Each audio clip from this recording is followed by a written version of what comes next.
Am I live?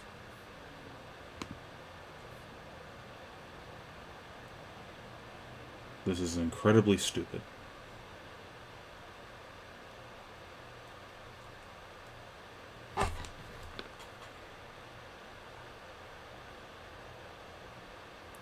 My phone says I'm live. Let's click on it. What happens? Yep, that's me saying stupid. Cool. This is apparently working. Okay. Now to redirect people over here. Copy link. Get a shareable link.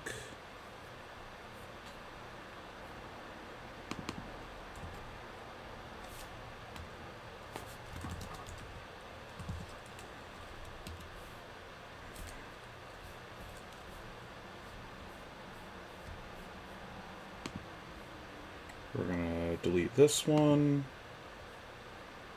Delete forever.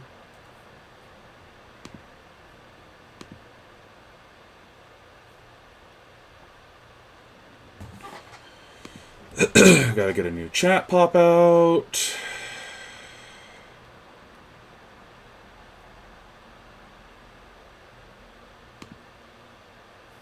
This shit is stupid.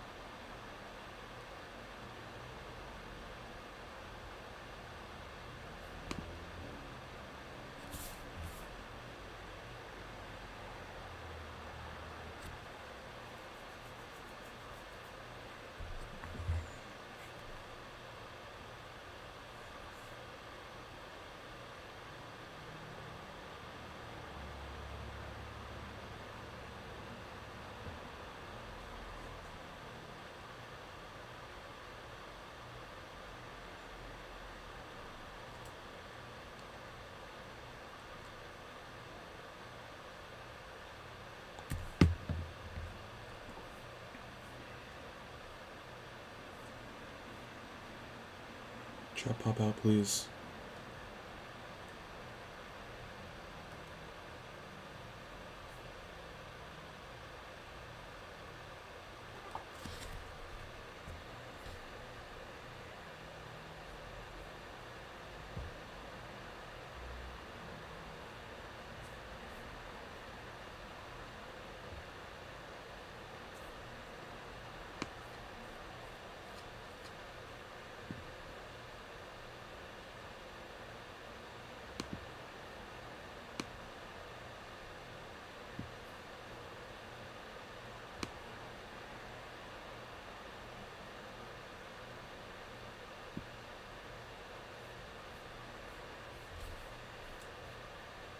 Okay, now we got the chat pop out. Now let's add the chat pop out to the stream. Chat. Not this window. This window. Okay. Alright, that looks good. Someone in chat, say something.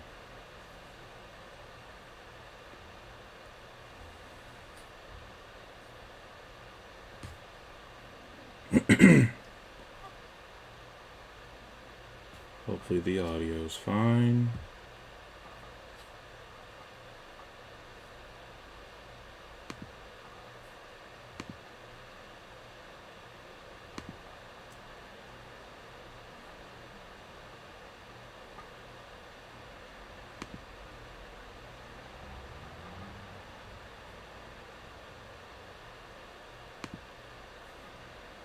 Let's get rid of that.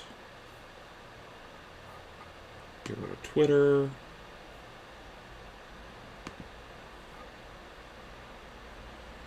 Grab the link from the stream. Throw that in my video.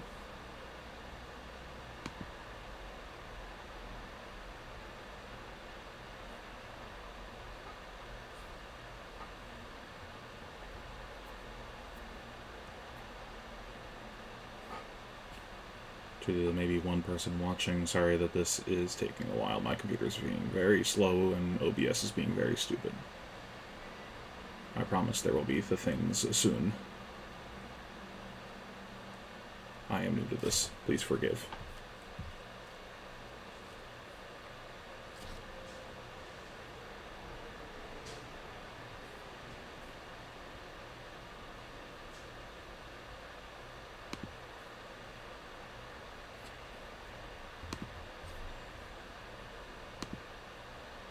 Grab that link. This is for the deck profile. Grab that on Facebook.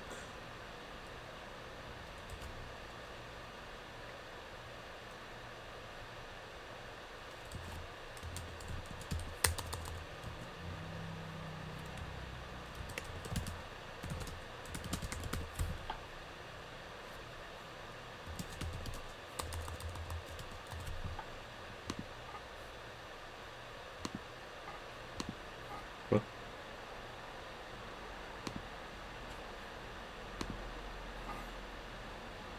We'll deal with Reddit later, because it's taking too long.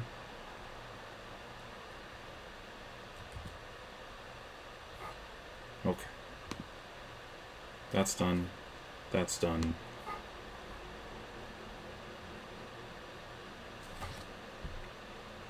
I believe we can start. Cool. Good talk.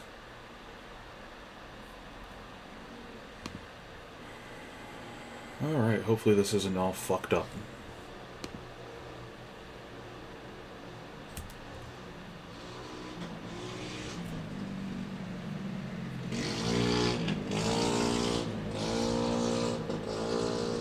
Thank you, motorcycle. Great timing.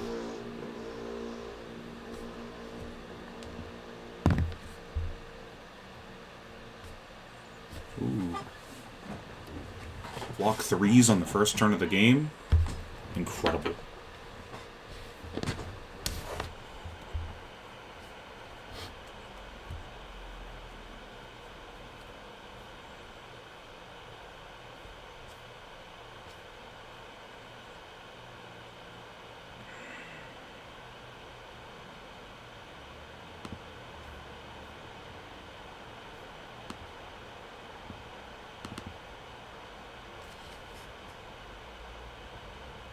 Stream's like a smidge laggy, but this is watchable.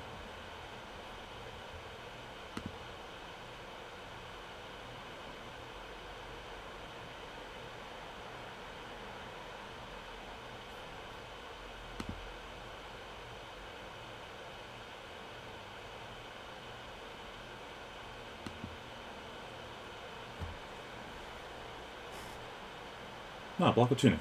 Easy peasy. Don't take one. This game's not going to go long enough for 3 counters.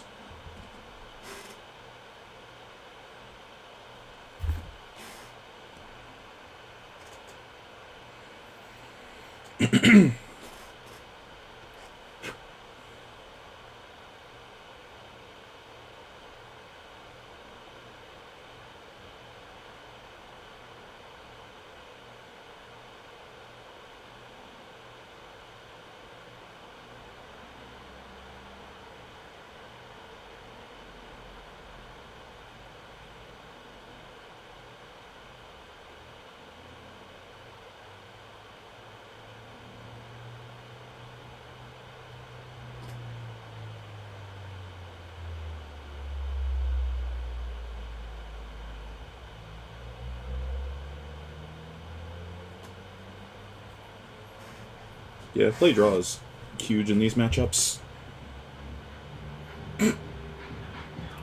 Love that. Maybe he shouldn't have blocked with the E-Strike? If that was his only attack, that's kind of not something I want to attack with.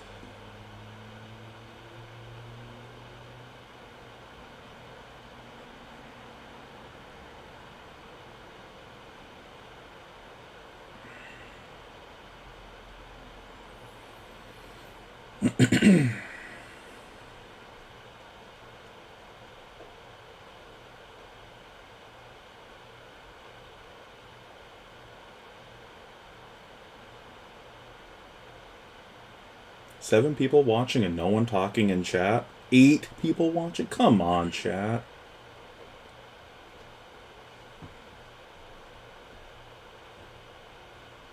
Pathetic.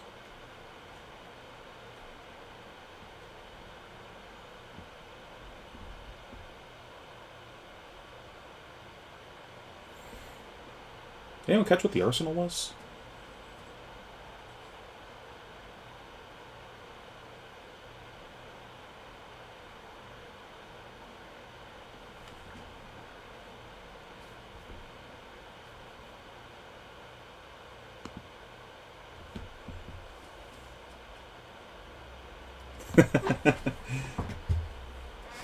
God.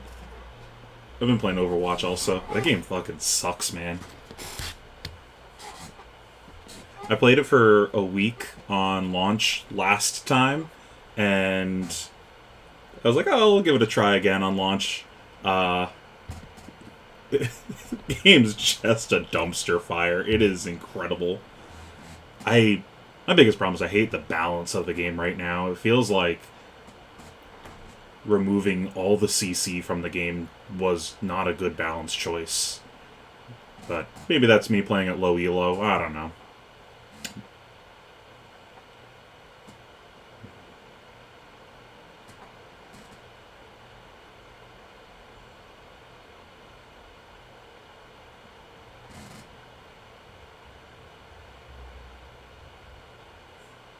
I have no idea if I'm even on a delay right now.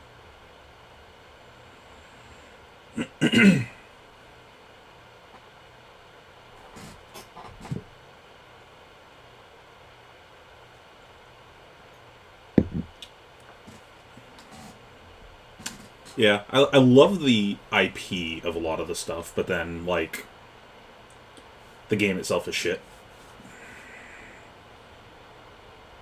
Went from blood on his hands to water in his mouth.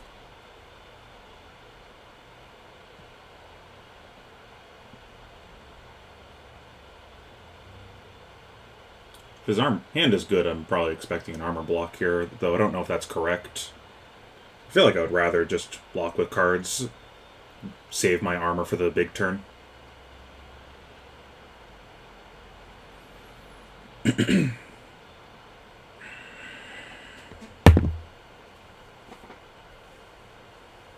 the audio fine for both me and the stream, by the way? I have no idea. I don't want to check this shit because my computer will explode. Yeah, I love the game of Fab and the world of Fab. It's one of the few games that I play that I'm like, both are good.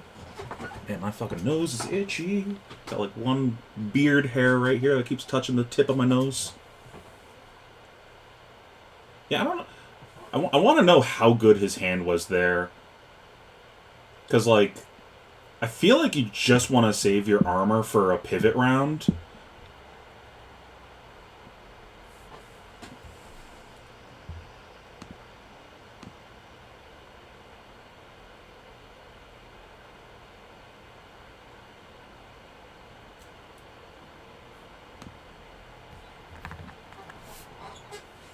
Audio good, not sure if you're having audio from the...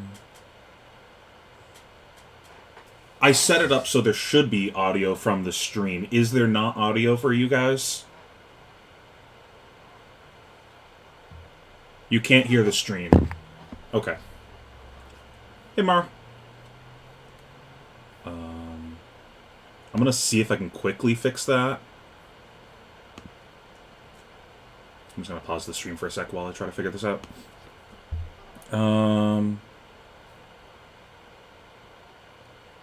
Where's my audio thing?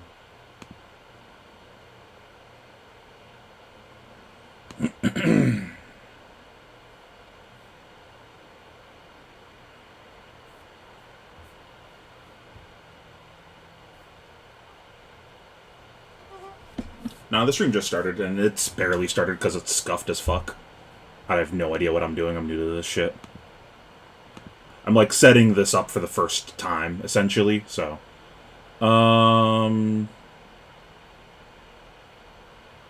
Soundflower? Is that... and the resources to establish and then apply it. Great, now I don't have audio. That's fucking cursed. Do you guys have audio now? This weird balancing point, because you also don't want to take 7 necessarily, because you also want to allow yourself to take more damage later. So the decision to take 7 here is a little bit more tough than you may just at first think. Yeah, this is a matchup where basically you're burning the candle at both ends, frankly. Your life Just gonna points are resize basically this a just bit like the game clock in this regard, where you're like, hey, so I can see chat. let's just go. I'm not gonna worry until I'm in single digits, frankly. Brody Spurlock here just, sign for it, no problem, and he's got a 5-card hand that he can start messing around with. The Tunic goes to 2, and we know what is in that hand. There's a Sonata Arcanix. That could be, that could be feast or famine for him here. Let's see how You he guys can chooses hear to it play now? this out. Okay, Of course, great. he's going to start Now I don't. with the Channel Fuck Mount me. Heroic, pitching that Earthlore Surge, which is an Earth card, so that he will be able to channel 1 and keep that going. Starting with the Swarming, now he has not created an aura, and this is the perfect time to play this. I'm going to pause it for a sec because I do do care about what's going on in the game. Okay, Soundflower needs... So I need to create a new audio thing.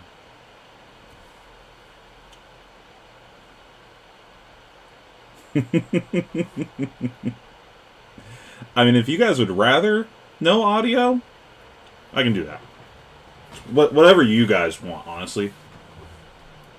I know if I was watching, I would want both. It's like, I'm here for a streamer person, but I also want to hear what's going on.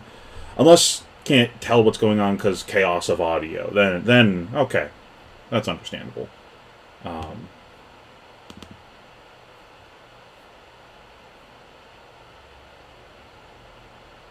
Yes, I'm using OBS. But I'm on a Mac right now, so my audio settings are fucking cursed. I have to create a, multi-audio tool. Unless there's some magical trick that is different for OBS than anything else. This was the case when I tried doing audio things before, when I tried streaming years ago.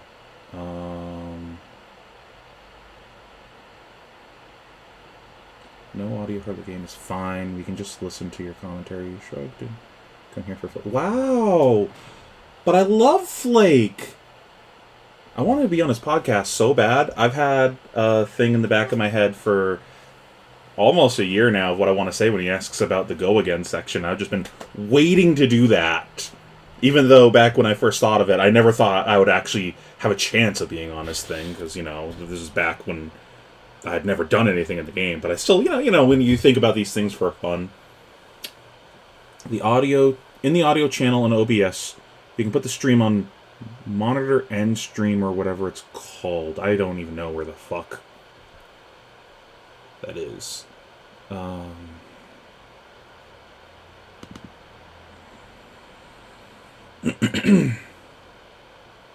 Flake is the boss.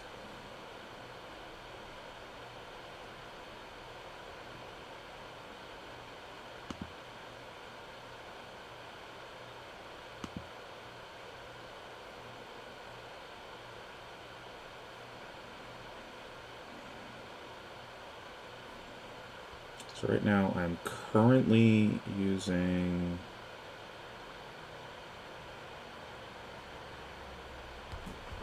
How many months ago that... Man, I need my fucking glasses. I can't see that far away. So I have the stream on the TV because I wanted to work on my computer at the same time. And the chat is so far away that I can't see it. My stupid blind ass. Are you going to be in Columbus? I don't think so. I'm not. So I have some family and friends that visited during this kind of period of time, and I wasn't expecting some of them to. So now I'm like, card games. Oh, you guys can't see my hands. Card games, family, friends. I'm not going to... one of them is my uncle visiting from Japan, and he visited... I haven't seen him in 10 years. And he just visited unannounced. He just came to my mom's door, just knocked, and she didn't even recognize him at first. And he was just like, hello. Who does that? Who just drops in from Japan unannounced? So, and he's going to be here for a few months, so I want to be able to spend as much time with him as possible. So it's honestly, I should be, the little time I have, I should just be spending on Worlds, and I haven't, I honestly haven't put that much practice in yet, because I've been busy doing other shit. Trying to figure out shit with, local people and things. So, tell him to come to the Fall Brawl. I have no idea what that is. Advanced audio properties. My guy, I have no idea what that is. Advanced audio properties.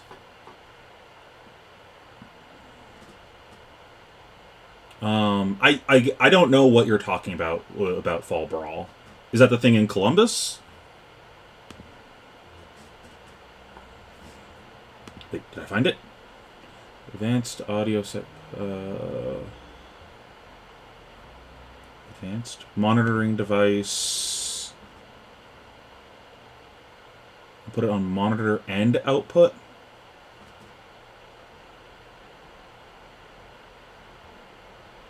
That is not an option, my guy, on whatever I'm looking at. I'll just change it so you guys can see what I see.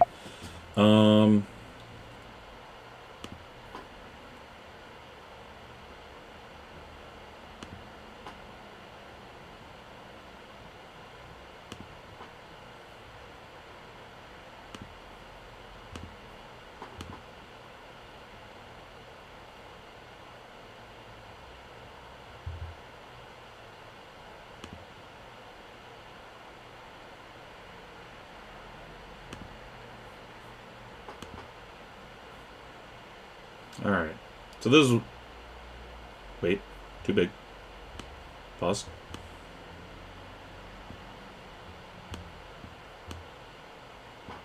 This is what I'm looking at.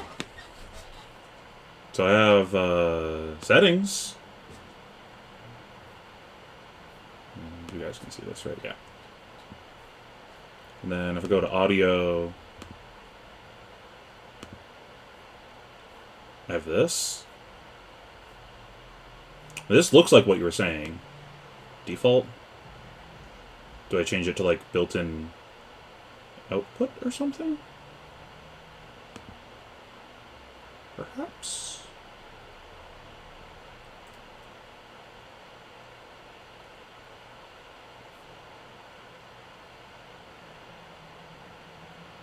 Desktop audio right next to the speaker.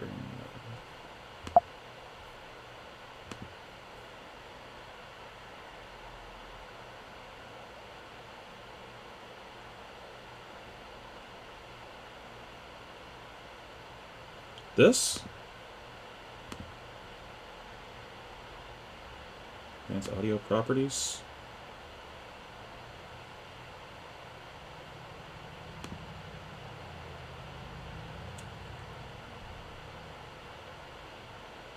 Monitor and output.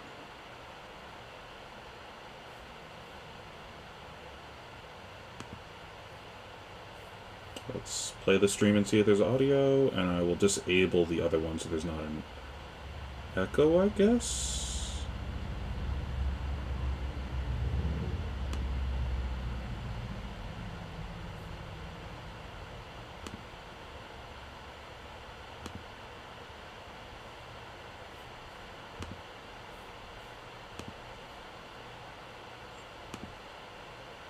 I have audio.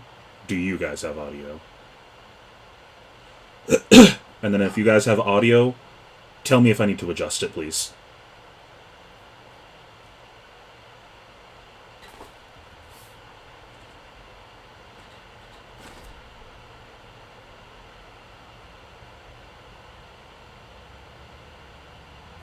I'm also going to rewind this a little bit because I missed what Brody did. Other than a channel mount high roll.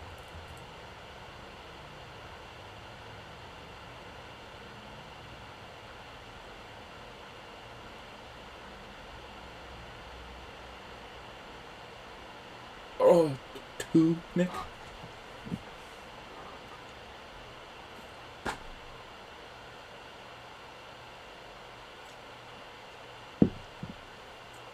I don't think so.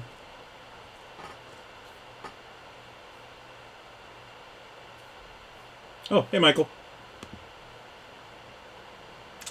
I guess Jimmy was playing you yesterday, or not yesterday, Thursday on Talishar, and he had to dip in the middle of the game. I don't know if you noticed. Prism probably named Ceruleus. We were in the middle of playing our armory, and he had the bye that round. So he was like, oh, I still want to play. So he jumped on Talishar, and I guess he got you.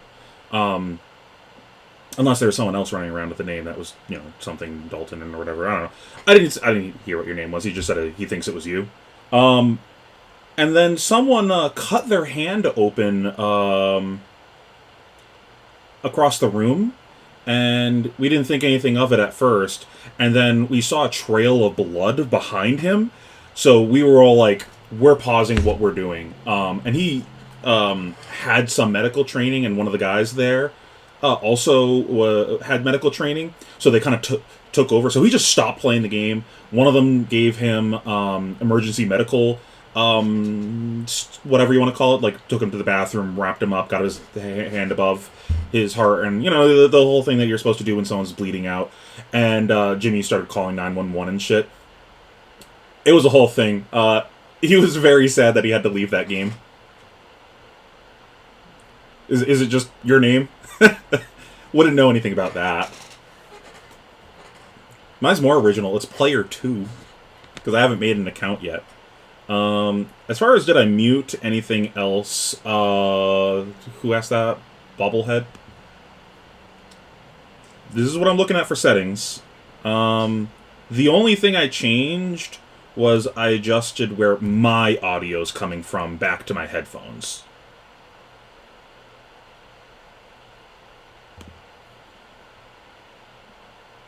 And like didn't see any like audio peaks coming from this, so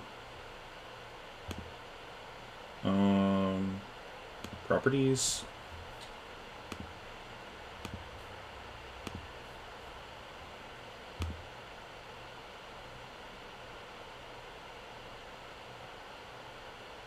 I mean, I agree. Someone else could have called 911. He cut one hand. The other could have called, right? Like,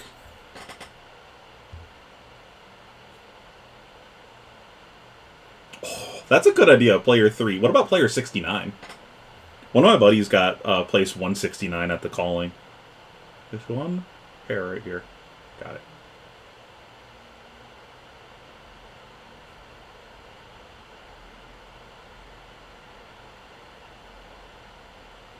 Yeah, I don't know what I need to do with this. So, I'm about to just give up on the audio, and unless someone can tell me how to fix it, and I will try fixing it for the next time we do something like this.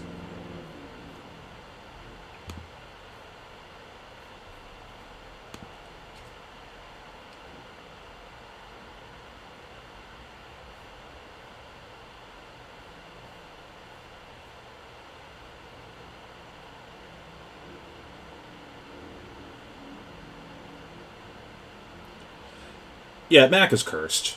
I got it for ease of use on a lot of stuff back when I first got it, and I never intended to do these kind of things. I'd love to get like a actual PC for streaming at some point, but I've streamed twice now. That doesn't warrant spending that much money on one.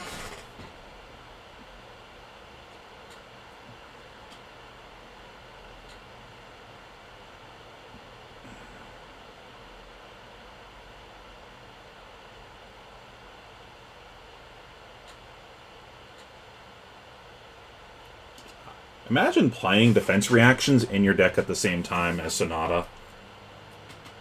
I'm gonna yell at Brody about that later.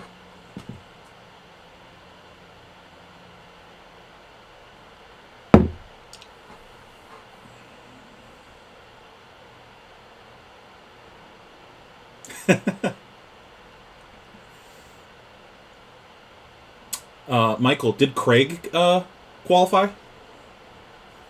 I didn't get a chance to see him once the entire time at Nationals. Was he avoiding me? Tell me the truth. Is he upset because I didn't recognize him at first when he was casting? Tell him it's because of the mask. I'm used to seeing him without the mask on.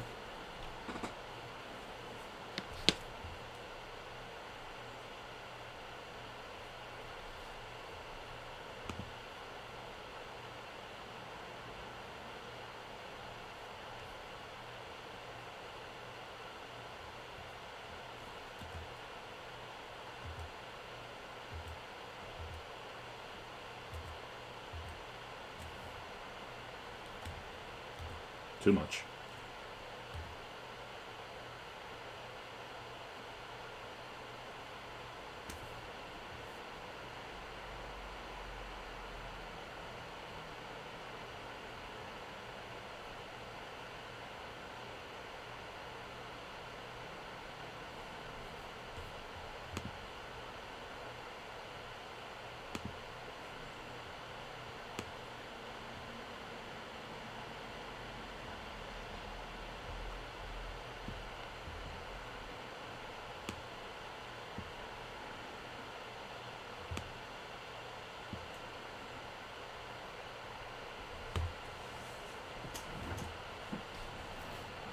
Oh, awesome. Good for him.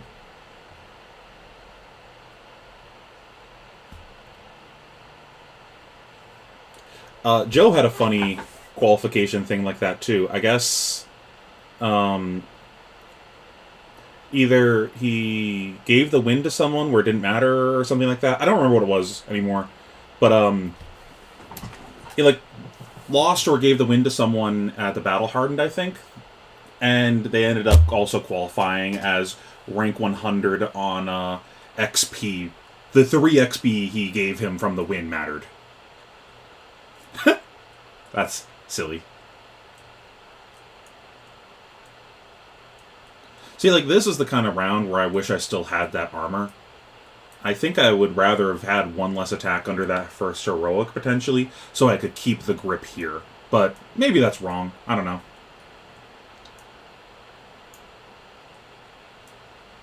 Like, I think I would have been fine just blocking with that Sonata there and just not risk it. Unless he didn't have the embodiment. If he didn't have the embodiment, then, like... I don't remember anymore. I've been messing with the stream, so I can't keep track of this shit anymore.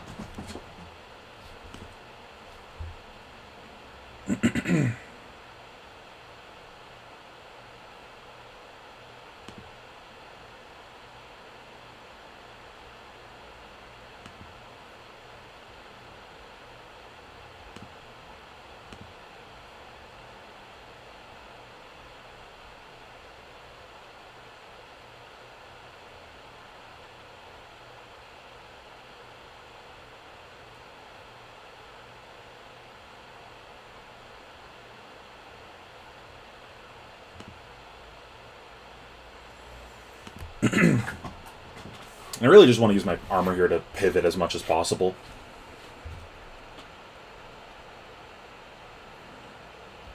I need this person to make the spreadsheet public to me.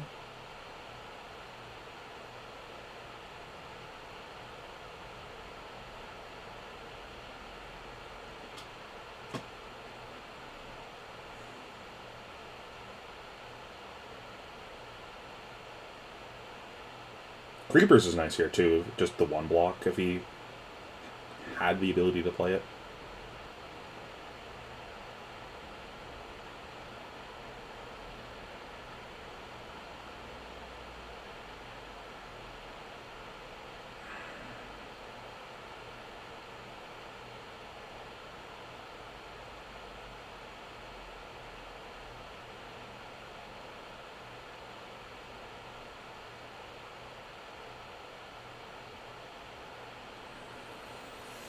I wonder if I should harass CFB, see if they let me have an artist spoof. I mean, that'd be pretty cool if you could get one.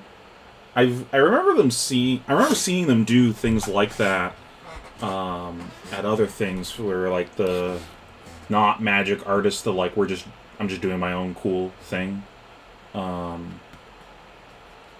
At the Worcester SCGs.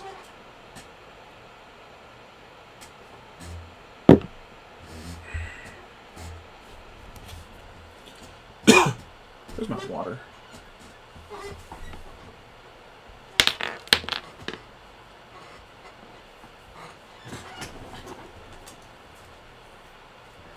I'm pretty excited. If you guys saw, I got that ultra of Cornet Peak with Ayaka from Genshin Impact on it. I messaged the artist again to ask if she could do something for me, another ultra, and she said yeah. I gotta work out the details still, but hopefully I'll have an altered Icelander and Waning Moon at some point that have Ayaka on them. That'd be cool.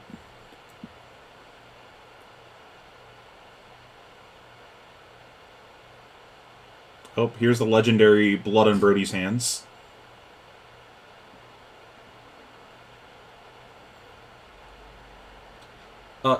Judge, is it considered mark cards if you bleed on your cards mid-game?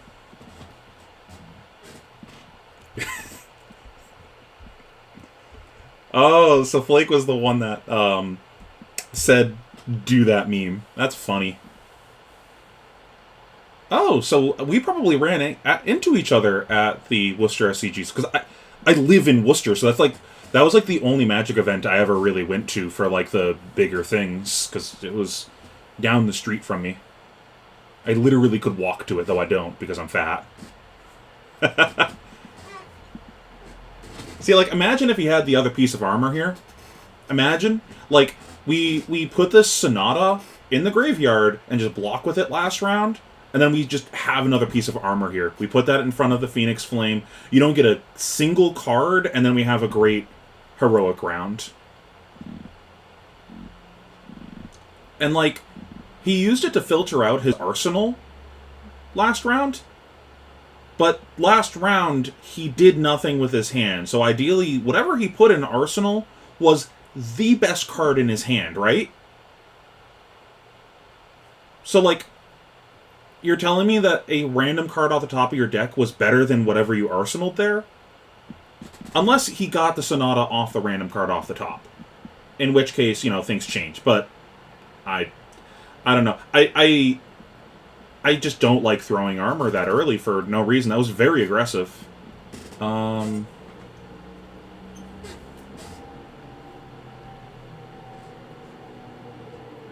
Bloody cards? Would this be the Brody Gate?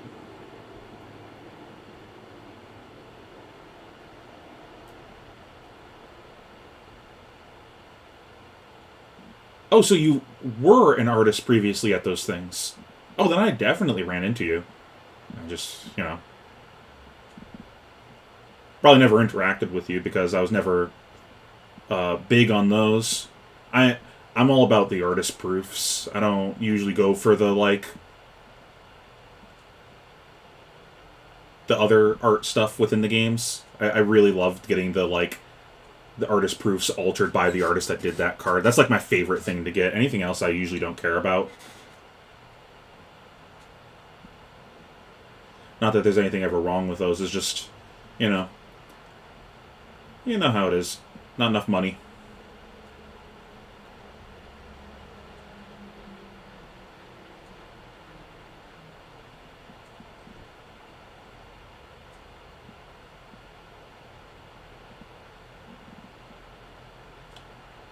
Is it weird that he has Exude in for this matchup, too? Like, that feels like the kind of thing that you would side out in this matchup.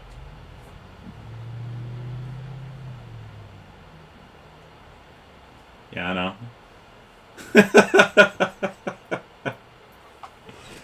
real recluse that I am. Honestly, I actually used to be really shy. I've only been this loud of a personality over the past handful of years. A lot of it was just starting to not give a shit about what people think about me or what I say or just anything. You know, you don't want to be judged, so you don't say things or do things, and I've just stopped caring and just started just being a loud person. Life's much funner that way, I'll tell you that. Get rid of this spreadsheet. I guess I'll work on this magic collection.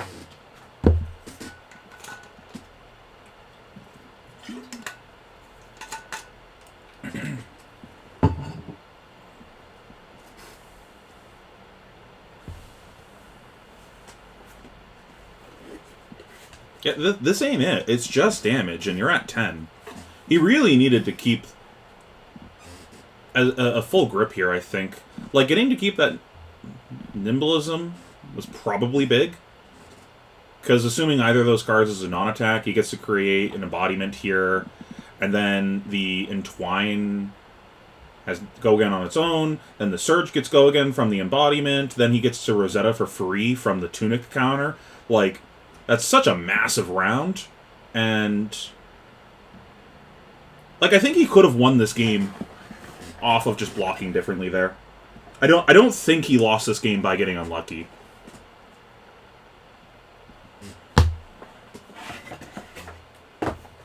I'd have to, like, do the math of, like, how much damage he actually presents and everything, because, like, there's a chance he still doesn't win because he's not presenting lethal, and there is still a Fridge of Armor on the other side. Oh. Pass? That ain't it. Or is he just breaking chain?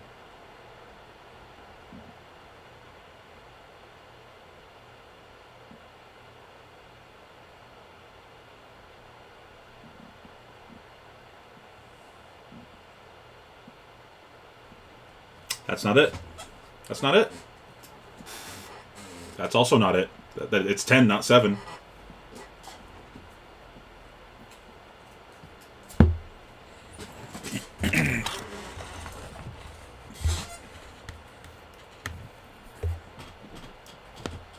So we had an... So, alright, so... Brody has a nimbleism. He blocked with a nimbleism. So he would have gotten the embodiment. So that would have pushed this to 13, and then he would have gotten a free Rosetta at the end. So he does get to present lethal if he blocked with one less card because he had armor there. Now, granted, there's armor on the other side, so he doesn't actually kill, but getting your opponent that low where they have to give you the armor here, you break their probably their gloves here, and then you get them in range where you can potentially poke them down with Rosetta plus Grasp, while there's no AB on the other side. Like, putting him to 3 here is actually fine, and you kill him. So, like, I think that was just punting the game that turn. Like, obviously, him missing the Sonata hurts, but, like, maybe there should... Like again, maybe he should have just blocked with that card. Because I'm pretty sure he just put it in front of a Phoenix Flame or something. So even if he didn't have the embodiment... Not that. He put the helmet in front of a Phoenix Flame. So even if he blocked with the Sonata, it didn't matter that if he didn't have an embodiment there, because I don't remember. I think that was the round that he basically did nothing, so he wouldn't have had an embodiment. So I don't know. I think he threw the game there. Is chat frozen?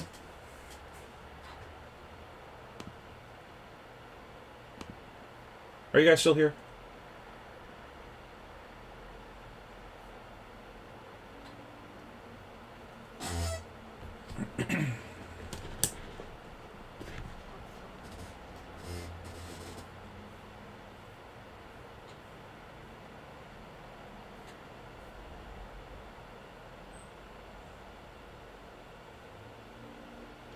I'm surprised he got a 3-card block there. Maybe he's just setting an Art of War or something and just, okay, I'm going to wait for a better round, get rid of the Heroic. Next round I won't have to block as much. I say I don't want to buy your art one time and you take the whole chat with you. So rude.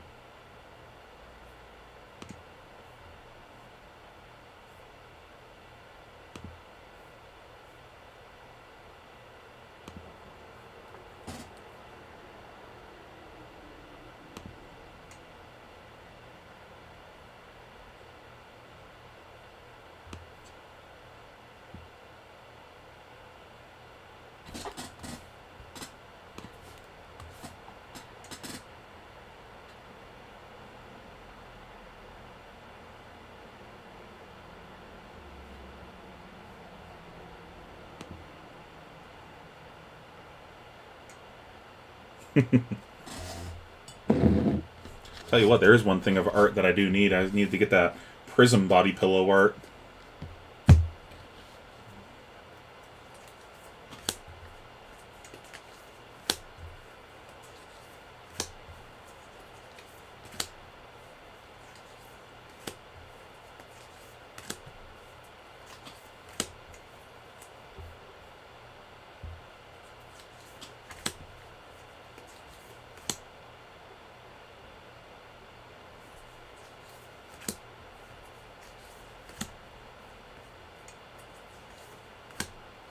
Dan probably just goes to not dead, gives him armor, presents lethal in the crackback. Or at least enough that he gets most of the grip, and then can't get killed in the crackback back.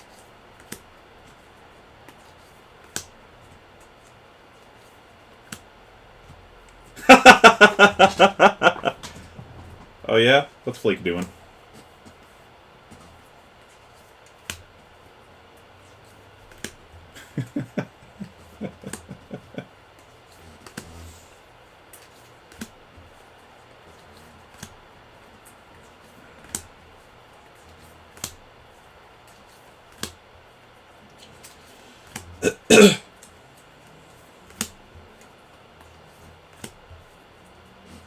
Yeah, Dan's kind of low-rolled this game.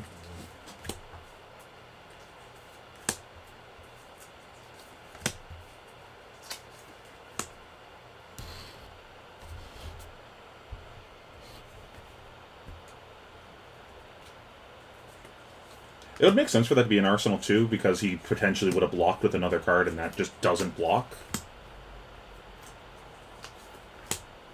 Like, the state Georgia trolled you? That's impressive. That's some reach you got there to get an entire state to troll you.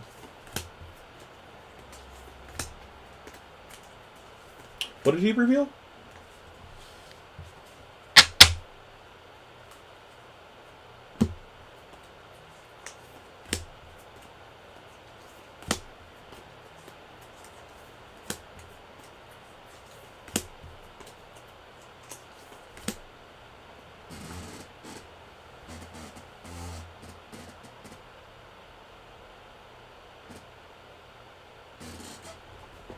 Okay.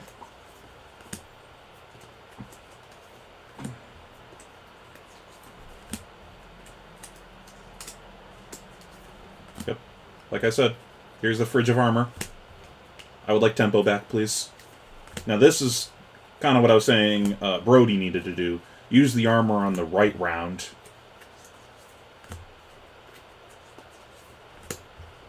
And now he has to break the Snapdragons or lose the game, basically. Like, this ain't it.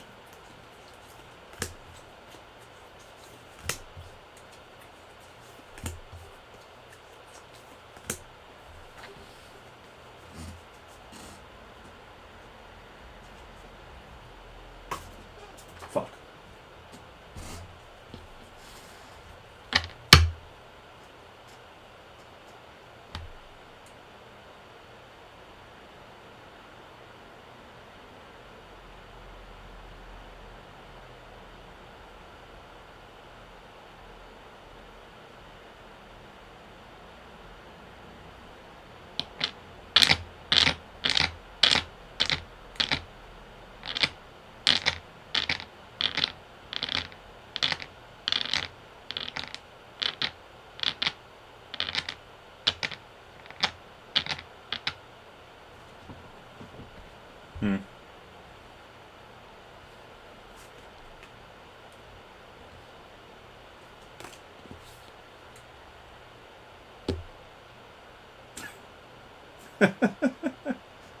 That's silly.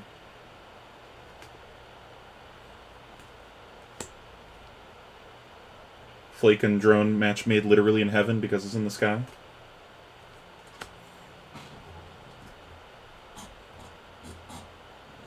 Nah, Brody's out of this. Like, I already know he lost, but, like, because, you know, this is in the past, but, like, especially if Dan blocked with the armor there and didn't give any real cards. I don't know what... Like, even just a mid-fi round is probably good enough here. Because he's probably going to present, like, 15 damage between his cards. Just assuming everything does 3.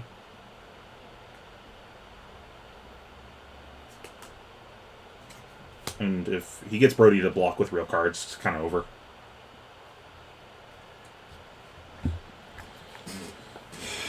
Twitter link. I'm assuming you messaged me somewhere else.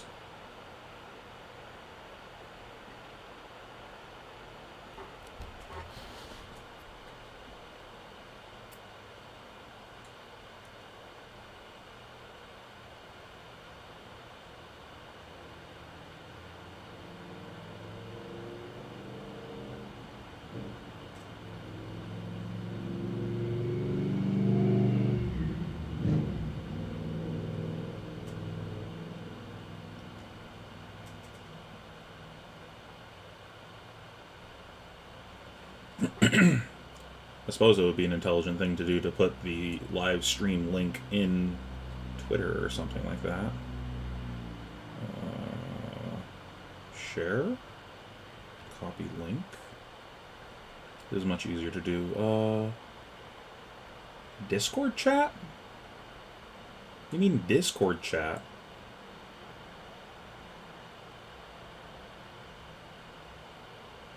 Yeah, I don't see a link. Yeah, you can see the chat on... Okay, I'll look in a sec.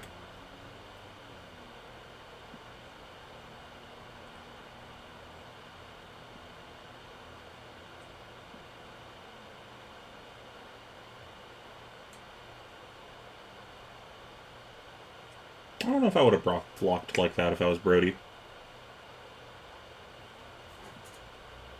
I might have just accepted the +1 happening, because I don't think I can stop it from happening if he has the Art of War, and then also I feel like I just get blown out by Mask instead if he doesn't have the Art of War. Like, blocking that early on the combat chain kind of punishes me.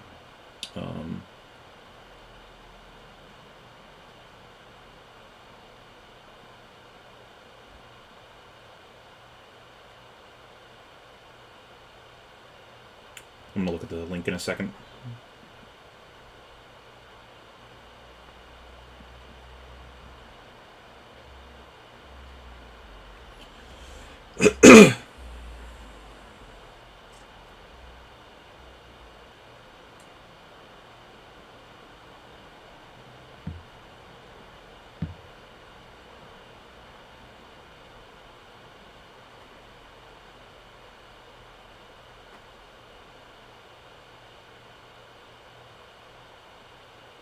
Damn, did he just say throw the child's shirt in the ring? Flake a pedo confirmed?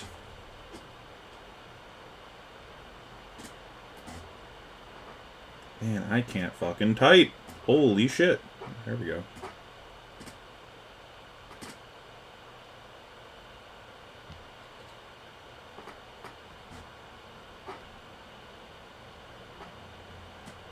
I missed the end of that, but I assume he just did normal 5 things and just punched him in the mouth with a bunch of fucking head jabs.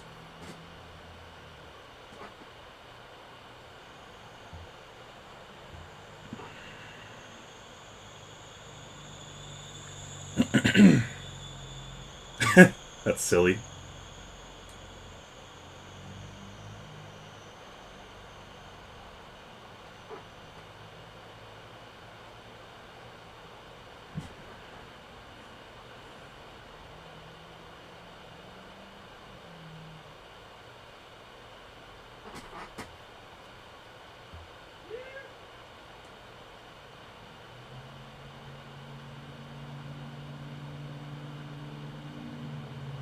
Alright. I'm going to skip forward to the next game, and it's probably going to be kind of fucked up from it and laggy because it needs to buffer.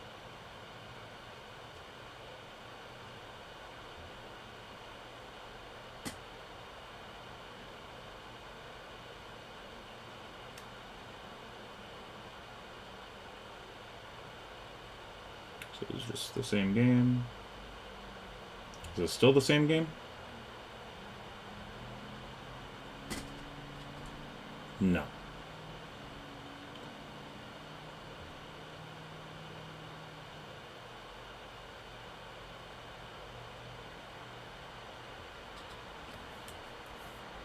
So this is probably the beginning of the game. It's kind of hard getting the exact moment.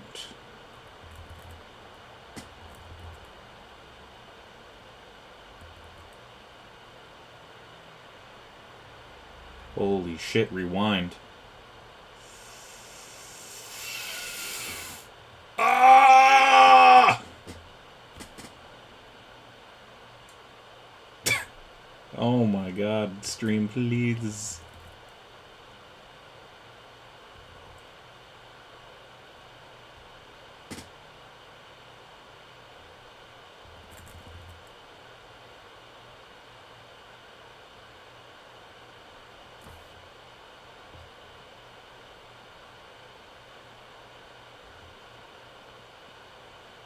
Probably too far back now.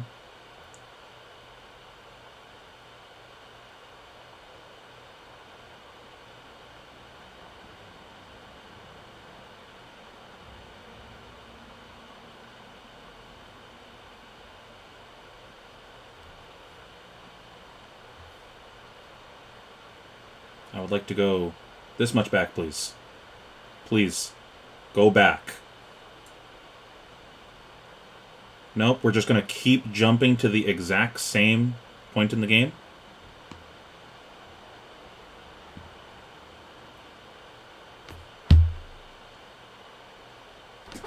Alright, I give up. Fucking piece of shit.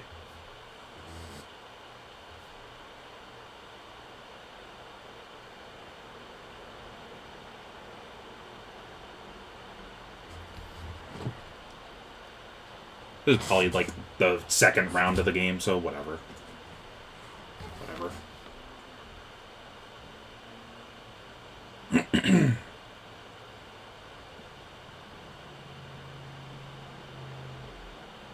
So open with energy potion.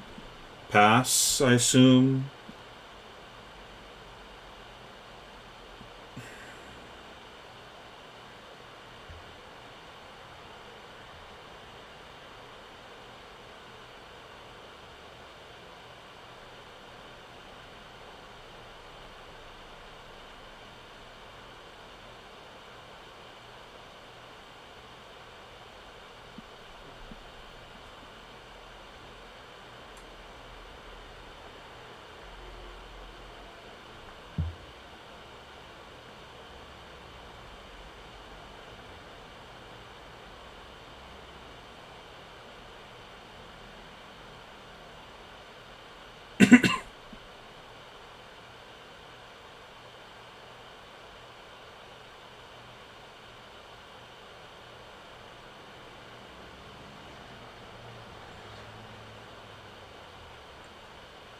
So just blocked.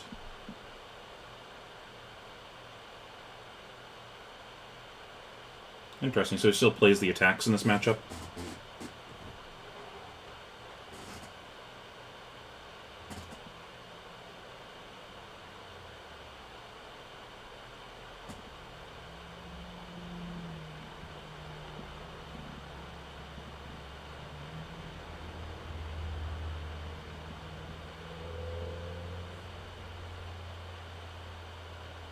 What's that? A natty rainbow fuse Okanold?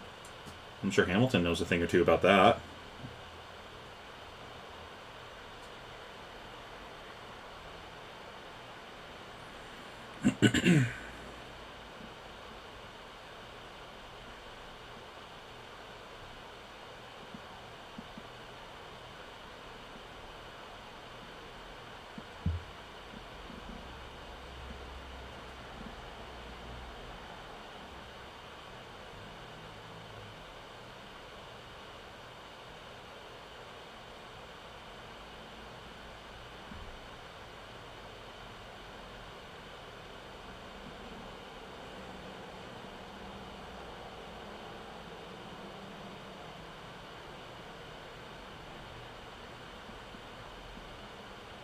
It's always so annoying when this happens.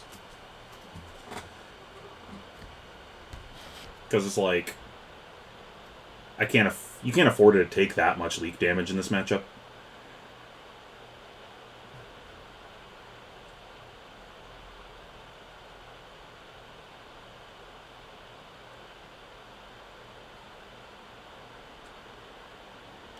It's like, hopefully your arsenal is something that, plays at instant speed here. The daggers? They look cool. So, like, your only one-handed weapons right now is Kodachi and Harmonized, right? Not Harmonized, the hell is it called? The one that breaks, right? There's no other one-handers?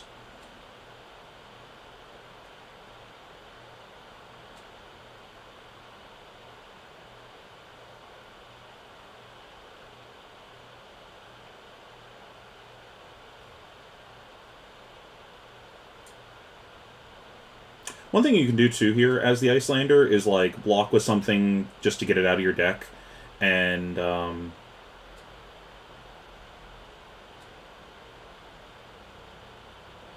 wait, is it not a ninja weapon? I'm gonna look at it again in a sec. My my brain connected the dots and saw it was with a ninja card and just went, that's a ninja weapon.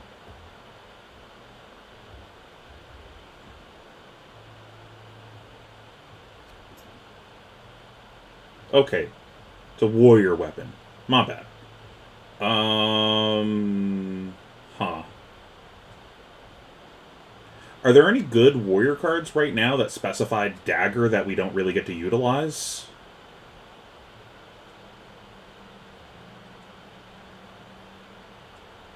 Like, that'd be, like, my first question, because, like, these are just worse than,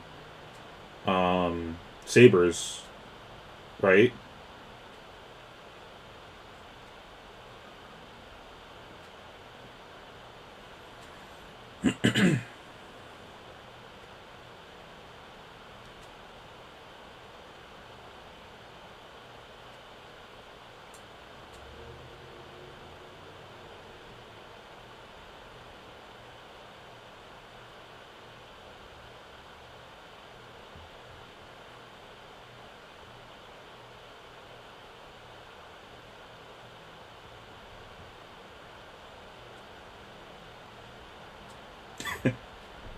It's always a wounded bull.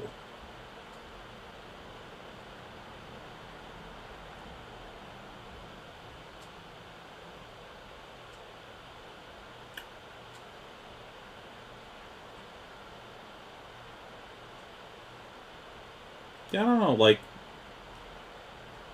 maybe we get a card that lets... I don't even know. Like, so, like, the whole point of the card is to run it as one of your two weapons, right? Because you can't run two of them. That doesn't do anything. So, like, the fact that it only does 1 damage makes me think that it's really just there to, like, just be some free damage because you're front-loading your first weapon so much. I don't know. It just seems worse than sabers right now. I think we're missing something.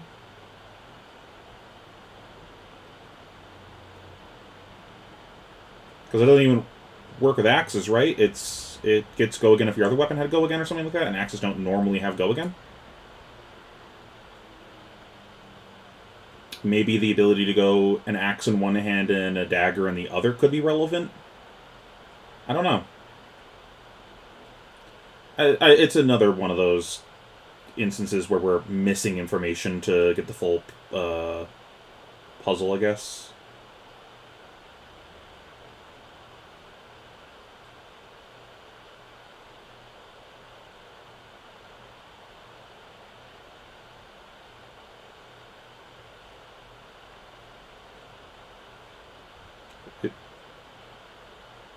Like, do any of the warrior weapons have natty go again that are one-handed?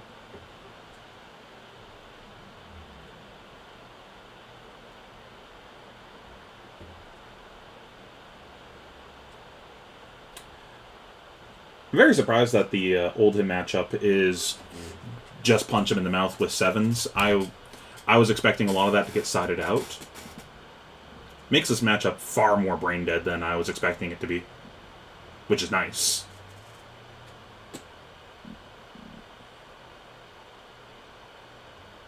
Is that a yellow?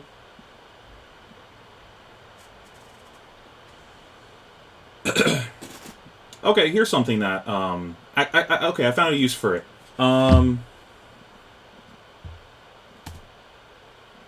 You give your first weapon go again, but you can attack an additional time with that weapon for whatever reason. So, like Dory, for example. Like, oh, I can attack with this weapon an additional time. So I come in once with a weapon, and it has go again, and I can attack an additional time with it. Then I come in with the dagger for free, it gets go again, then I come in with the original weapon. So, like, I got 3 weapon swings in there. I don't know, like, are there any weapons that naturally have no once per turn clause on them? I'm pretty sure it's just pistol that doesn't have the once per turn, but I could be wrong.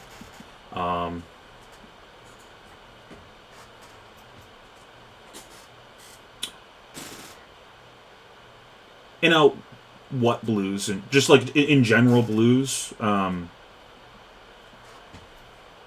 Like my thinking when I saw the list was like, oh, this is your package for certain matchups, and then you take out the Smork plan against Guardian because it's bad there. But I hadn't really thought that hard about it yet.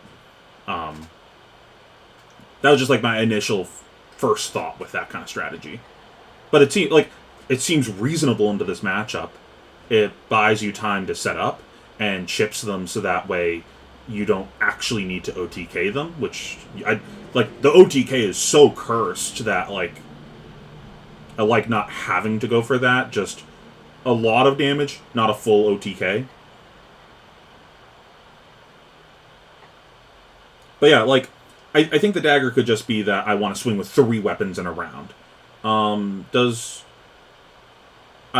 the wording on Dory? Is it just the first time you hit, it can attack an additional time? Because, like,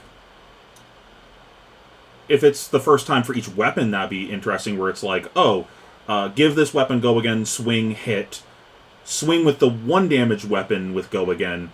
If they take it, and I give my first weapon go again a second time, I can come in for another free 1.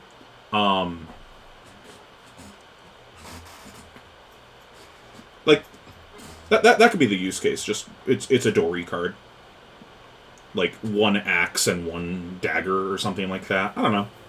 That seems bad, but like.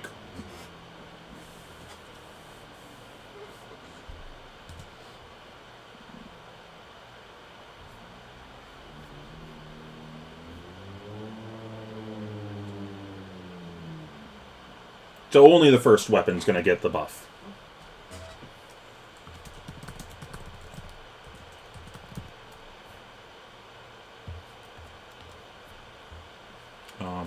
If you guys can hear my typing, please let me know.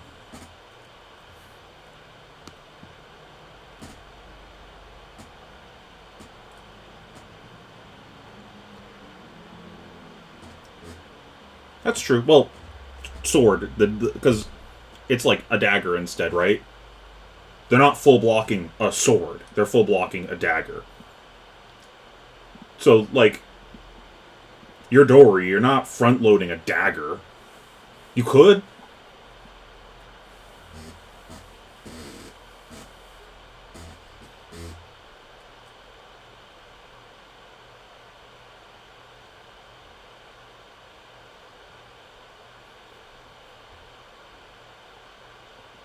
Hello!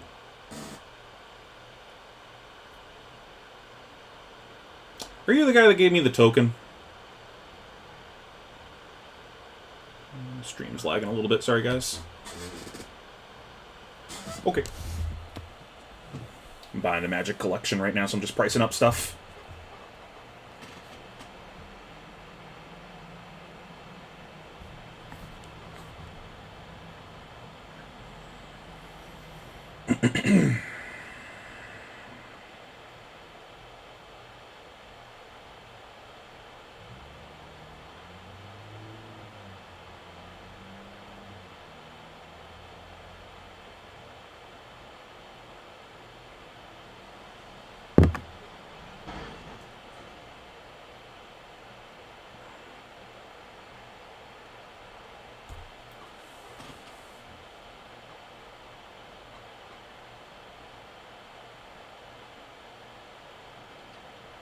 Yeah, so you get to poke for 2 mana.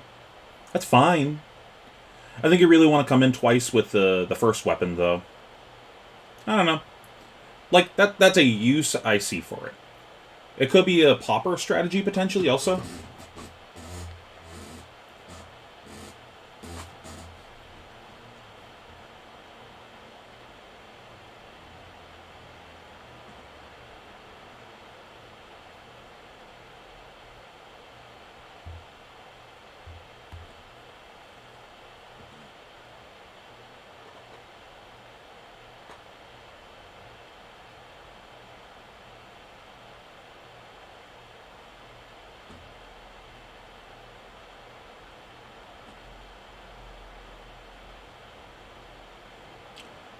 Goblin, are you the guy that We had the conversation about the tokens, and then you were like, oh, we had this one token that we ended up not using because it might get us canceled. Like, am I thinking of the right person?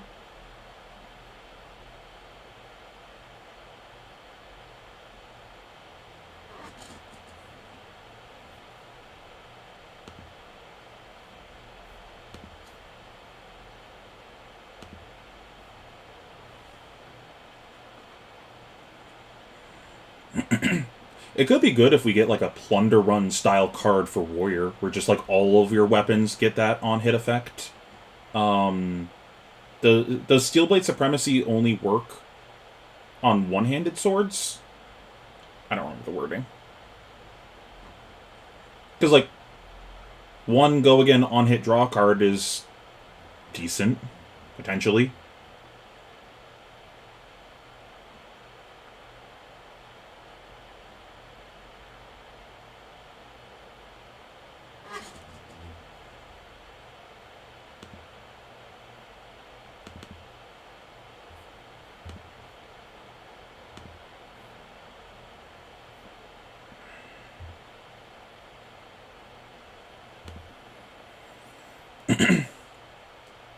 Awesome. Nice to see you again.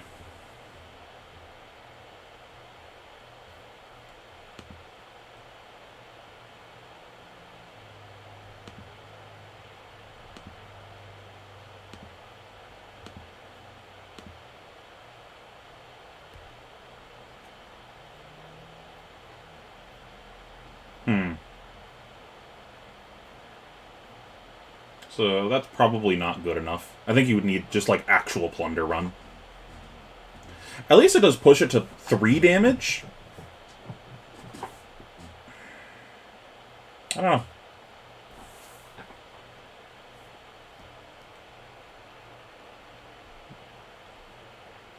I kind of want to play this deck, if nothing else, just so I can just, every time I throw one of these.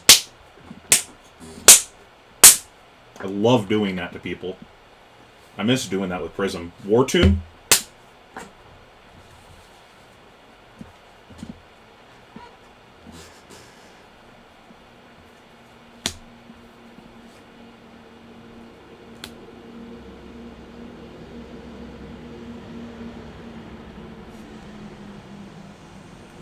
Is it the sink below an arsenal?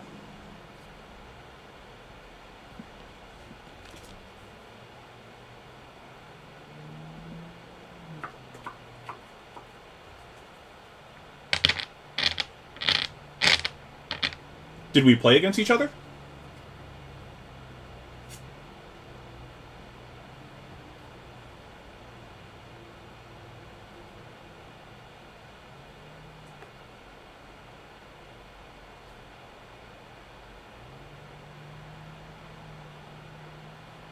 Michael. Okay, I'll block. I accept.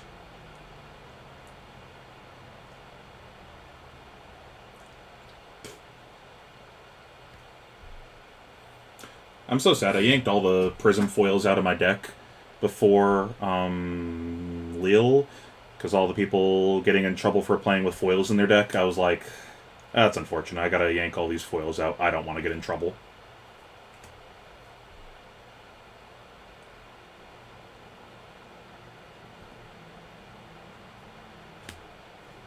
I had judge foils and shit too. Tragic.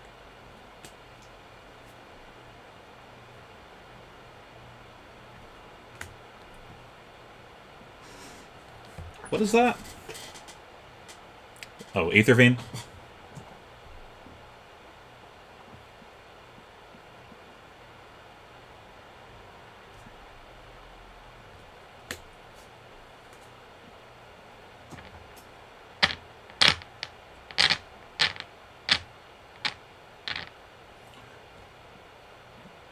Oh yeah, I remember that interaction. That was kind of funny. I never did get the Prism playmat, but whatever.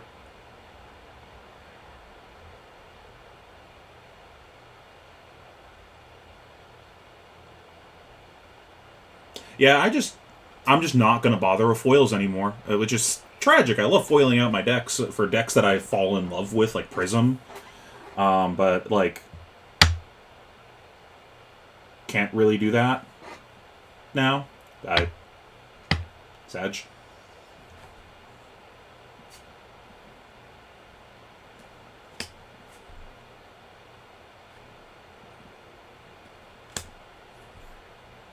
Things that I never previously worried about as a casual scrub.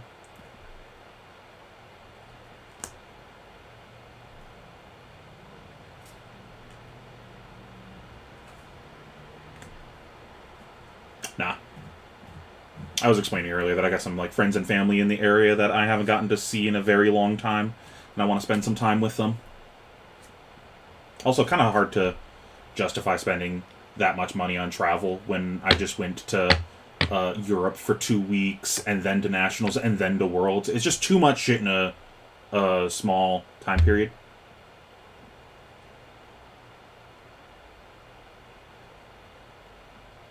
Like, I'm fine foiling out the stuff outside the deck. I like getting cold foil hero and equipment and stuff. Because I don't have to worry about that. And, like, I have a cold foil set of most of my equipment.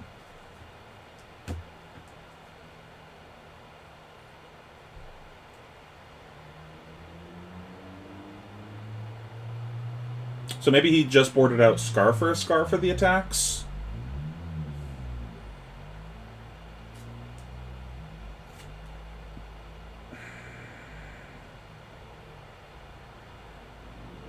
No, he's playing Scar for Scar?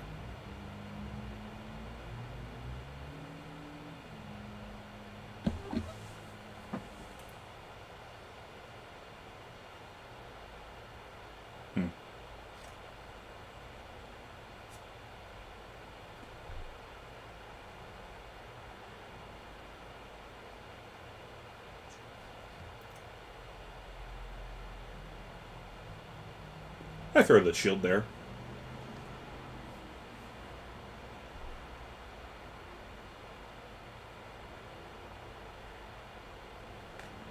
Yeah, they're saying that too, the casters.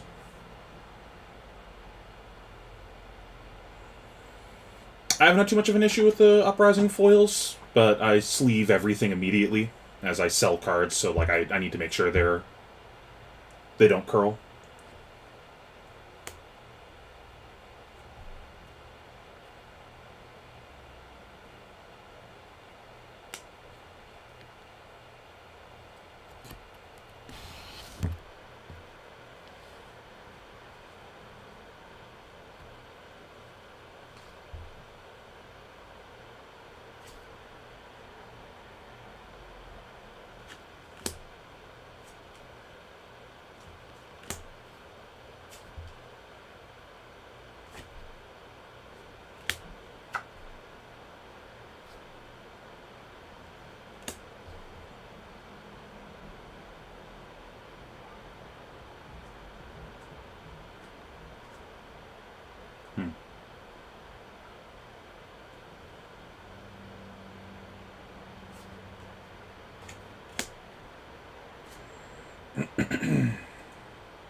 Where's that tunic on?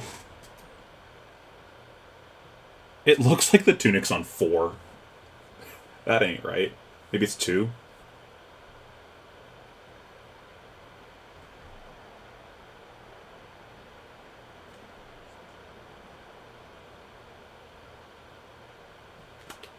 Is he dead?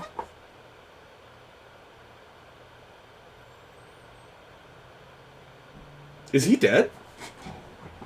He has no floating, right? 3/6 Stormstriders? Anything?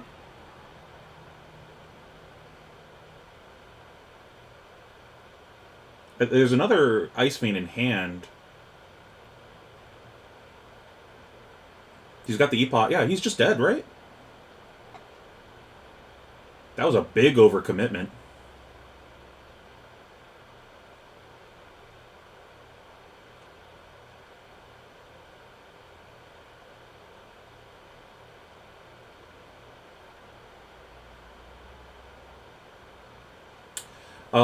So I went to London and Lille during that trip, It was for Pokemon Worlds the weekend prior.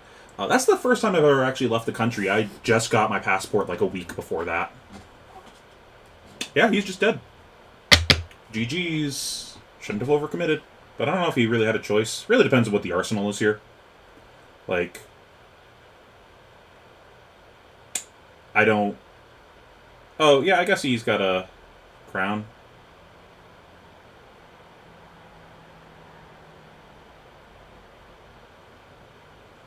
Yeah, so it doesn't matter.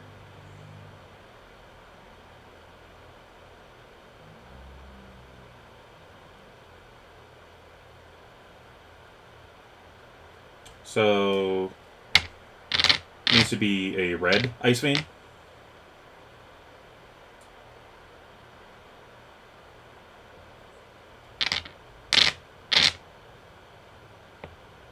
You also went to Pokemon? Ah. Well, glad you enjoyed London. I had a shit time there other than Pokemon.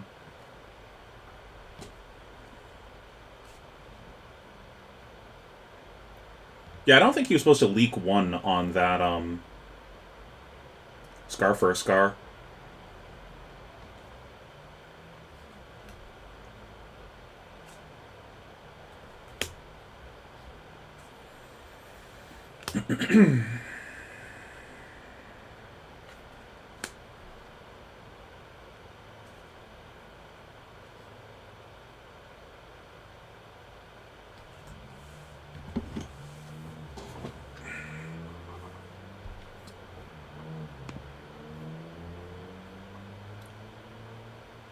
Gonna be right back. Just need to grab some water.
Well, not that you're here anymore, but, bye, Mara.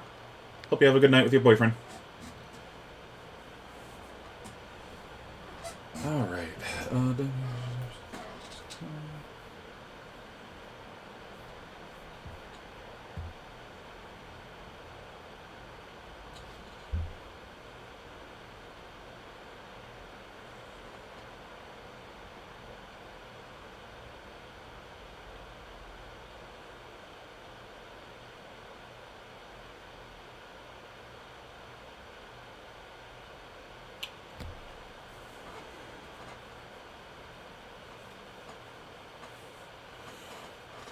I'm confused, Goblin. Are you, like, new to the game?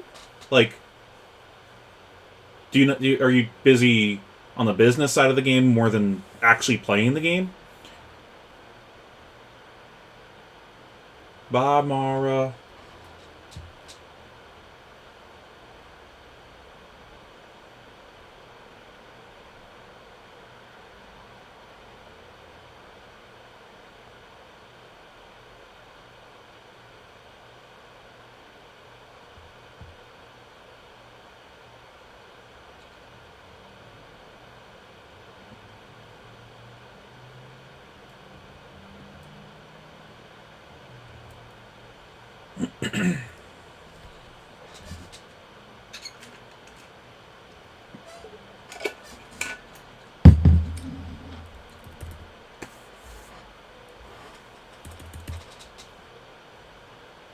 I've seen Diamarata do coverage.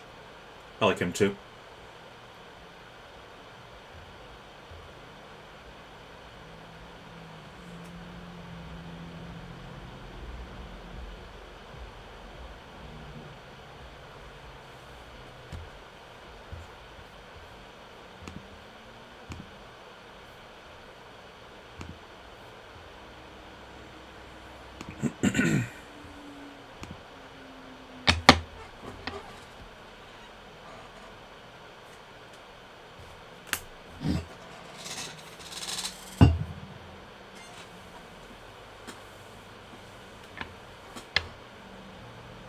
Gotcha. I mean, I honestly wouldn't recommend Icelander as a beginner deck. It is a mechanically complicated deck that requires deep understanding of tempo. It's very fun to play, but it's like, you gotta be the right kind of person to get a lot out of the deck. Otherwise, because like a lot of your matchups will be very close and then come down to small edges, and it quickly goes from you could never win this game to you could never lose this game, and that line is very small.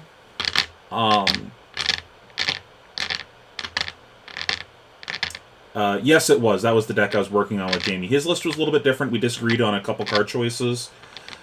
He disagreed on the 1-for-5s, and I also did not like the 1-for-5s. And then two of my friends in the Hyperloops recommended trying them because that's what they used to do in that matchup prior to Prismella Elling. And I didn't believe them, but they told me to try it, so I tried it, and I actually liked it. Beyond that, though, he also disagreed with me on the triple Uvia, and I found Uvia to be an all-star if my opponents played in specific ways. And if they didn't play in that way, I just blocked with it. I forget what else we disagreed on, but like the core was there, and he also showed me how to play some of the play lines, which was very helpful. Basically gave me a jump start on how to play the deck because, had to quickly learn a new deck in like 2 fucking weeks. I do not appreciate that. I really don't think Living Legend rotations should happen right next to Majors. I think that should happen right after everything, when a new set drops or something, but whatever. Ugh. Rise. If he was playing Remembrance, then we actually agreed on Remembrance, but I couldn't find space for it. I was on Remembrance for like 2 weeks, and then cut it right before the tournament. I found that it didn't come up very often. It would have come up in my final match of Swiss, though. I would have won that game if I had Remembrance in the list. I went with Semblance instead, I think.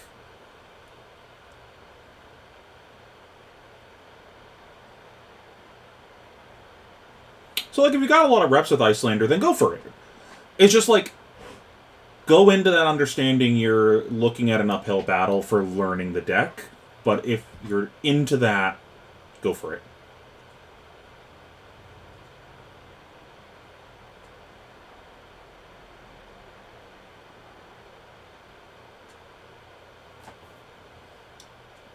She's just a very difficult deck. I struggle playing her. So, like, I'm not saying this as, like, a negative thing to you or anything like that, of, like, oh, you're such and such, you shouldn't play this, it's reserved for only whatever.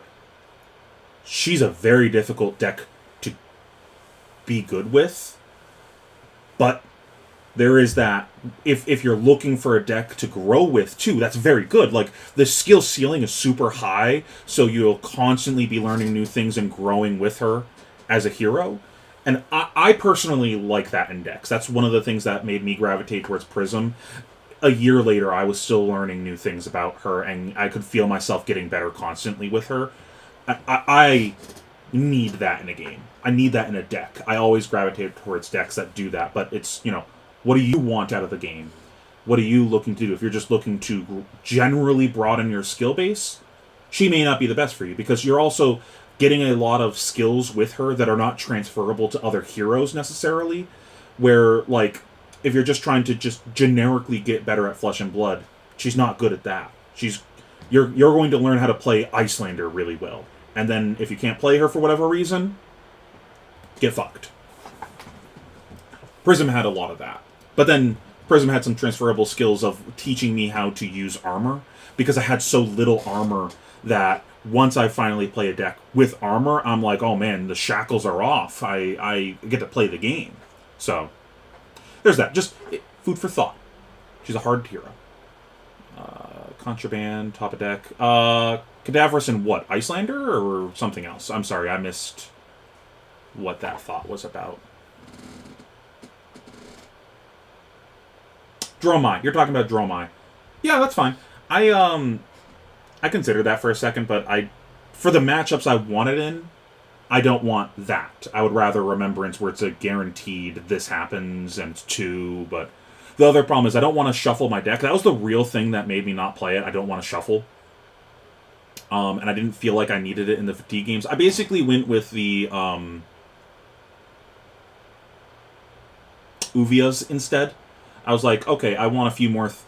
instead of putting a card to put threats back into the deck, I just put more threats in the deck. Because I didn't feel like Vincerikai was actually a threat in those matchups. It wasn't a real card. Where Uvia is. So that was my thought behind the card. I think that both schools of thought are correct. It's just, what's your game plan? So... Not severe assessor. Just generally playing her. I mean, yeah. Play what you have fun with. Like, that is, for me, the number one thing always. Have fun with the game. Prism, I had fun playing Prism. So I would always come back to her no matter what, and I would play her no matter what the meta was. But I'm also not someone that's going to just blindly play the best deck ever either. So I always play what's fun. So... yeah, play what's fun for you. That more of a thought of, if you're the first thought, are you looking to get better at the game? Yes, then maybe she's not the best hero for you. That was but because it's just what's a transferable skill for her. There's not a lot. Like, for my new players, I always try to get them to play Rhinar, and Bravo and Katsu and Dori right at the beginning. And it's not because they're simple, it's because all three heroes are very good at teaching you core fundamentals of the game. Rhinar teaches you how turn cycles work and how to attack and block properly. It gets you in that thought process of, oh, my opponent attacked me, what am I doing on my round? What do I need? What do I not need? Okay, I want to do this, so I want to block with this, so that way I discard this. Meaning I don't want this fourth card, so I'll block with that fourth card. Like, it gets you in that thought process.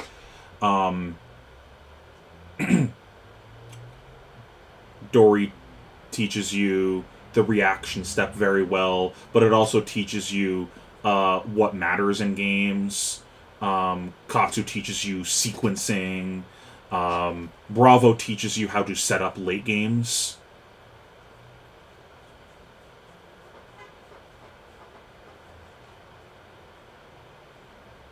Yeah, that's a good thing to do.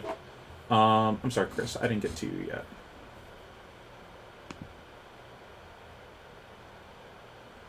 Same happened to me in Blitz. I started with Lexi and her garbage block made me really appreciate the value of blocking. Yeah.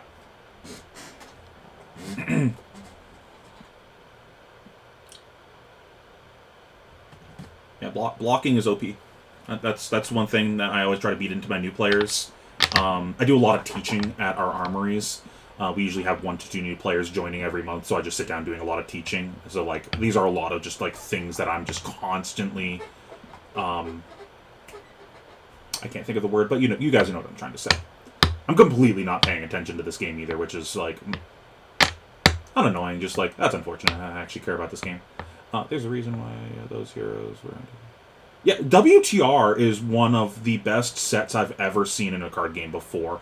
Like, the more I look at the set, the deeper it gets. The draft format has so much depth to it. How much teaching it does to you, the player, is insane. It is such a good set. Like, it is an absolute love letter. I love that set so much. Even if I don't love the heroes in it, like, I don't have any attachment to it, and I have no nostalgia for the set either. I came in Monarch, and I didn't touch WTR very much until they had the farewell event for it.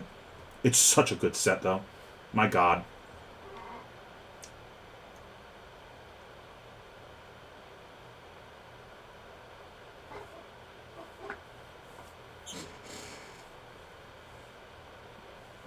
Is that an Art of War in play?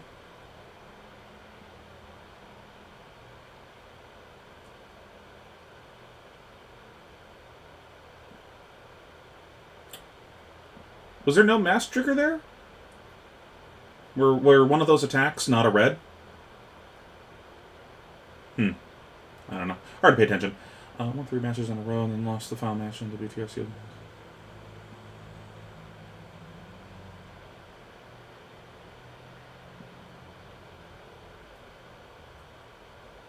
Yeah, WTR Sealed is...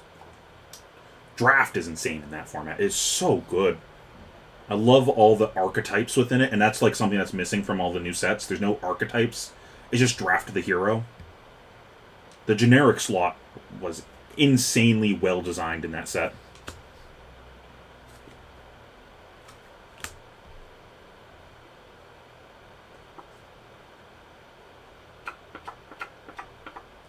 I hate these Tunic counter dice. I can't see what the hell's on them.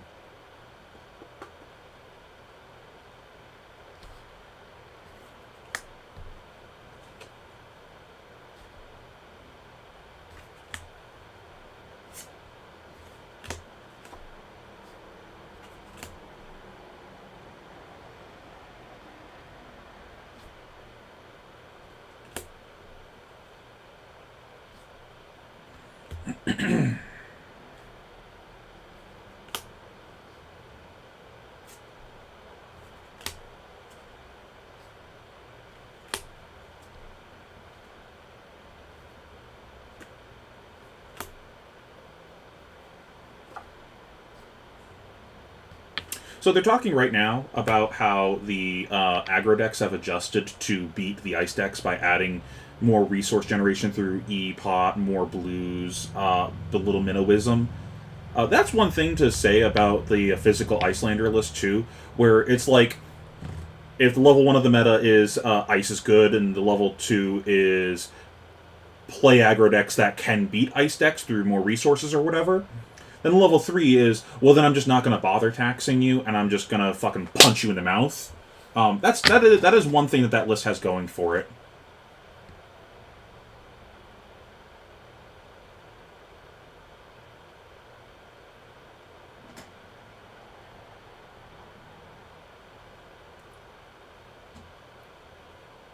I don't know what you mean by the your last comment, Goblin.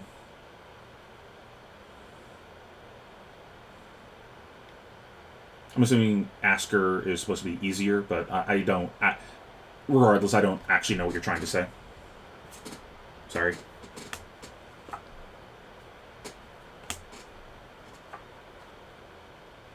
that a lava burst under that? Yeah.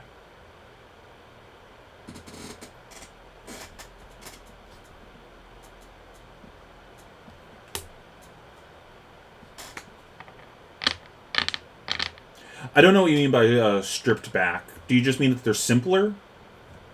Sorry, that was the part I didn't understand what you meant. Like, I just don't know what you're trying to say in general.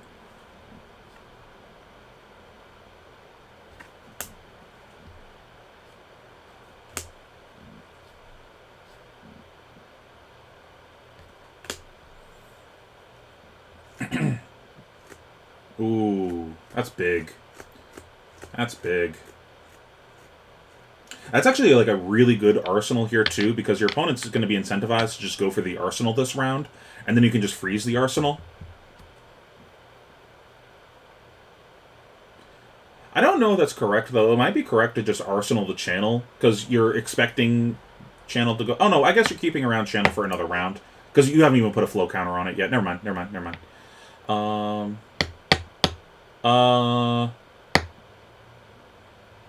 Yeah,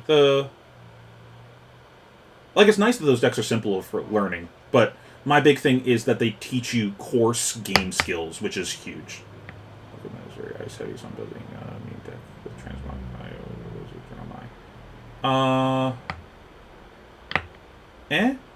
Like, if you're running into a lot of ice decks, why jump through the extra hoops of transmogrify? Just play big dumb attacks instead. Just play Phantasmaclasms and like, you could just build Dromai as a Wounding Bowl style deck, where you're just going because you don't give them the priority sequence to give you the Frostbite if you're playing against Icelander. You just go punch you in the mouth. But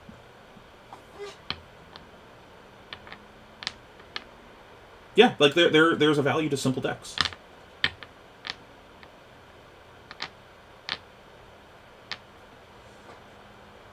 I like, I don't think there's anything wrong with grind heavy metas, personally.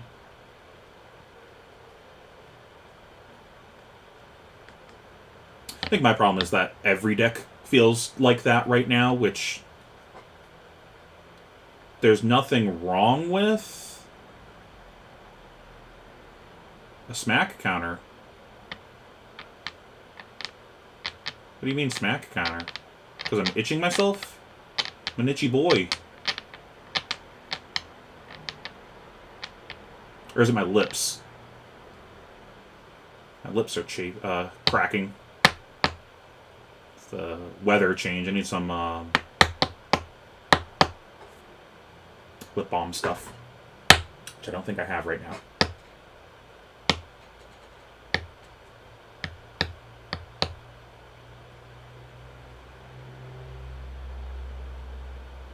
Ooh, that's pretty good, getting the double pitch here. But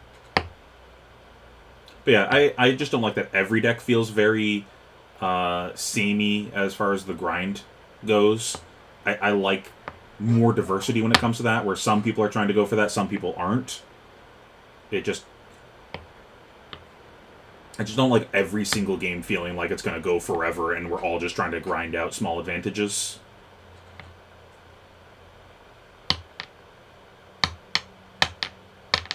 I have no idea if she's good in Prism.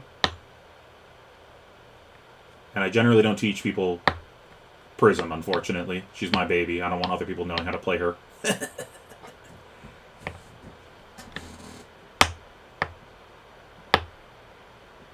Oh!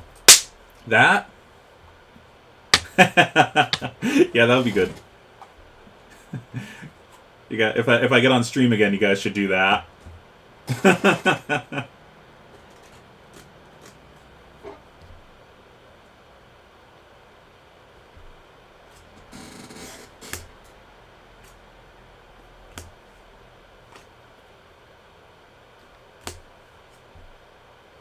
Yeah, Rev, don't look to me for anything to do with Blitz ever. I don't know anything about the goddamn format. If I play Prism, it's literally just going to be because I'm lazy and don't want to learn how to play Blitz. Like, honestly, I don't care about Blitz. So if I play her, it's because I don't want to learn the format. And then, win or lose, I'll have fun because I have fun playing Prism. Like, all of my Blitz games that I've been doing recently on Prism has just been like win or lose. I'm just like having a good time. I'm just enjoying the game. I don't really enjoy games typically a Blitz, so.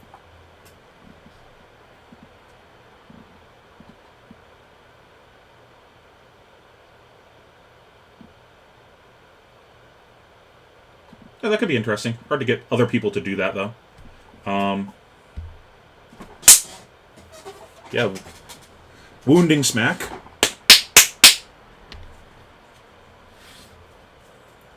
I started doing that during Tales Sealed, like the pre-release. Every time I would punch my opponent in the mouth with something that was 7 or more, I'd go. And then that just carried over into the rest of my games.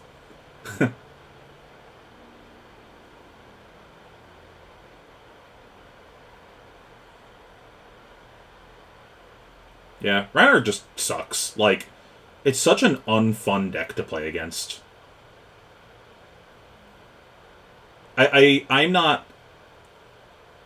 I don't feel good win or lose versus a Reinar. I'm like, either you high rolled the shit out of me and I didn't have agency over the game, or you low rolled really hard and I won the game and had no agency over the game. Like it just comes down to RNG so much, and I hate that.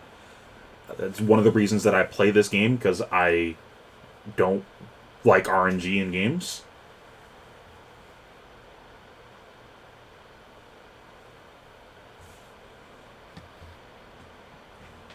Oh, they're actually talking about Prism right now. He's talking about player agency.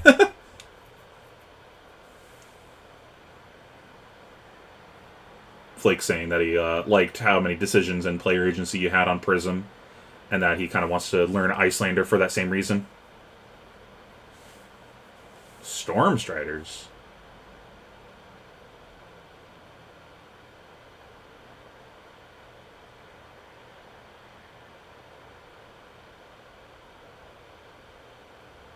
What's this Stormstriders?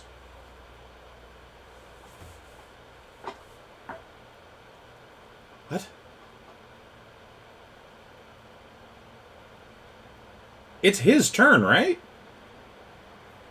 Like, he's doing this main phase. What?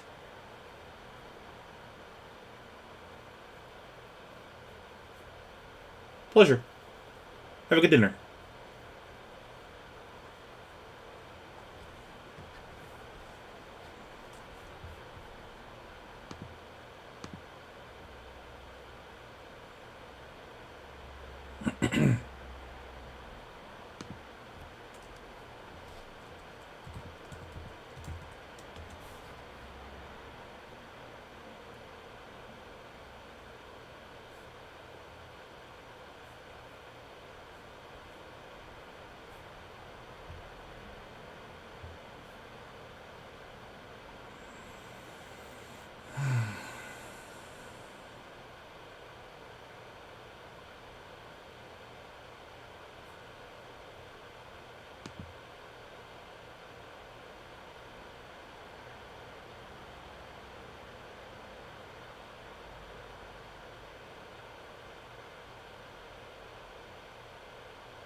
This is bulk.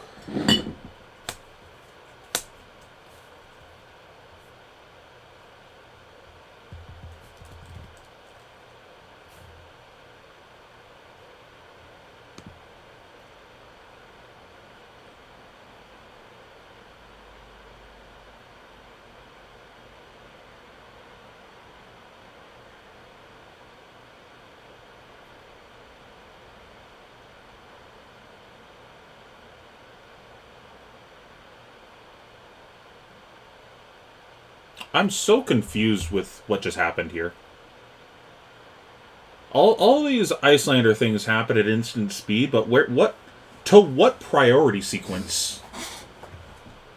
Was it to picking up a Phoenix Flame or something? I'm very confused.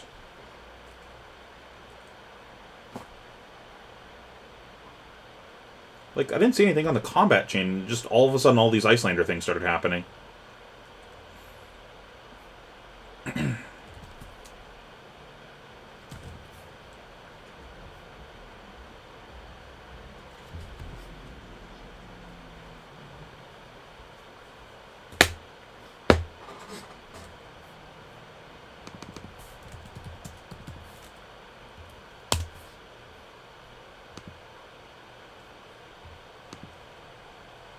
Oh, he's AB1. I didn't even realize that.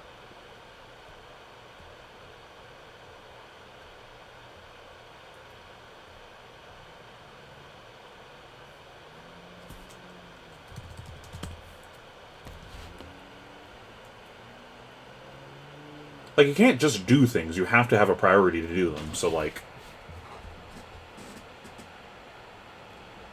I want to rewind, but I know it's gonna, like, fuck up if I try to rewind it, so I don't even want to bother. I don't think it matters. My life does not change knowing this priority sequence, so whatever. Yep, bulk. Animate dead. I hate it. I'm so out of touch with what magic cards are worth anymore.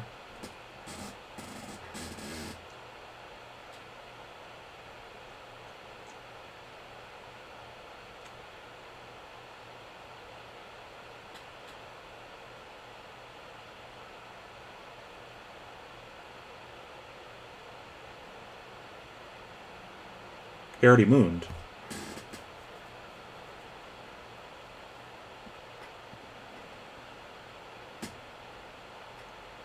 There's literally nothing that kills here, right?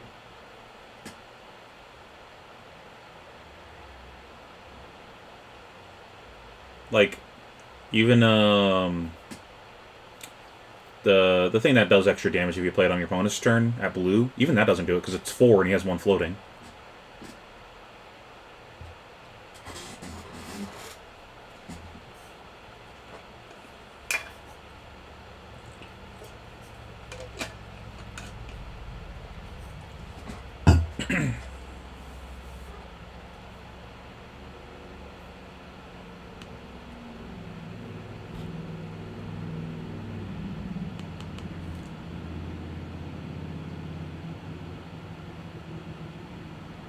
Thank you, Tunic. Okay. So yeah, doesn't change anything. That's very aggressive, doing that all in response to a Tunic.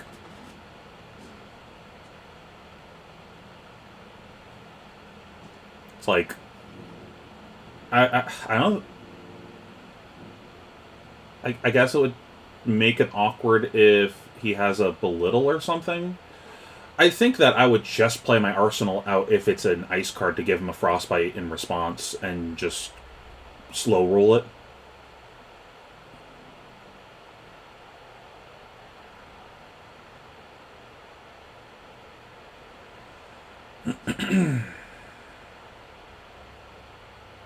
But he might still win here because, like,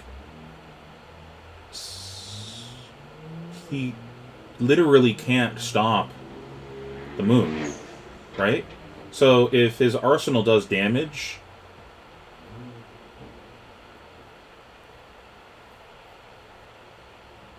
his Arsenal needs to do what, like 3 damage or something?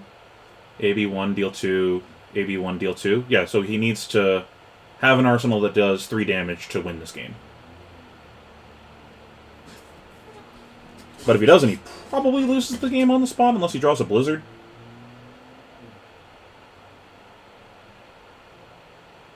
That was super aggressive. I don't like that.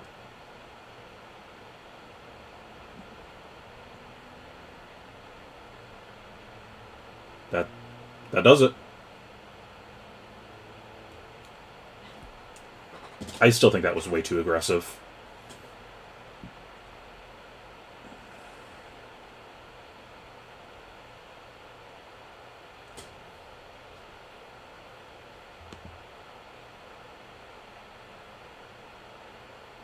I probably would have just played the Ice Bolt there and given the Frostbite.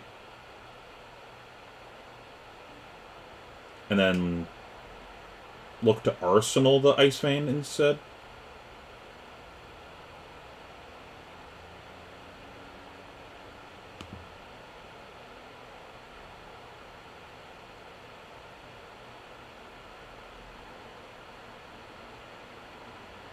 This is the same game, right?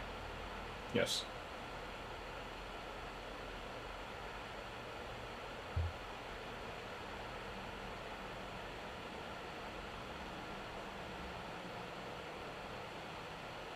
Oh, here's that dash list.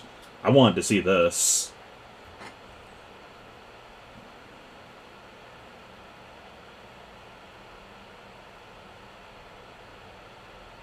Well, like, if you're trying to force the E-Pot, then responding to the Tunic doesn't really matter, right? I don't know. Giving a Frostbite does the same thing as far as forcing the E-Pot. Like, the reason you respond to the Tunic is to make the Tunic resource potentially useless, so they have to still pitch a card to have a round. So they can't just, like, have a round off of a Tunic counter. But just giving a Frostbite does the same thing. So, like, blowing everything to do that, I think is too much. And, like, what you can do there, too, is do that, blow your shit, like, give him the Frostbite, and then see if he cracks the E-Pot in response to the Frostbite trigger. And then you could crack Storm Striders in response to force a card out of hand instead of the E-Pot. And potentially threaten lethal there because he can't use the E-Pot resources. I don't remember what the life was anymore, but seems too aggressive to me.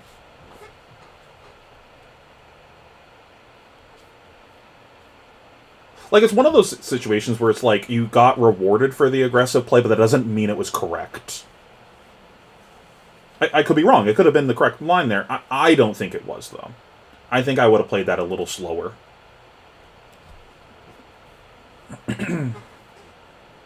Jacob's a nice guy. I like him. I'm trying to remember, is Easton the Lexi from Pro Tour Lille? Can't remember anymore.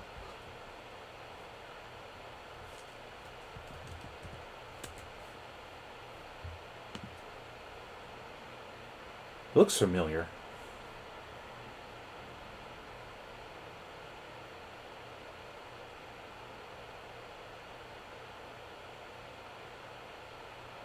Is he using a Pokemon counter as his chamber counter?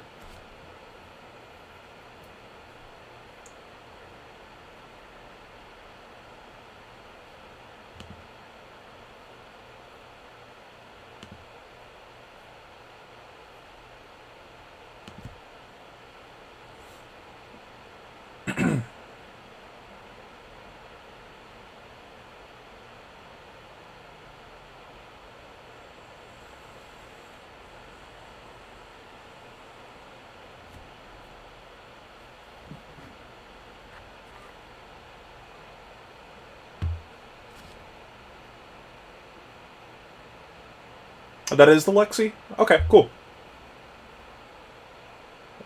We had a fun game on stream. He was a very nice guy. Oh, that's cool. I play both these guys on stream. That's awesome.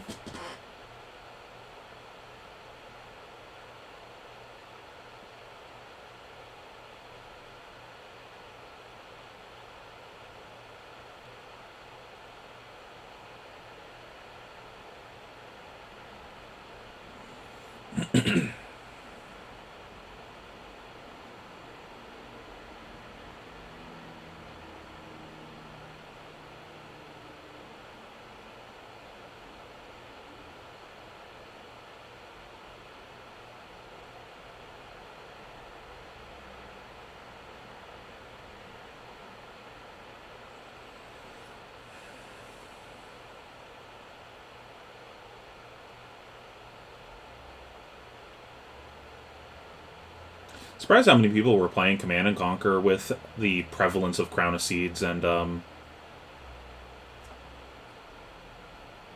of Providence. I would have thought that it would have fallen off quite a bit.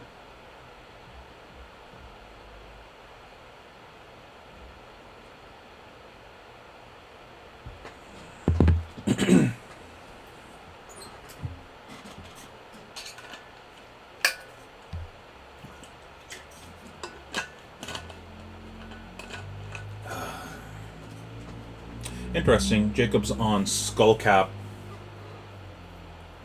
I don't know if I like that choice. Like, I understand the +1 life.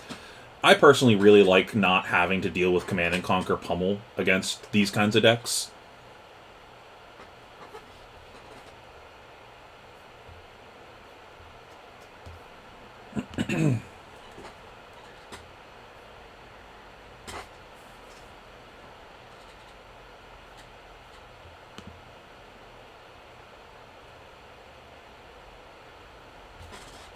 How many bids we got here?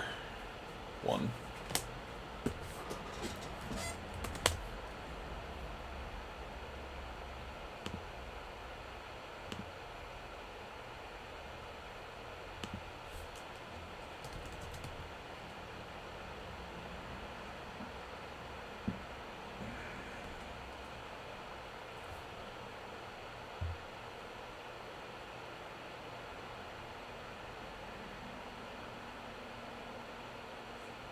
It's a lot to go again.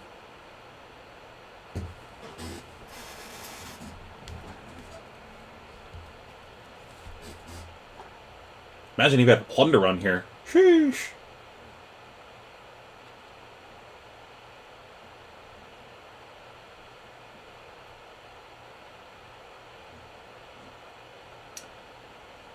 I wonder if the aggro Oldhim like this is better into this style of dash, or if it doesn't even matter because it's such a lopsided matchup.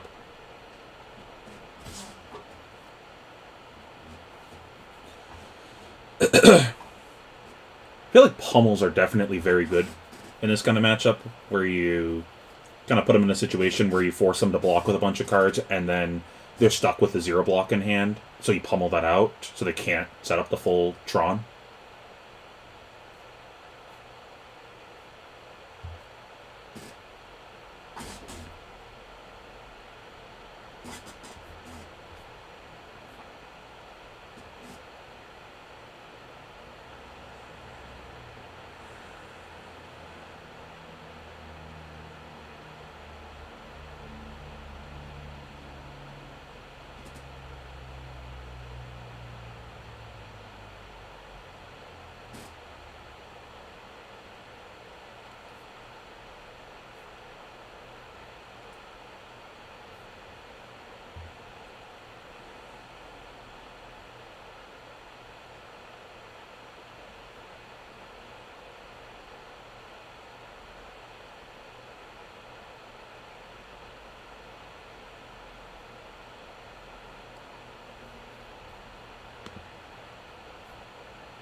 Game actions, the deck.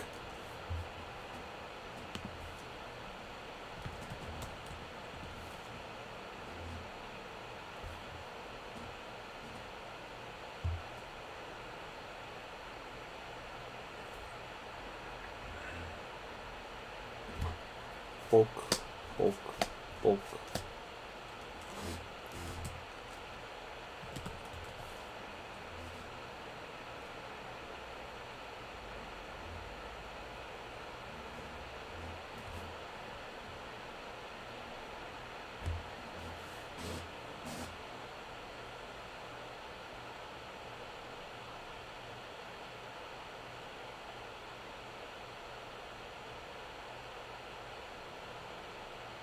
They're mentioning that Jacob has a lot of achievements in other card games. Does anyone know any of his things? I only am aware of him from this game, so.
Love to see that. All these goddamn cards are bulk.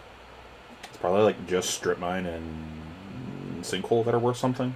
I don't know if these cards are worth money anymore.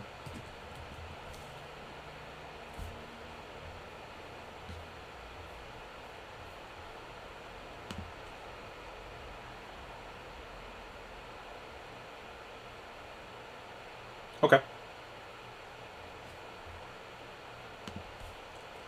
Let's look them up.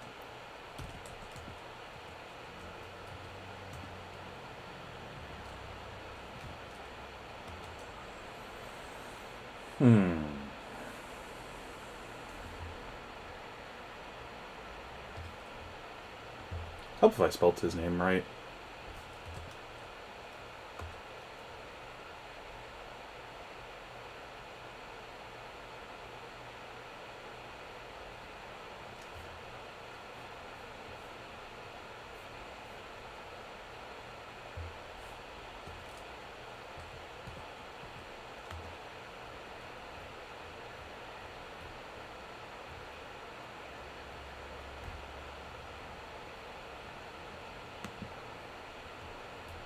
Oh, he has his own token in Magic. That's cool.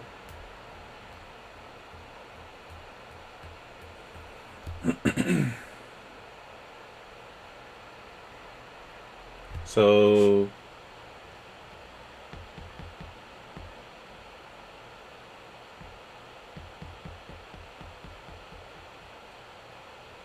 So he's got like some tops and wins and stuff in SCGs.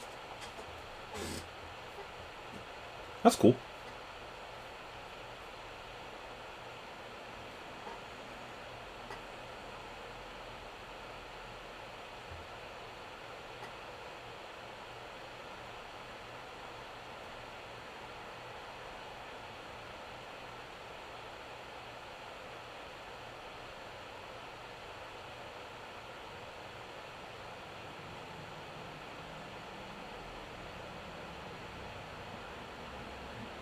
Pitching Oaken. Interesting.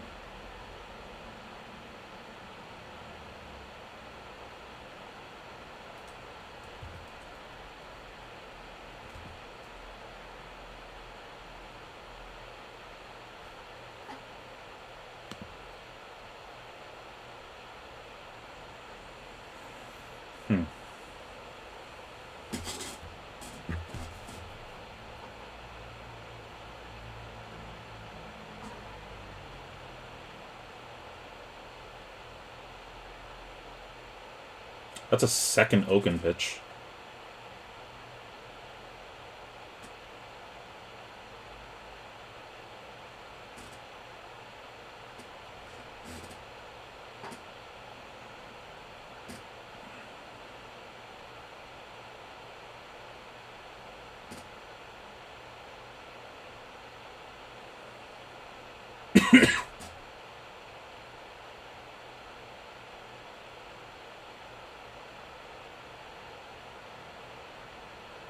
Oh, got him. Got him.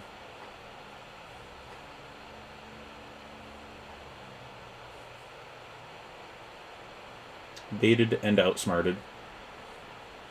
Oh. He's almost got Tron.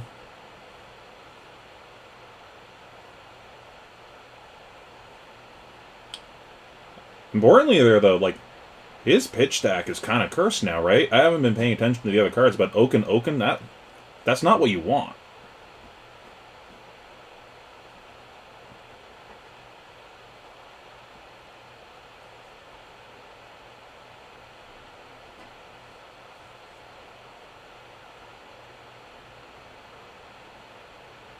So he's got one of them online. I don't know if the other one is.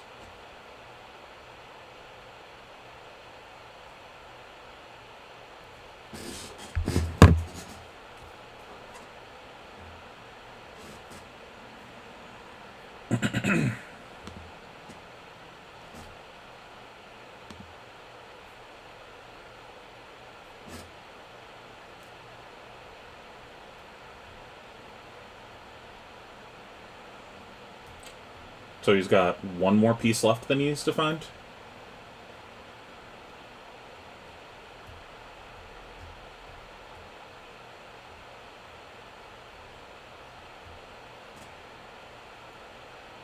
Pretty good.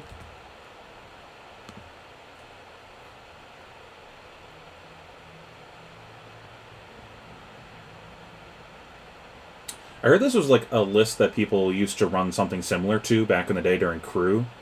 Um, Very interesting seeing that come back. I wish I was aware of the meta back then. You know, started playing during Monarch.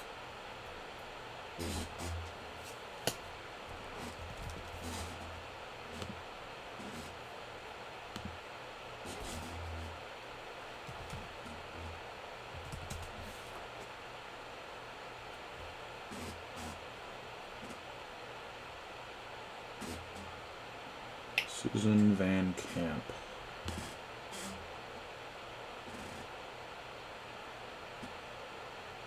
Endless Winter. Okay, block.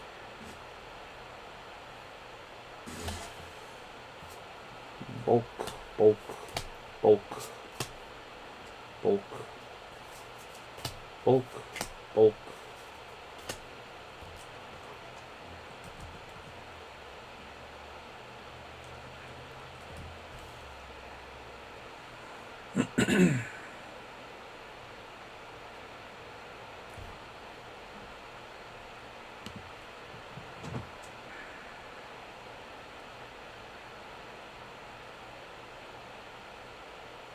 Oh, it was worth $1 reduce.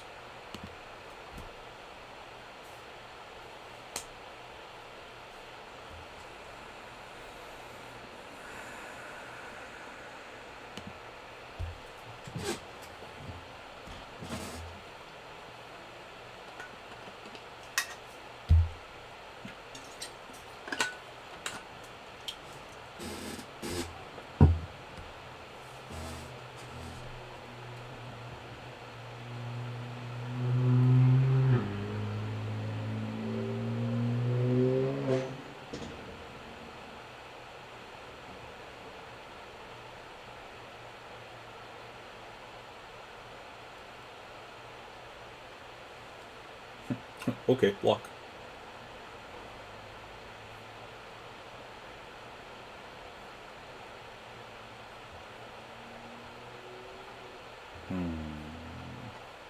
I guess I'll pay $250 for this.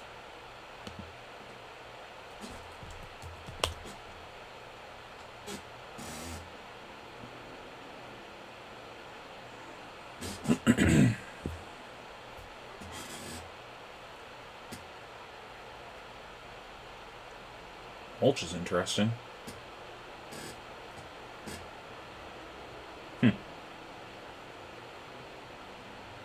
Wonder if you board in extra cards in this matchup as either player. Surely not as the dash, but because you want to find your items as soon as possible.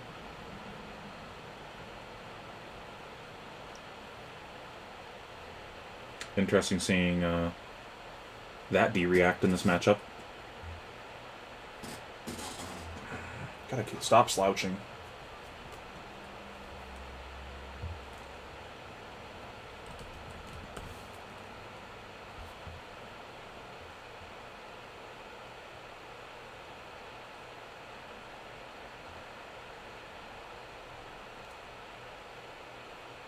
Ooh.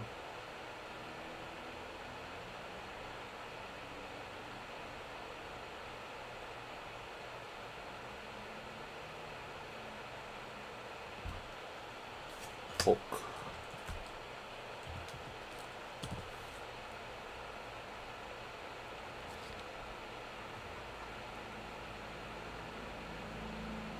Probably just shoot, go again, reload, pass. Oh, he's going in. I'm kind of surprised about that. Oh, he still has a card in hand. Okay. That's reasonable. Probably another blue.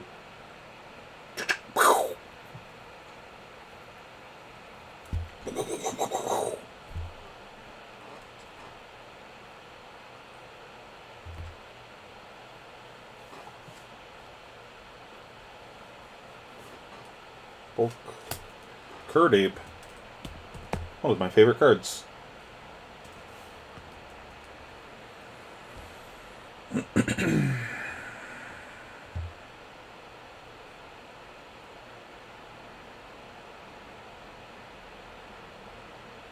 Card Ape is $16? Bullshit. Okay.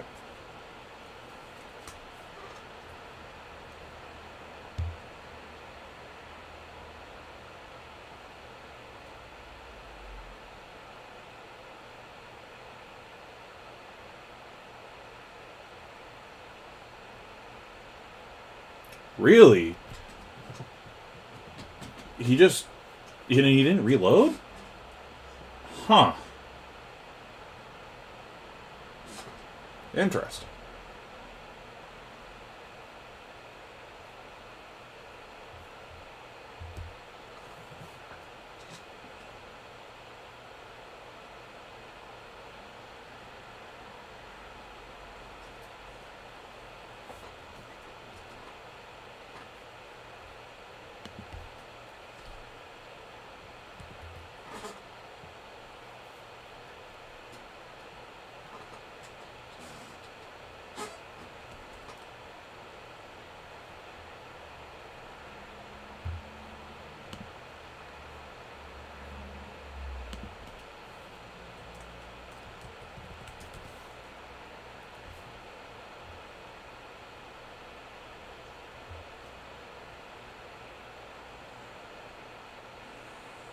Interesting. Surprised he gave armor here.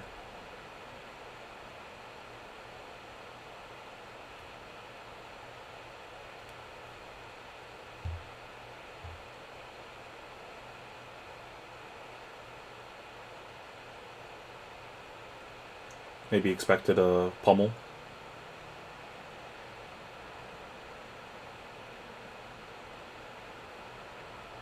Yeah. That's probably it. He was probably playing around red pummel, and he's just like, okay, I either sink the red pummel or sink the hammer. Either way, I get to use the sink and get through the round without getting punished. Could be that he has a zero block in hand, too, and he doesn't want to get punished by holding that. And he had the red pummel. Is that a springboard somersault? Sheesh.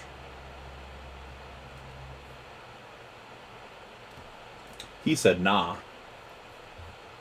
Nah. You get nothing. I'll reload.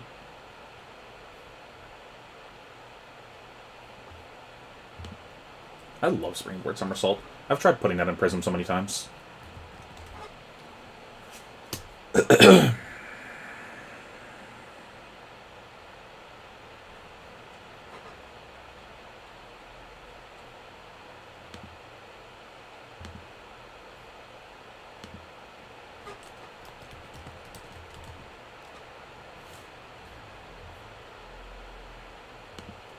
Really want to know what Jacob faced in Swiss. Was it just all Oldhim?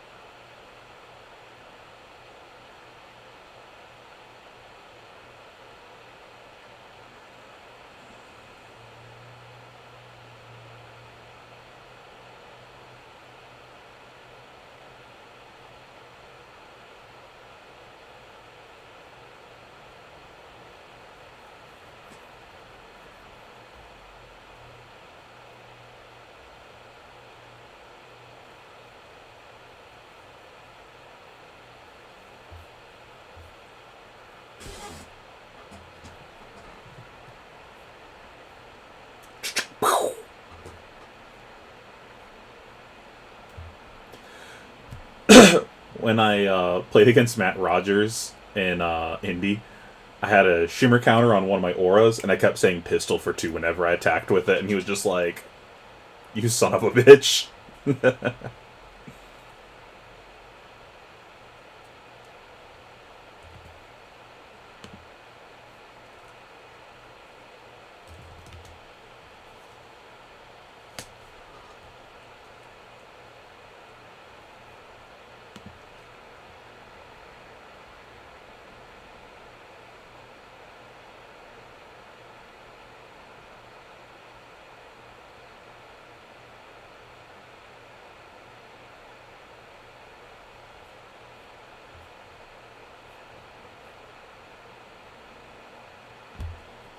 Another Dark Ritual. Bulk. Ooh, Wrath of God. I'm gonna be upset if that's bulk.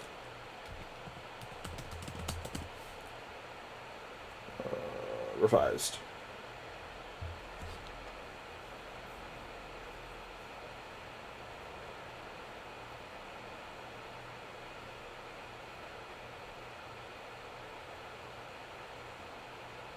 Probably just block with 3 cards and load up unless you have an item.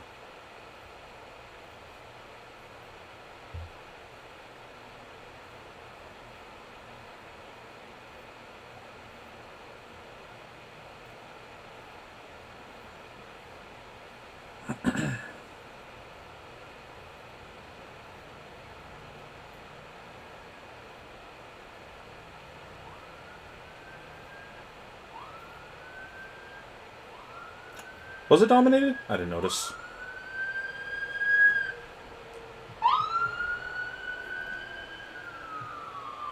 Oh, Tron assembled.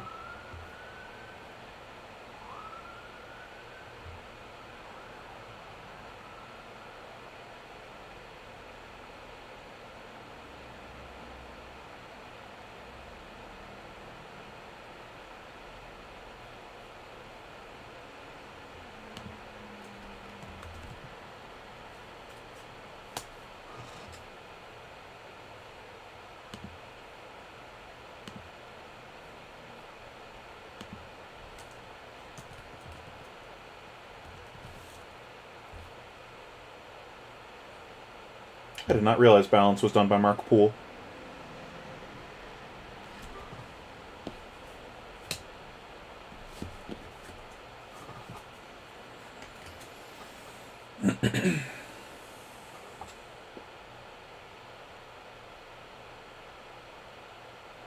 What is it, an endless winter?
Oh, did they get rid of the other Flesh and Blood Reddit group?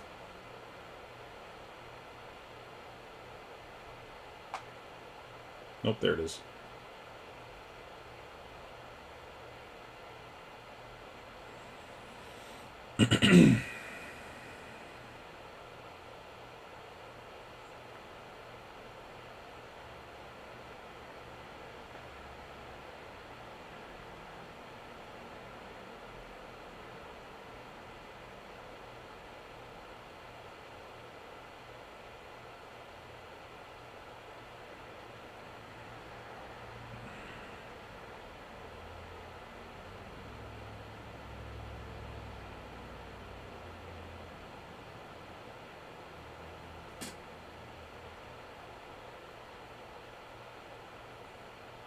So seems like this game's pretty much over at this point, unless he. Yeah, I don't know how he wins from here. Easton, that is. Like, dealing 20 is so hard at this point in the game. He needed more chip damage early, it seems like. And now he's going to come to his cycle of all cards that block 2.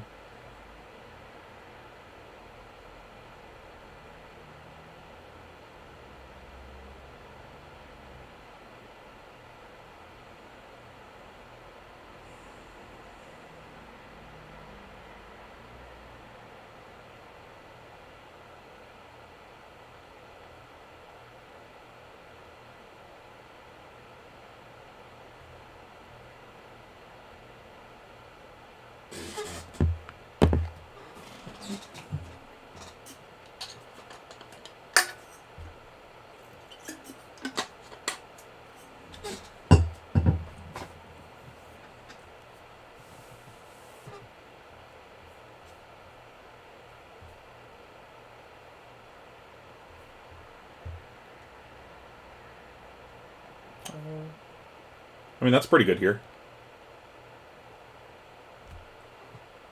You can still just load up, though, right? It's like your attacks can't gain go again or whatever.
Every card you get here, too, is just such a huge win as Jacob.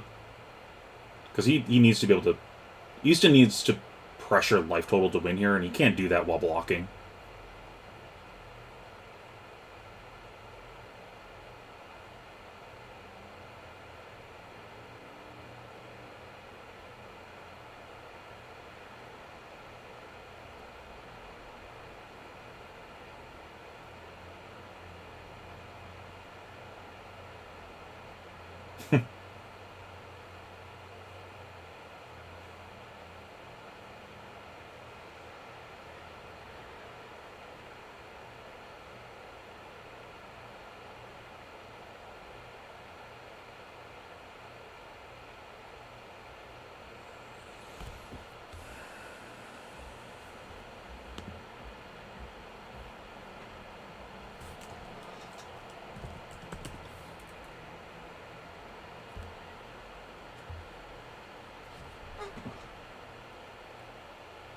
Is that a... What? What is that? A seismic? Oh, he heaved. Okay, yeah. I'm surprised they allowed them to use those tokens. Because they're usually really anal about that stuff on stream of like, no, you have to use the like official things. They wouldn't let Dando use his Briar with Ellen DeGeneres' face on it.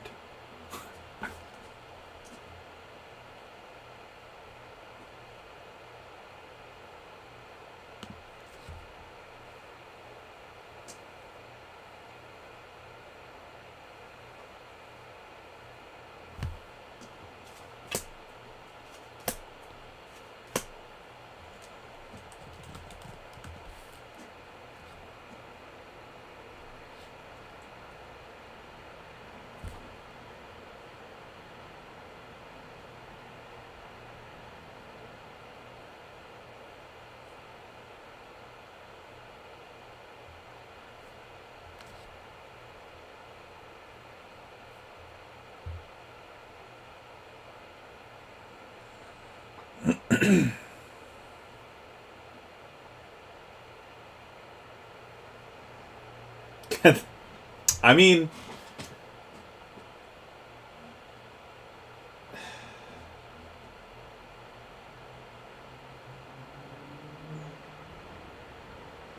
yeah, it's funny you say that. You look at Magic; they banned cards because of the art. They have like all the cards that they banned because they're like racist or whatever. I don't know. Crusade or whatever.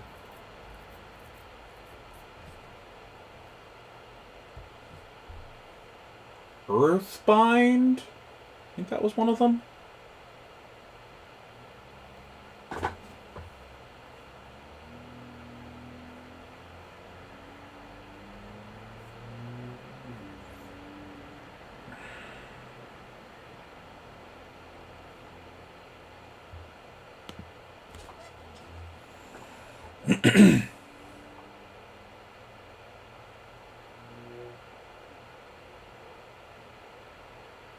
They're pointing out how Tekla Foundry Heart has 0 text in the matchup. It blocks for 2.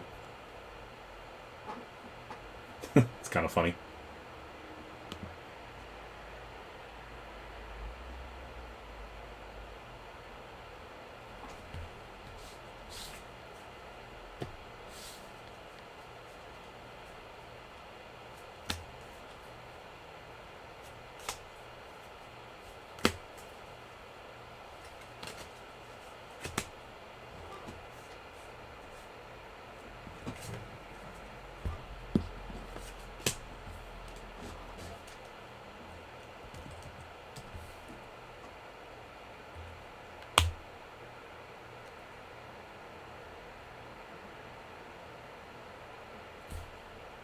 I'm surprised Sinkle's still worth money. Huh.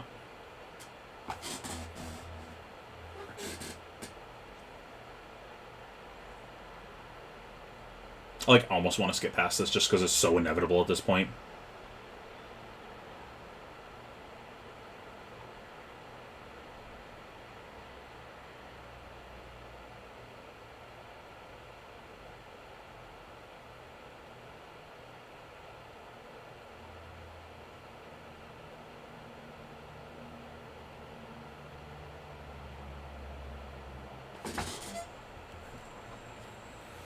So it's a moderate play and 2 heavy plays.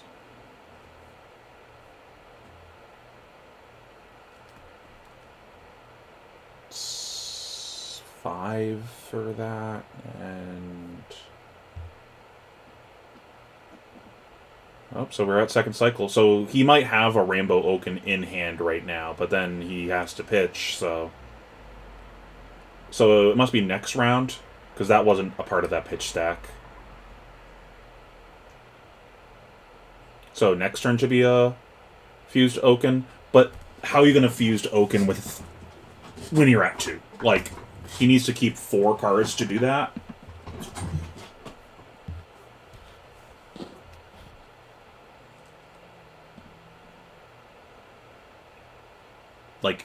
I think his only out at this point is his opponent inting.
Yep, here's the hand of the Rainbow Oaken.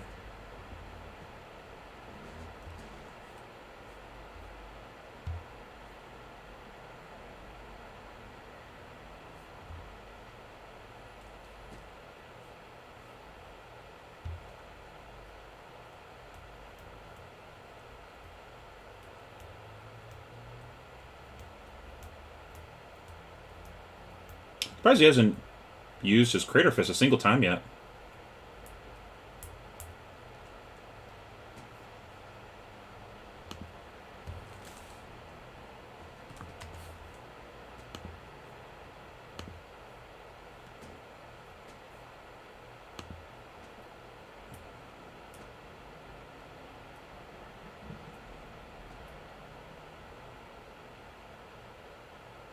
Why is it called Tree Frog?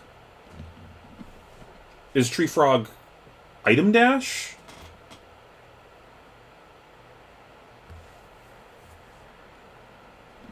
That doesn't matter anymore. You're at 1.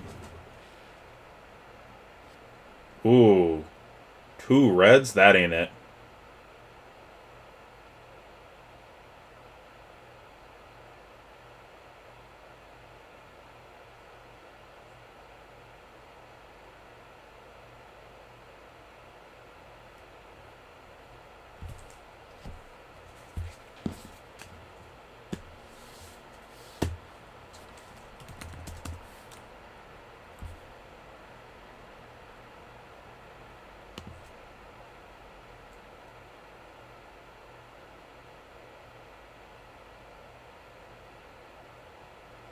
Yeah, he needed that channel like 2 rounds ago. I don't think it matters that it's dominated.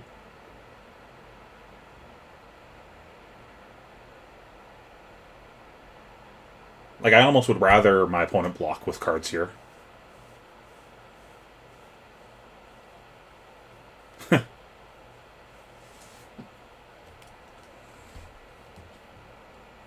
What the fuck? Why is Ball Lightning so expensive?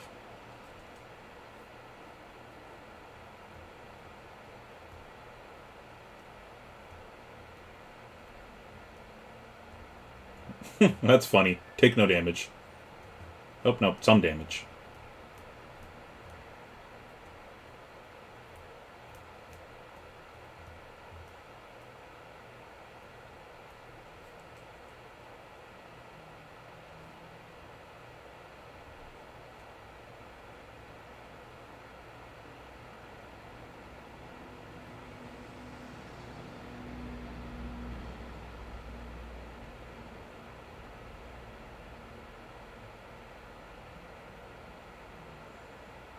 I think he's playing around Blizzard here.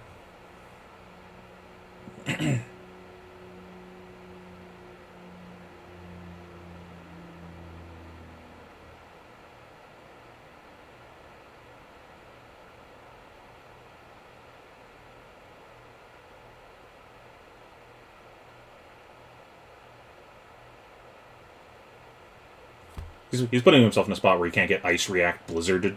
Like, because that would stop his round. Maybe he knows there's one in hand right now. Which, like, if there is, that's cursed because it doesn't block.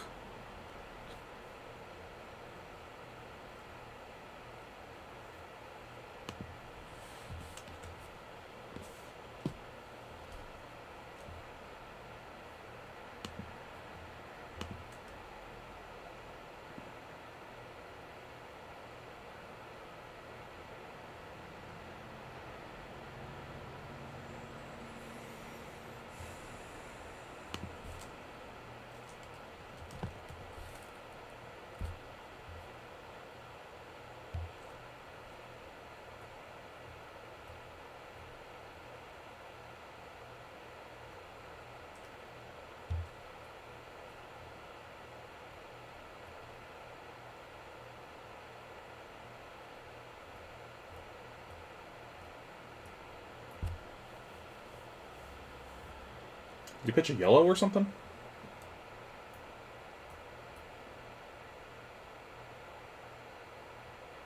He's just not representing his floating.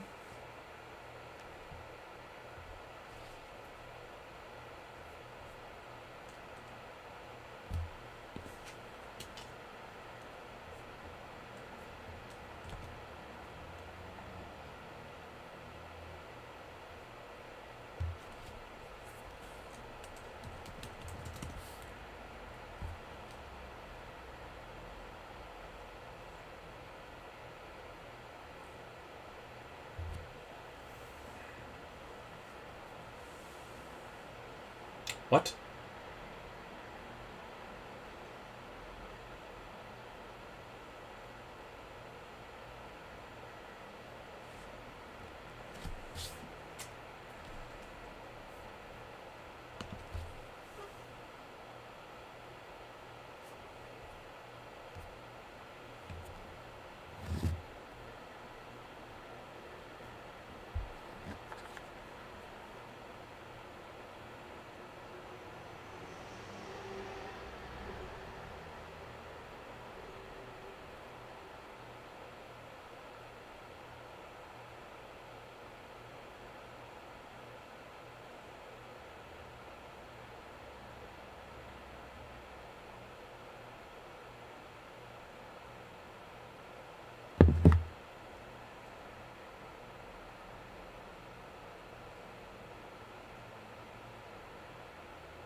Why did he block with shield there?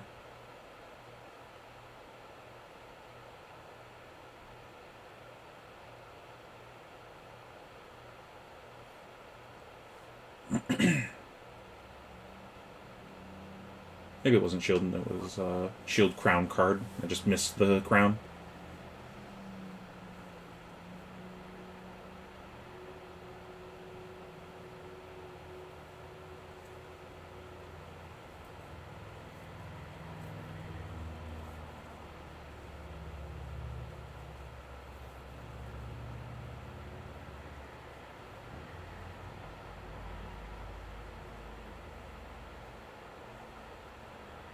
That ain't it.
Man, this is a fucking boring game. Jesus Christ.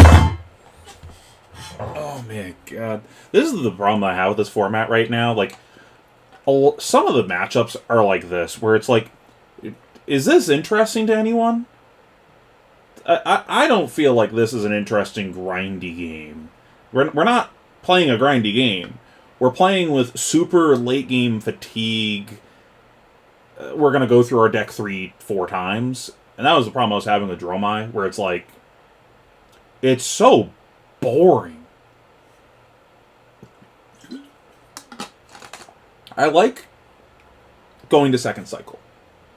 But if we're going to the third, fourth cycle, going to see every card in their deck multiple times, it's so boring. Because that means that no one's putting on real pressure a lot of the time. No one's actually doing anything to advance the game sometimes. I don't know.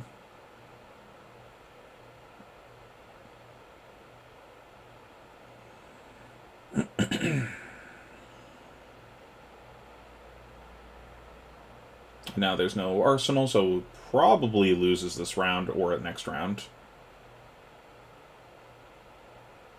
Yeah, it's just tedious. This was my Dromai matches for the most part too. Like, I would beat Oldhams with no cards left in deck. the fact that the game is going that long, it's insane. It's not interesting.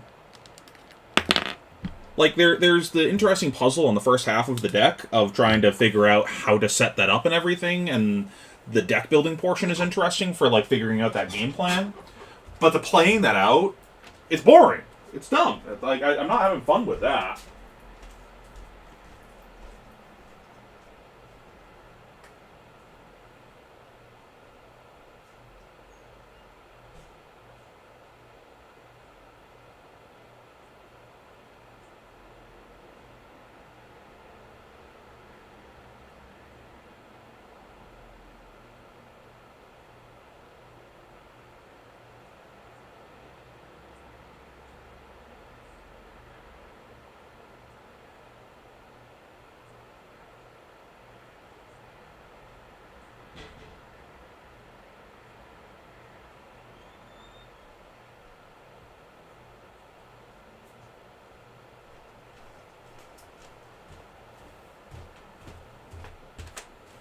Sorry, that was a long game.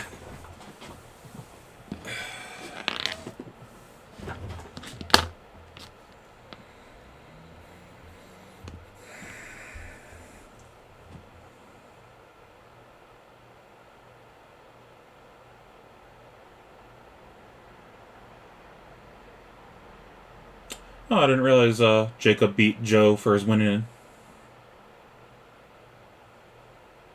So I believe it's just the quarterfinals and then the finals now?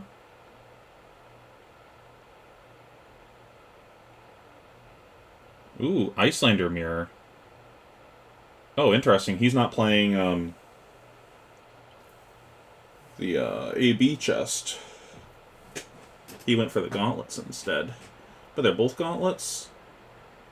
Is that Null Rune Hood also? God damn, he's a maniac. Sheesh.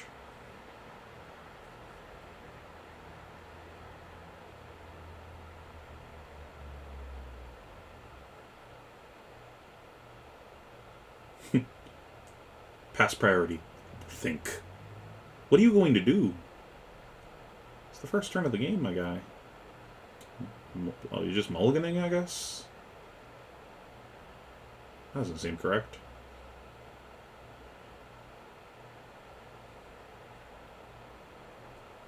I hate that, too, because you just gave your opponent info. The fact that you could take a game action turn 0, you just told your opponent a card in your hand. And he should know what that card is at this point. Because the only thing he could do is, what? Exactly Oasis?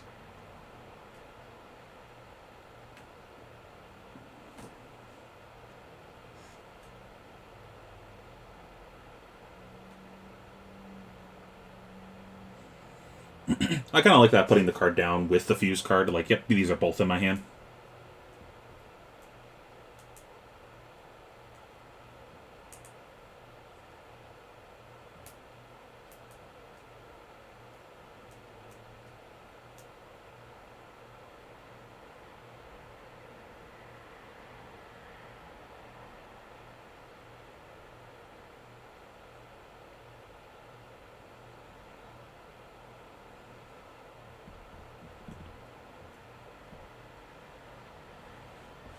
I don't mind throwing that out here, because Cold Snap is really bad in this matchup unless your opponent's physical and they arsenal physical card.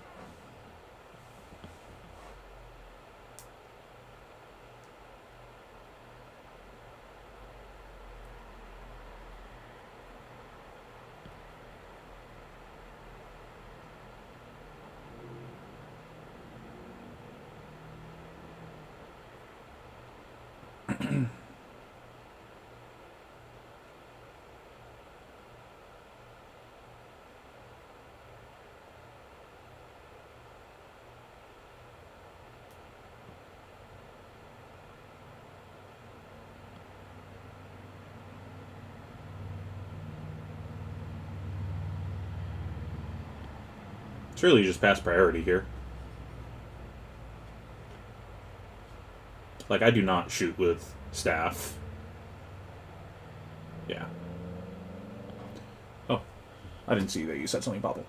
When you asked the question if it was fun to watch, I tried spawning and my account got disabled for no reason. Really?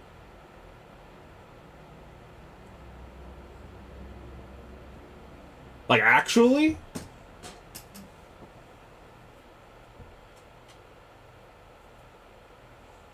LSS be creeping. Don't be talking shit.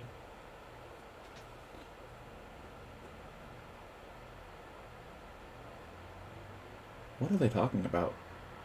Is he telling them it's against the rules to punch him in the mouth?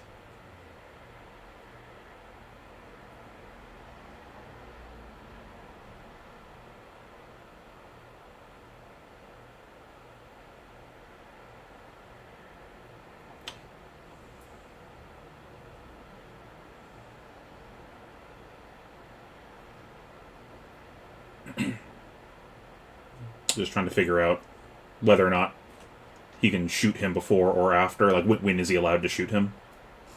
I don't think it matters.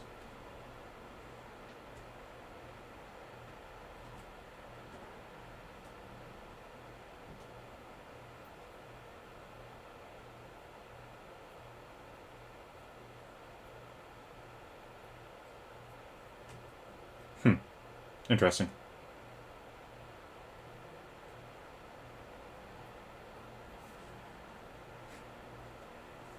My stream was secretly just to fish for your info, so that way we can hack you.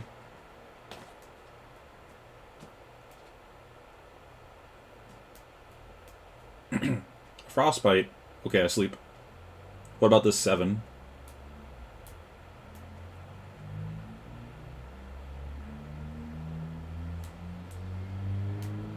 I think he just pitched to prevent here. Yeah, like, I don't think you actually care about maintaining the arsenal.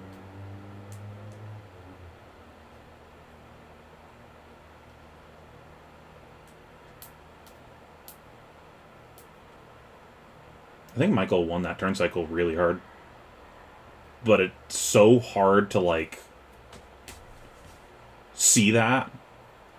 Because, like, he traded much more efficiently card-wise there. His opponent spent a card to turn on staff, a pitch for staff, blocked with a card, casted a card, and Michael pitched a card, played a card, and got a counter on his chess piece. You're on to me.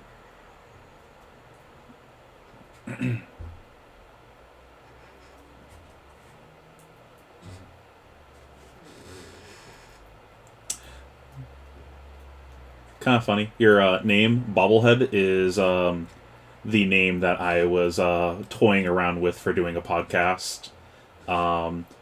We've been calling her internally, like a couple of my friends call herself Cracked Bobbleheads sometimes.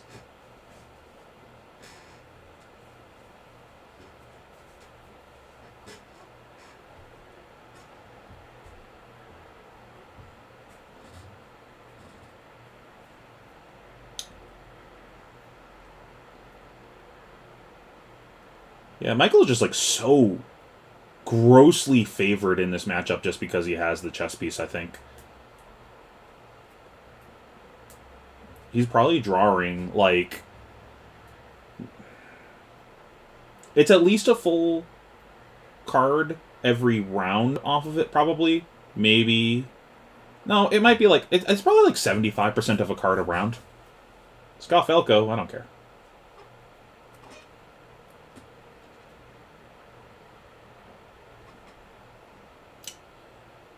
Like, sometimes it might be 3 counters you get in a turn cycle, but, like, knowing your opponent is playing that chess piece, they probably play different and don't let you do that as often.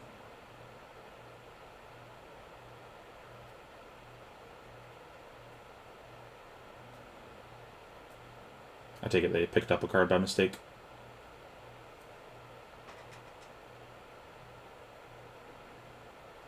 I like that they have a timer ticking up for the finals.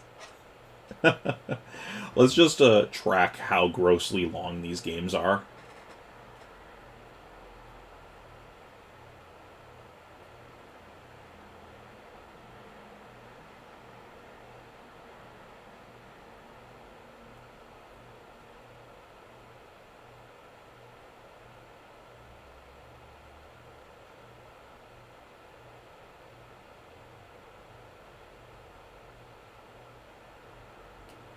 I'm going to be trying a stupid gameplay thing with Dromai soon.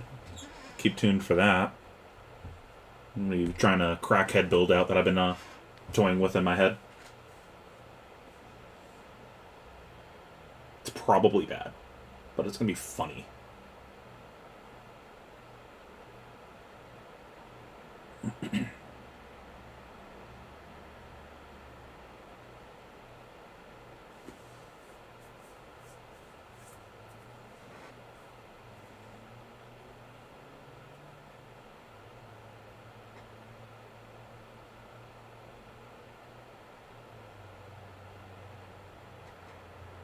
Oh, first blood. It's going to be a game of 1 damage at a time. Love that.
We need more of that in the game. I usually just go for whatever deck I have fun playing, period. Like, I don't play meta for the sake of playing meta. If I happen to be playing a meta deck, it's because I have fun playing that deck and has nothing to do with it being meta. I played Prism on my first day playing the game, and I fell in love instantly, having no idea what's meta, and I just stuck with her ever since because I've never found a deck that I had as much fun with. Would have played her if she was shit.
I wish I had fun playing Dromai. The deck is too... Some of the matchups, the deck is just too much of that bad grindy we were just talking about, and I don't have fun with that. I don't feel like I'm making the same impactful decisions as I am when I was playing Prism. And I genuinely don't like the Ash mechanic. I don't think it's balanced properly right now. But that's a separate issue. Like, I just don't have fun playing the deck when it gets into those stupid grindy games. And if my matchups are either cursed aggro matchups that I'm super unfavored, or giga grindy games I'm not having fun with, then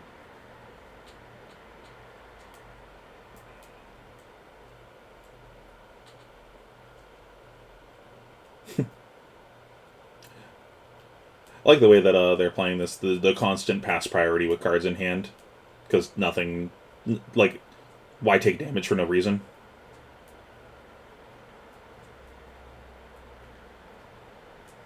I kind of like using the counter on his chess piece here, Cancella's.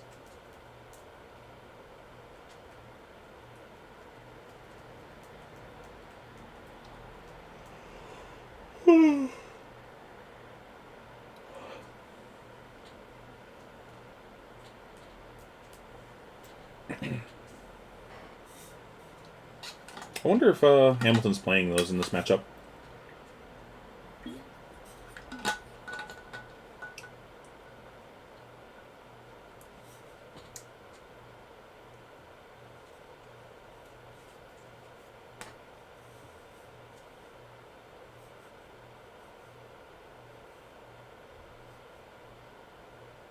Oh, that answers that question.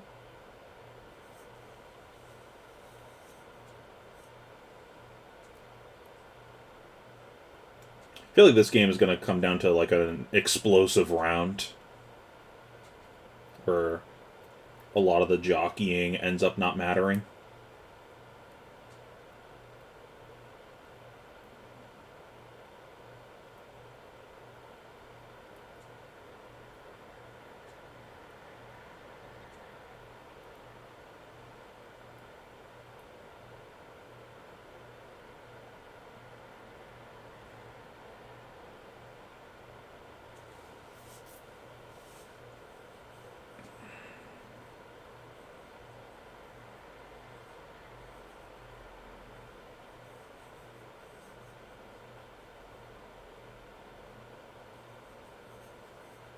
Yep.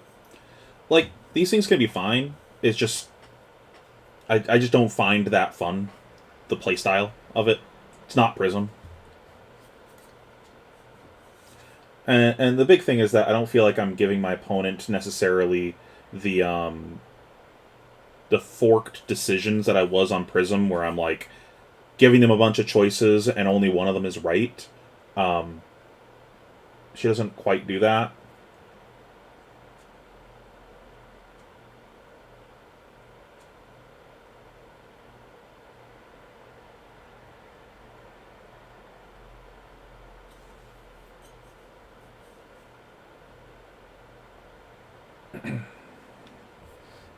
It's kind of rough. Like, Hamilton doesn't really need to take game actions because he has the pajamas. Like,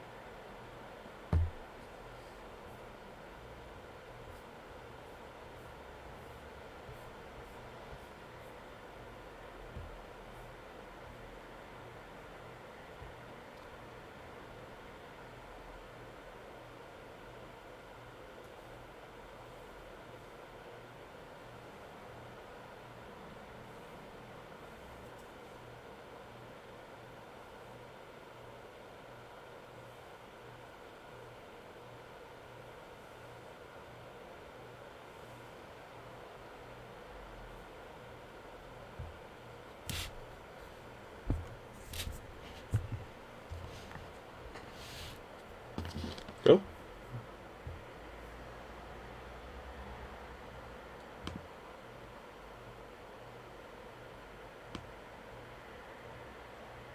Hmm.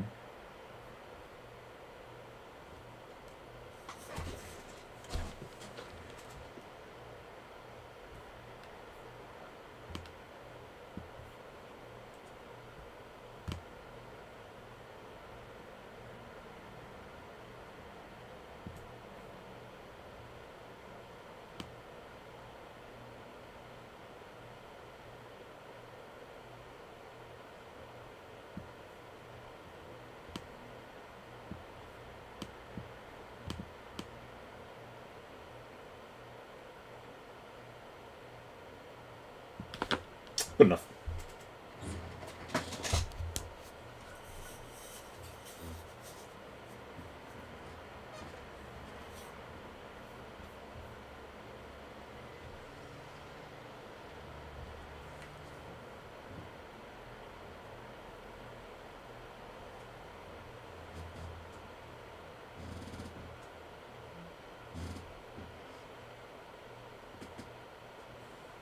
Kind of weird. He really hasn't drawn that many of the reds.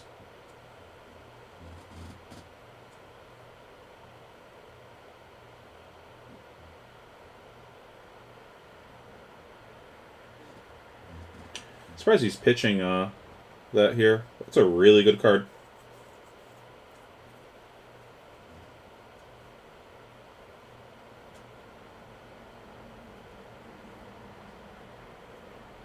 I guess that makes sense that he didn't side out as many cards earlier when I was talking about that. Because he's playing so much equipment.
Nourishing's gonna hit no matter what.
Is he choosing to take one? What?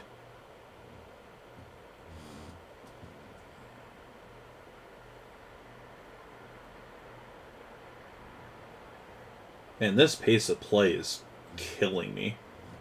I'm so close to just putting this on 2x speed, but then I won't be able to hear what they're saying. This is disgustingly slow. And look at Hamilton. He's feeling it too. He's just like,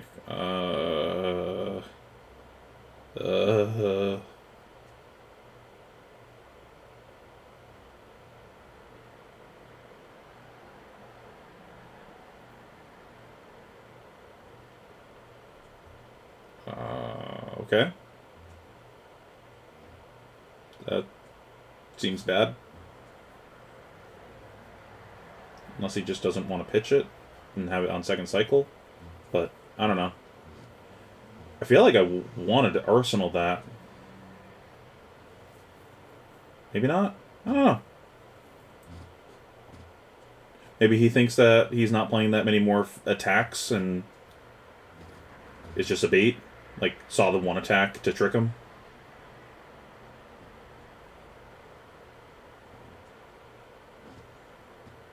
That'd be some big brain shit. Just play the one Findale's Fighting Spirit to trick your opponent.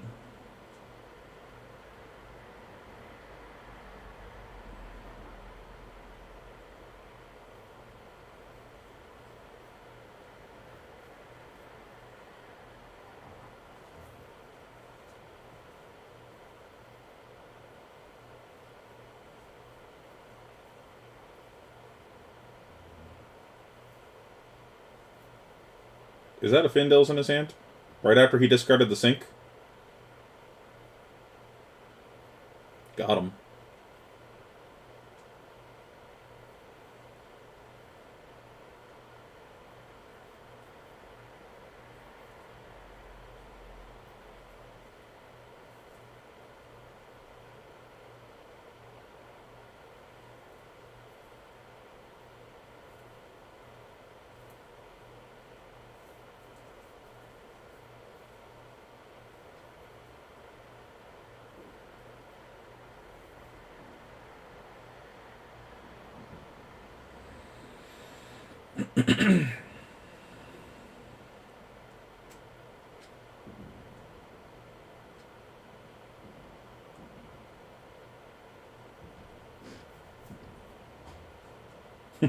Nice +1 int. How about I draw a card for free by using my chess piece?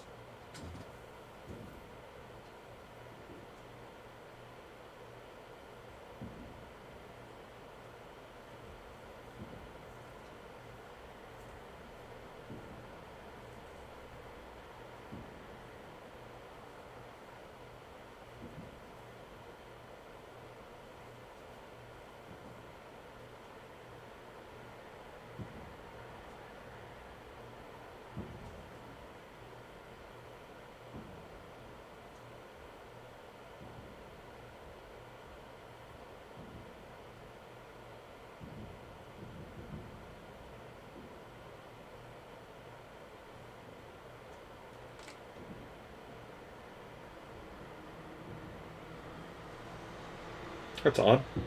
Is there a marked card issue or something? Or is he just making sure that the deck wasn't rotated or something? Probably.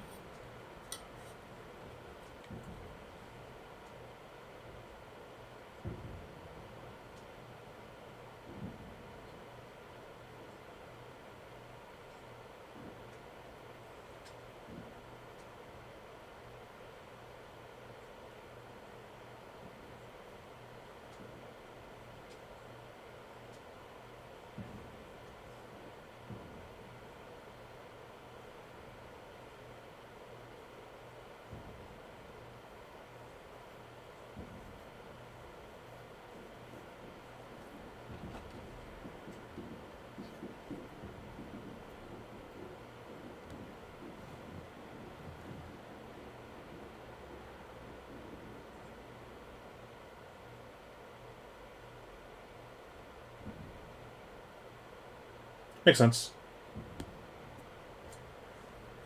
Because it looked like he asked for the judge to help or something. Judge was like, huh? Who? What? Oh, okay. Did he not have a Fandale's Fighting Spirit in hand? Is that Findale's that was the top card in his hand a moment ago before he shuffled it?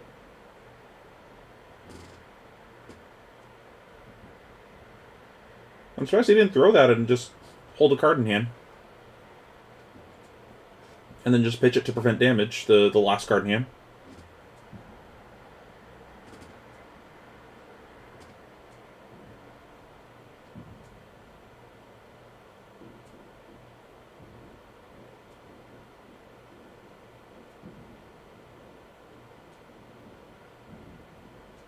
Because now, if that's the case, he's stuck with 2 in hand, and it's not great. You don't want to pitch that either.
Very confused by Michael's line of play here.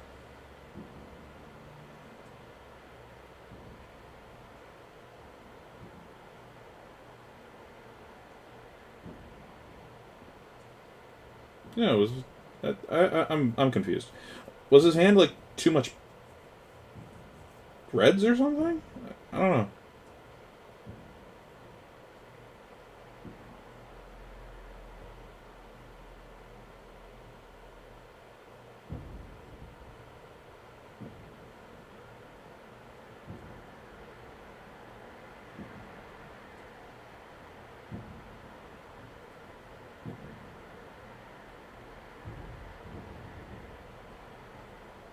It must be near the end of the first cycle.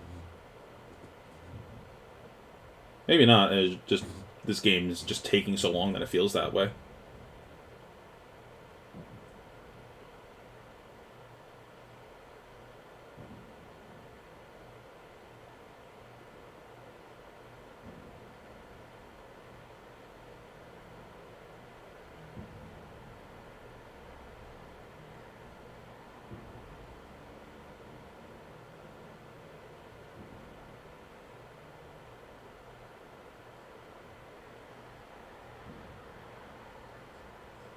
Like, I don't know why he didn't just make this line last round and just give up the arsenal, unless his arsenal's, like, really important.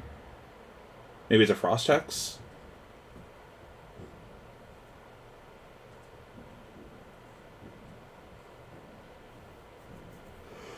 Yeah, Frost Hex is, like, the only thing that really makes sense to me. Because he doesn't want to pitch that if he got shot, but he also doesn't want to take damage.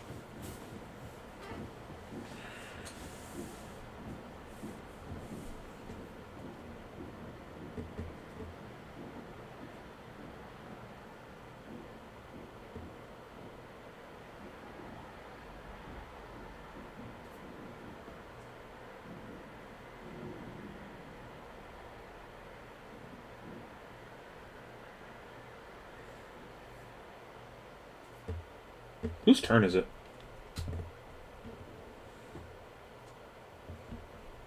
Is Brian just passing priority here?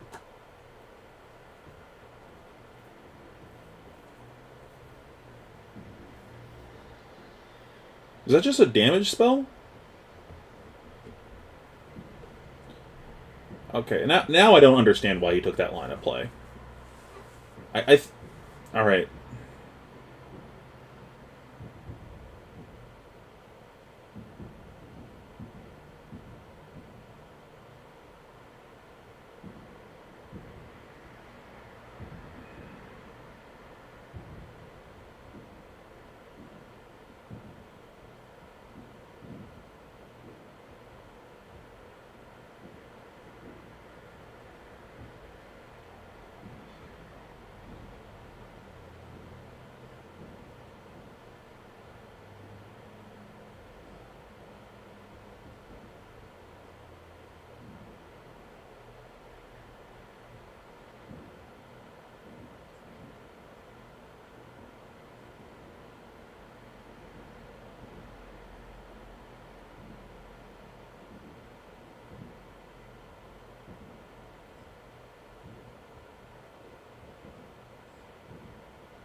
Interesting.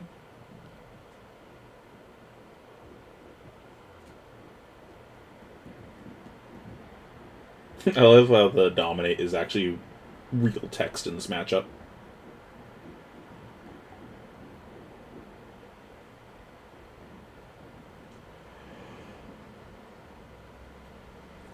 Oh, I'm sleepy. All these grindy matchups are putting me to sleep. I don't like this meta. There's like fireworks or something going on right now. Why?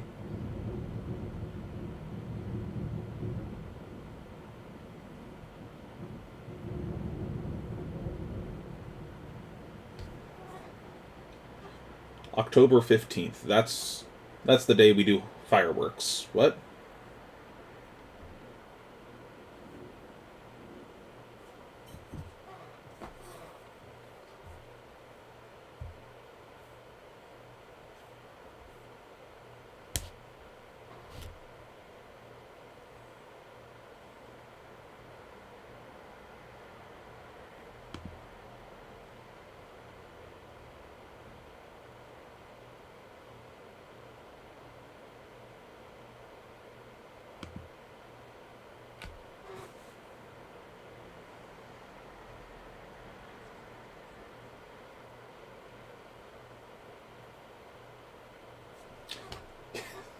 Whack. Why is there fireworks on the 15th of October? What holiday is this? Why is this coming in for 7? Oh, the Frost X's.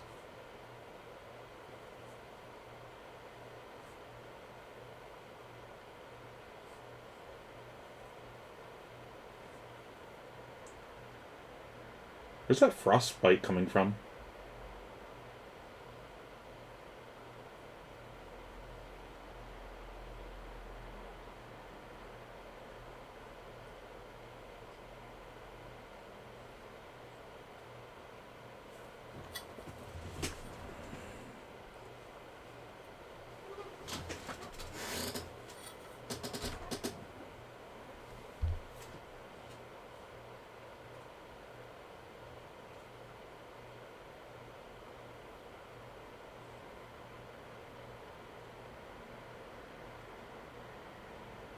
Oh, he had a frostbite from the X spell, that's right.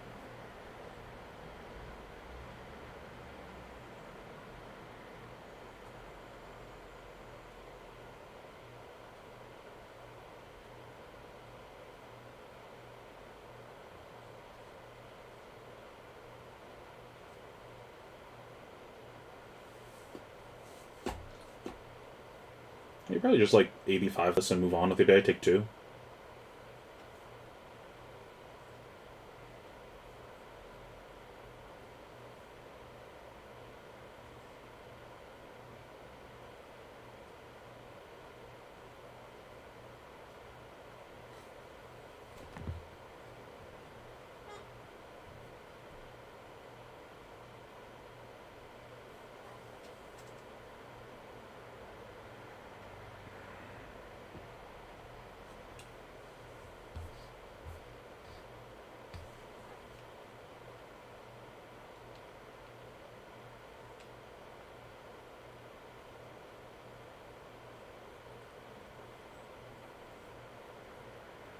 AB5, get a counter, throw the Fiendel, hold a blue, pitch it to prevent damage if he tries shooting me.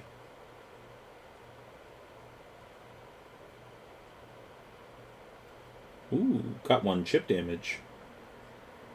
I don't know if I would have gone for the moon there, where my opponent has the 2 floating with a frostbite, so I'm not expecting my opponent to break the frostbite here. I mean, I guess I'm getting free damage by the frostbite breaking and shooting him for 2, so I got 3 damage. It's fine.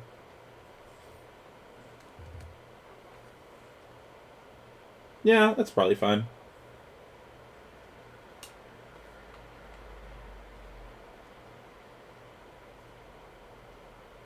Is that a Frost X?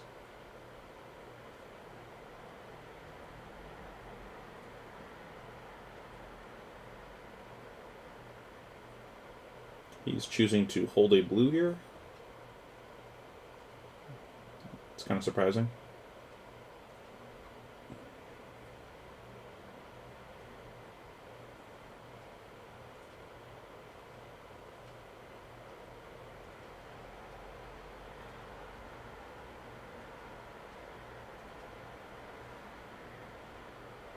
Am I missing something? That's a Fiendel, right? Why isn't it... What? Like, I feel like his round's supposed to be Fiendel try to Arsenal and then prevent damage if you're presented it.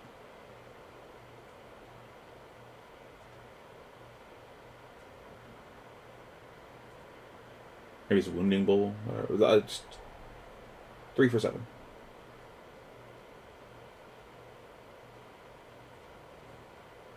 Maybe he's like...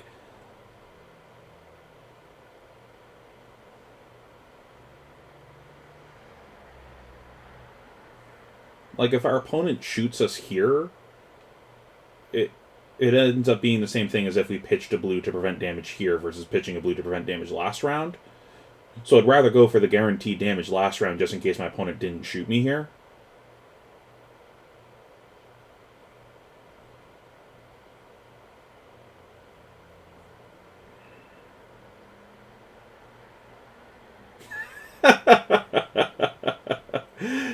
They're just talking about how comfy the chairs are.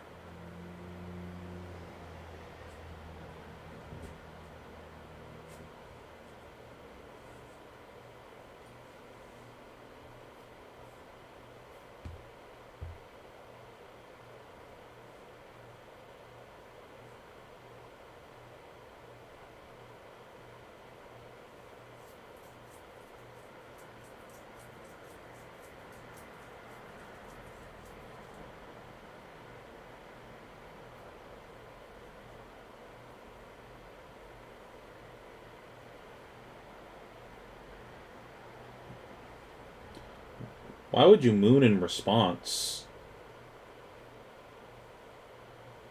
What? Unless Wounding Bull doesn't change its stats. What is going on? I'm so confused.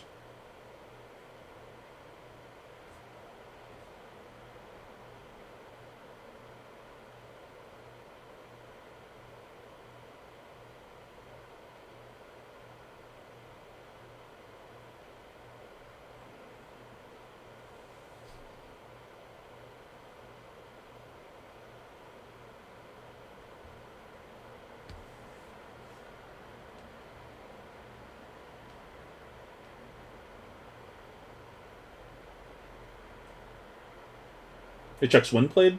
Okay, so this, it doesn't matter staffing there or not. I don't understand Michael's line here of why. Like, it didn't matter because our opponent gave us the opportunity to use it, but if he didn't shoot us here, we ended up wasting a card.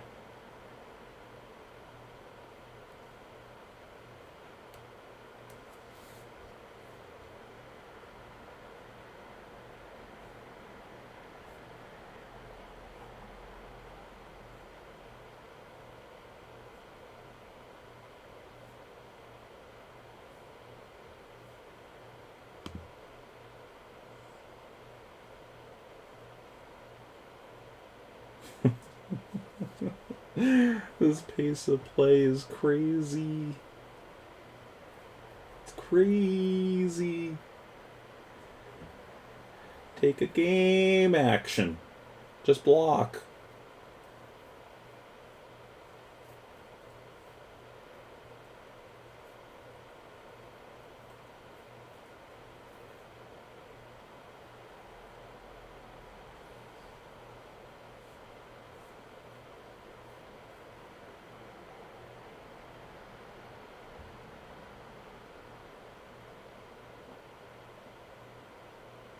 Uh, 43 minutes so far have been played of the match.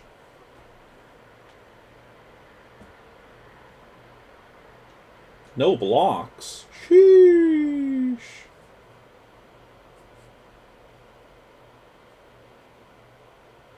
What? Is it smorking time? Is this it? Is this the hand?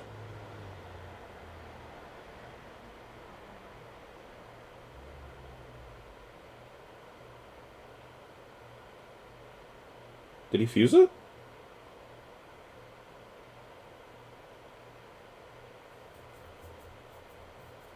No?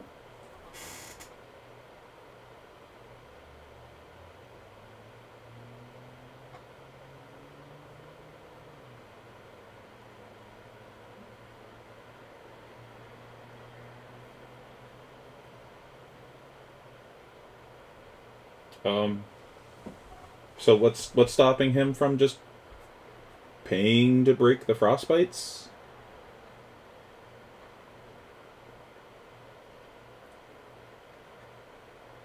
Assuming the Arsenal plays here? You just go, yep, I'll get 3 frostbites. Okay, I'll break the frostbites.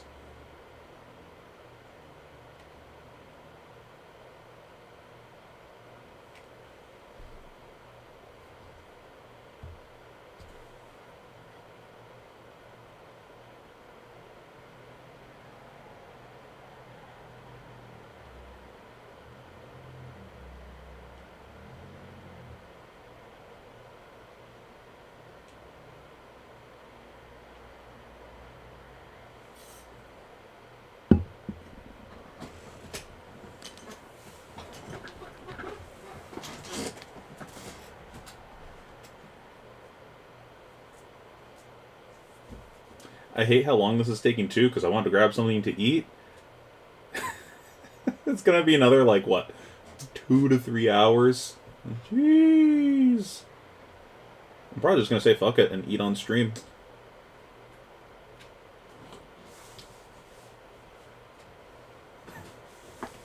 Like,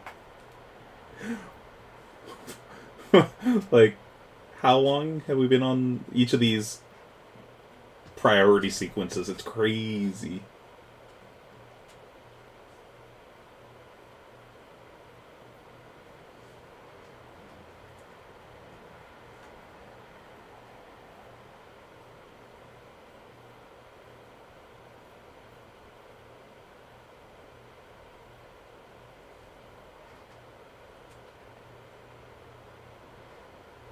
Oh, I think he was in the tank thinking that it was doing 3 damage, and he was trying to think about if he wanted to prevent damage, and he said take it, and then went to change life total. His opponent was like, no, no, no, no, no damage.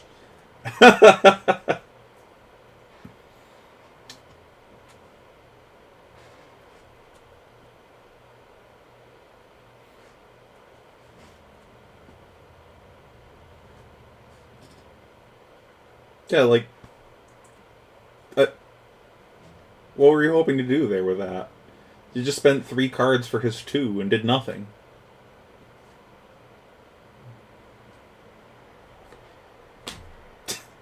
That wasn't good.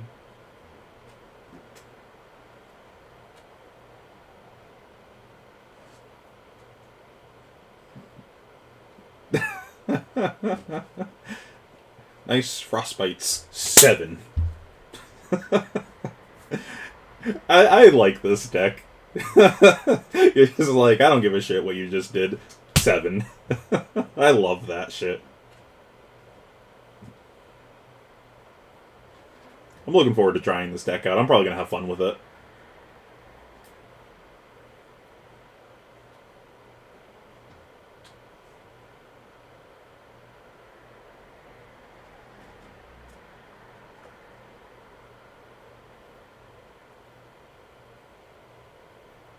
Yeah. That's what it looked like. It looked like he like got real flustered too, and he does that when things like that happen. His like body language really changes. Because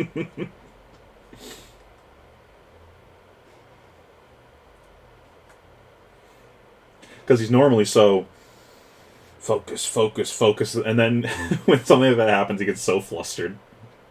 It's cute.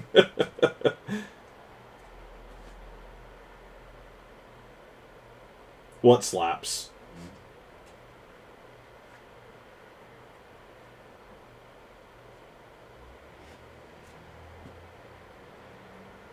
Oh, go time, he said?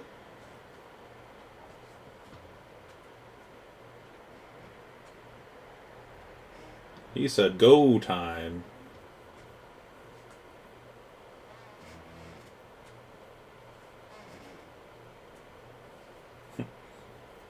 Is this the in-response attempt to kill you? I don't see him killing at 21.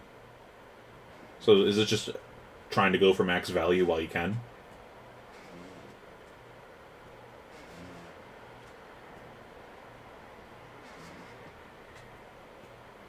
That's big, too, noting here, because now you're down in AB, so, like, this is pot committed. Now you're going to chip damage for the rest of the game. And especially with the life differential here, Hamilton doesn't, like, really need to take meaningful game actions anymore.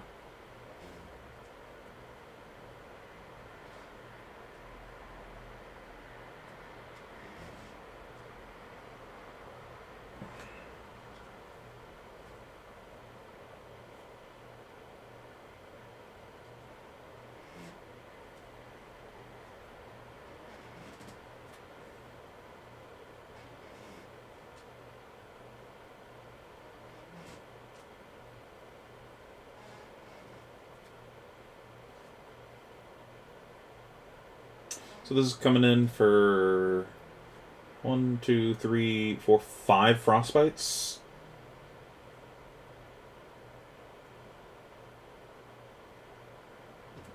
Five frostbites, 6 arcane, And then that's another 10 arcane from the hexes. So it's 16, not lethal. Especially with a floating resource and an E-Pot in play. Do you crack E-Pot here? I'd consider cracking E-Pot just to, like, maintain an HP threshold so I don't get randomly smorked.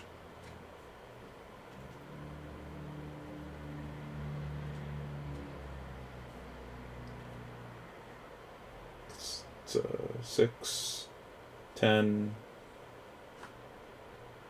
And then he still gets the staff at the end of this?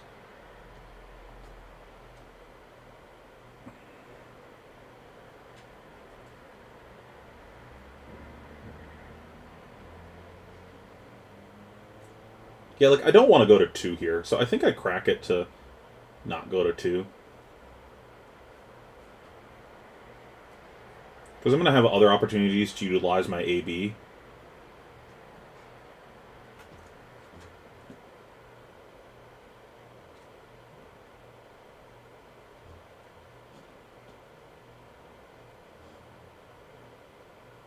Oh, he's going all in.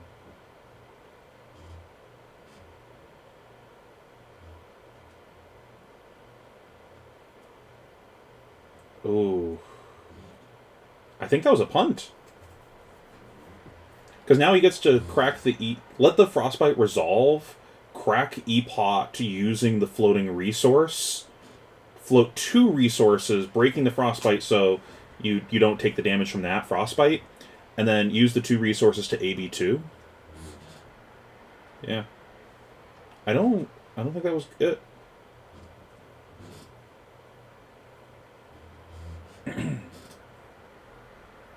And now you're both passing without an arsenal, but you have the Storm Striders, and you get first arsenal, so I think this is good. I think I'm happy about being in this position as Michael.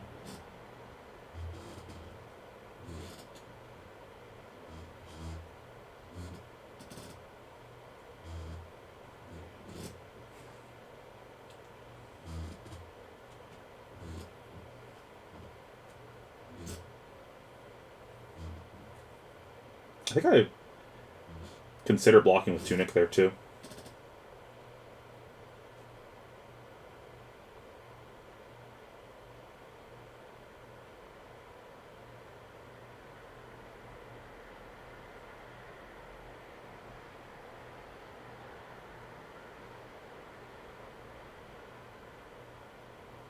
This is what I said earlier. I think it was going to come down to just one big round, and then it was going to trivialize a lot of things that happened earlier. But the chip damage matters so much when you're at this point in the game.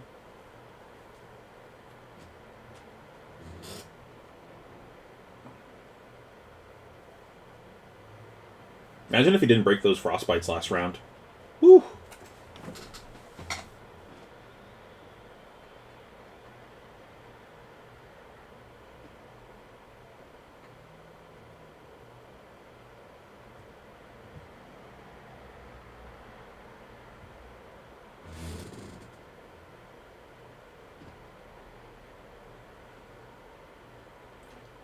If you did have something here that mattered with Storm Striders, the nice thing is it's guaranteed damage, but probably not worth it.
is he gonna go for draw card? No, I guess not. I guess you don't need to. You have Storm Striders.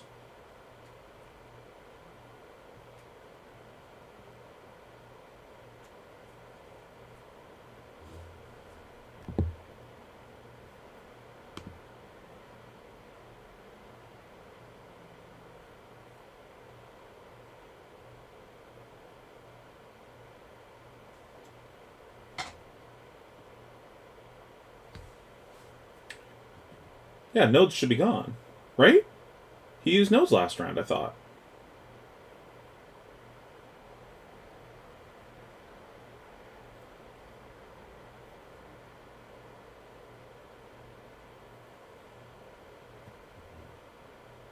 Is that my boy Tim right there?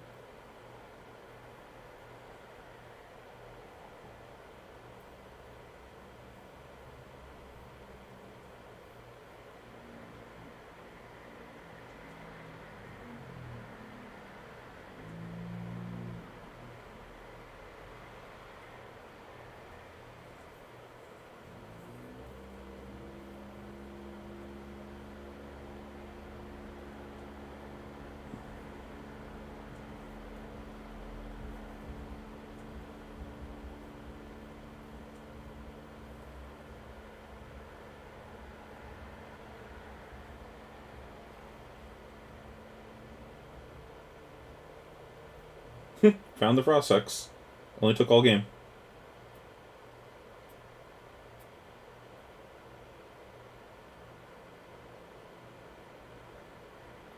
Okay. They had said nodes, and I thought he moved the nodes onto the combat chain, but maybe he just did that to represent that he could. I don't know.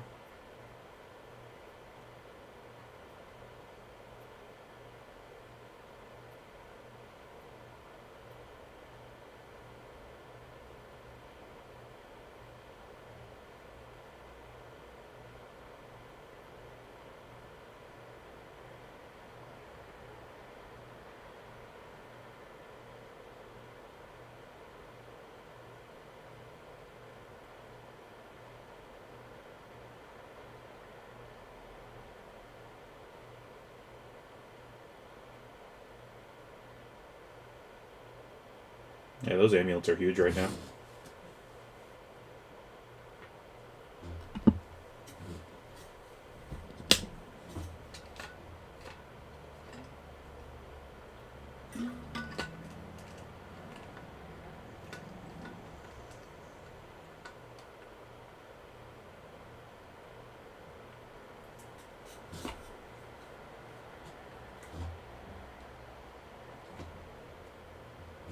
I really don't like that. That's confusing. If you're gonna do that every time you ever play an arcane damage card. If you're gonna choose to do that at points in the game that it looks like you would do it, like in theory this is a spot where you would do it, and you only do it then, that just feels like you're misrepresenting board state to me, unless you're verbalizing something. But as a viewer, that's awful. So if he doesn't say something there to make it very clear what's happening, I really don't like that. Not saying he's cheating or anything like that. It's just I care about maintaining a clear board state a lot. And they've been doing a fantastic job about that, of maintaining the stack and everything. So I get the feeling he is verbalizing that correctly. We can't hear them, obviously, so...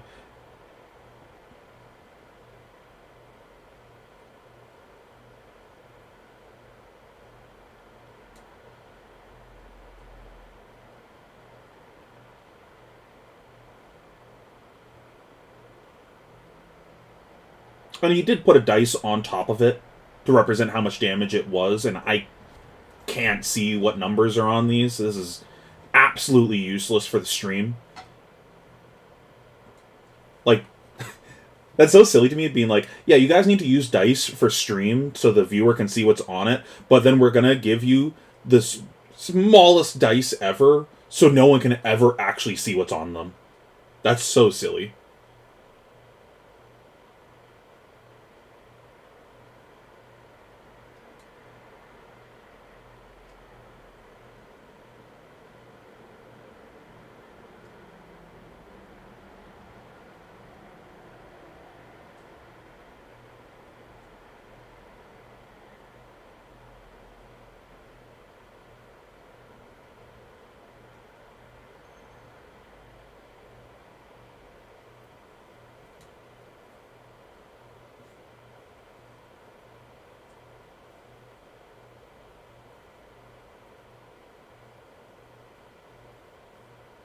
Did he already use one of the amulets? Yes, he did.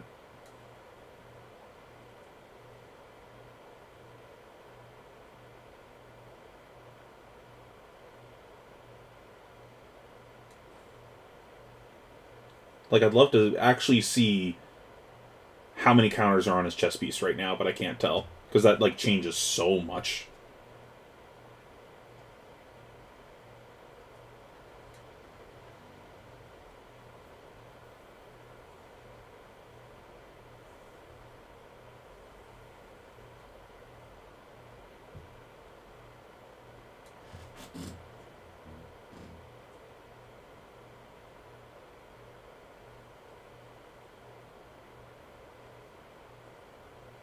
I don't know if I like that.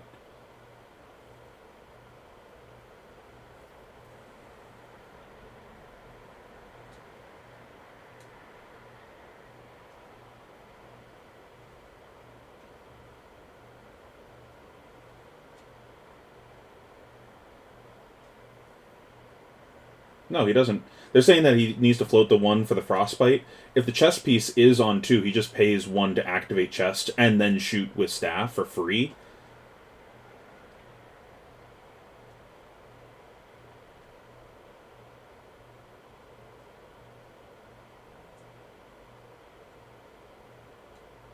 And now he just has no hand and dies to Stormstriders. Like, I don't think that was the correct line as Brian. Again, super aggressive. I gotta, of course, say, like, you know, these guys have been playing for a long time, and there's tons of mental fatigue that happens. I know what that's like. Just die.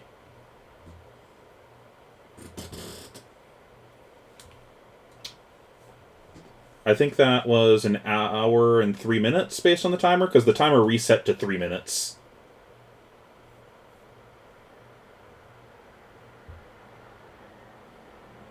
I am going to go grab some pizza and change the volume to be the stream.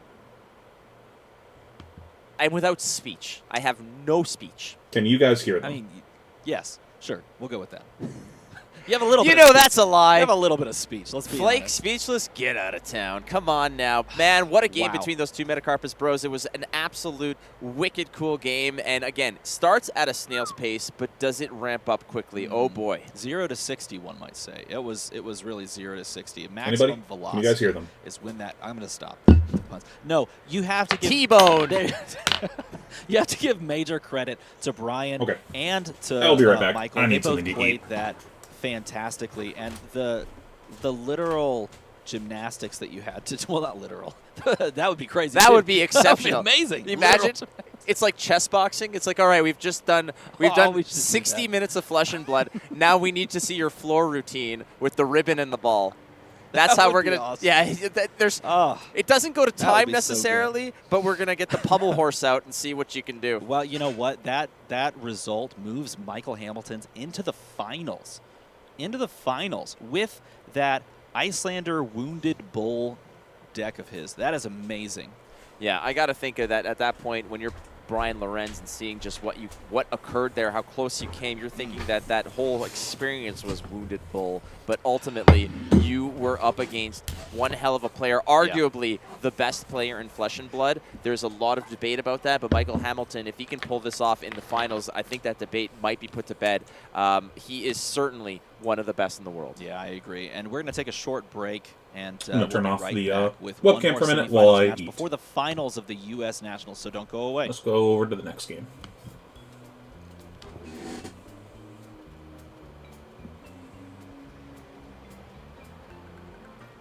Is this the next game already? Probably not.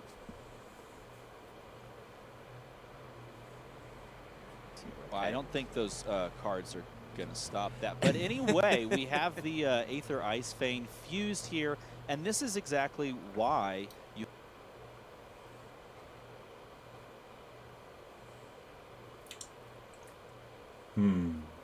Slow and steady. Hey, slow down just a little bit. I want to be here a Oh, little. Dan. I get the feeling this game is going to be an absolute curb stomp. Oh, I think Daniel I had don't a see very good how chance this of ripping through dash this, and deck then ever with this beats list of 5, it was really interesting, Fi. in between rounds. I got to hang out over at the calling, look at what's on the top tables. Not really any Fi over there. A little bit different metagame, maybe already adapting. Saw a bunch of Dromais near the top table. There's a Dash. There's a Rhinar floating around. So will be interesting to see where that metagame settles out. Of course, the requisite Oldhams, Icelanders, they're all up there at the top tables as well. Yeah, Daniel, the last chance to bring home my prediction of this tournament that Fi would take it down. And we're going to start off with a pretty big attack. It looks like 7 for a Lightning Strike. Jacob's part really content to just throw 3 cards in front of this. Yeah. Plan stays the same for Jacob. Got to play defense. And once again, Jacob is ending the first turn, his turn 0, with more life than he started with. 43 is the life total for Jacob. Arsenal set up here for Daniel as well, and a counter on that Tunic. That could be very, very important that he gets these 5-card hands, because those are going to be the ones that really push through. You were telling me before this that you think it's really important for him to have those big go wide turns in this matchup. Yeah, absolutely. He just has to find a way to make sure Jacob can't line up effective blocks and make sure he finishes the job before Jacob gets the entire set online. However, Jacob already doing some work towards that, does find the Spark of Genius. That's going to go ahead and get the first part of the toolbox, Plasma Purifier, onto the arena to complement that induction chamber that Dash obviously started with. Pretty nice timing here as well for Jacob to have it on this first turn for him, where Yeah. he's a little bit less under assault. Got to, fully sequence his hand in. Gets to use all of them for blocks. Gets to replenish that hand and do this without having to forego blocking to do something like this. Because that's a part of the matchup that can be rough. Is if Jacob does draw some of these items, that can be a problem in some of these turns. Being able to block can be problematic, and then not getting to them when he needs to or getting them in play could be a problem because he might not have the resources to play them either. Yeah, he would like them out of the deck basically as soon as possible. Soaring Strike is the play here from Daniel Rutkowski. I want to note too, Mask of the Pouncing Lynx is the choice of headpiece for Daniel.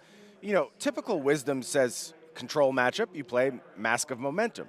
You want to go ahead and have that increased threat, possibly get some extra cards in hand.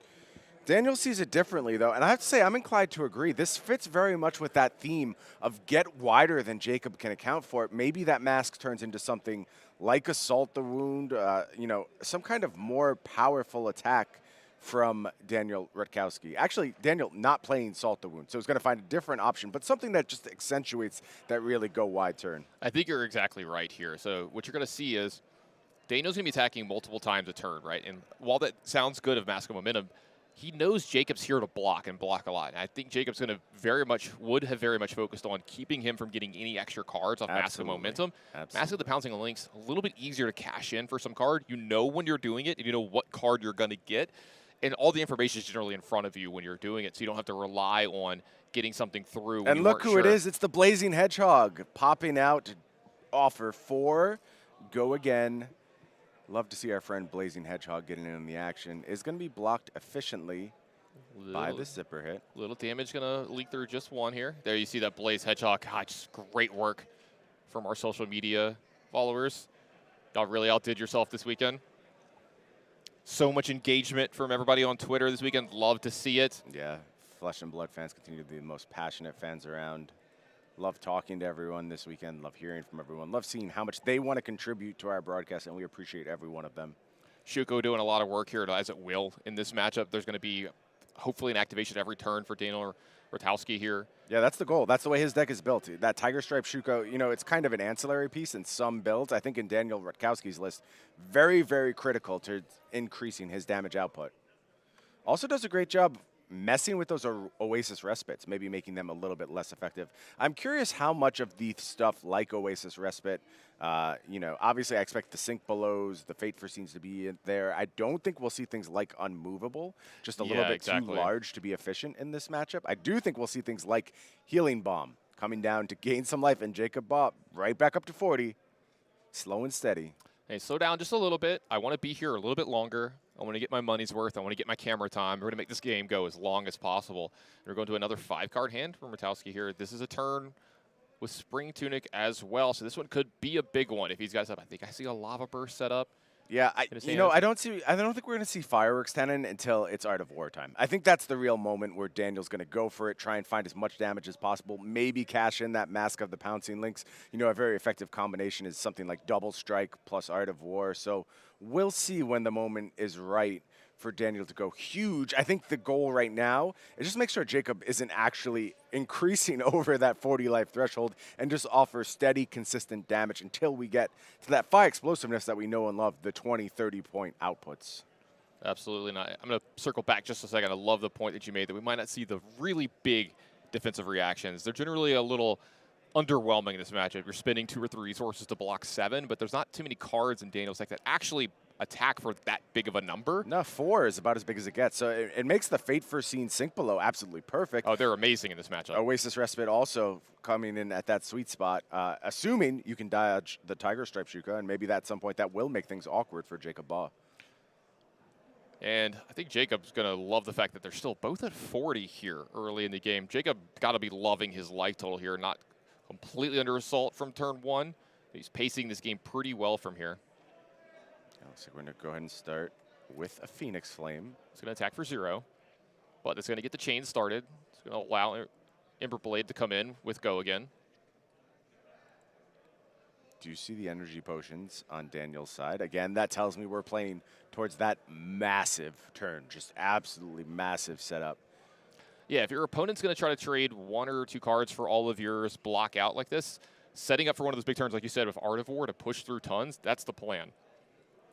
That's the goal, and energy potion is a big piece of that. You can kind of develop that on 1 turn, and then a turn or 2 down the line when you really need these extra resources, you don't have to pitch a card from your hand, and then that allows you to do these 6 and 7 chain links in 1 turn that can really push a ton of damage over to Jacob, because that's what Daniel's looking to do.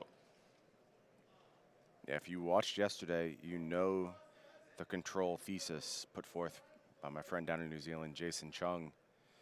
Thinks it's critical that control decks face decks that attack for about 12 a turn. Control decks will really, really excel in those scenarios. When they run into problems is when they start breaking that threshold, get to that 20, 30, and they don't have to do it that often. Just a few times a game, you find a 20 or 30 attack, and that can be enough to defeat control decks. Phoenix Flame going to be brought to the hand for Fi's activated ability. It's going to attack for 2 here because of the Shuko, but that's going to be met with that's all you got. Really good block from Jacob here. That's going to help him net a little bit of value, and this is going to be followed up by a Lava Burst. There's 2 more cards behind this.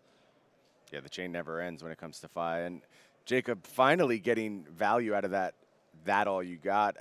That card has seen a bunch of play from Jacob, you know, usually just playing it as a defense reaction into Oldhim very happily. Completely fine as a 0 for 3 block, but when you get a card as well when the combat chain closes, that's when this card kicks into supernova gear. Daniel's going to actually float a card here at the end of turn as well. He's going to have a card in his arsenal and a card left over in his hand. Do not see that a lot from Fives. Generally extremely good at burning through all of their cards. In this instance, a little bit smaller attack, just chipping away at that life total, 38. And here we see, I believe, our first Art of War of the game, possibly drawn by Daniel. Hard to tell. There's a lot of Fi cards with a lot of orange and yellow on them. Those are the Art of War colors that I usually use to signify, oh, this is the important moment in the game. Audio back on for me. Title you got going to go to the pitch zone. Then we're going to use that to power up the pistol to.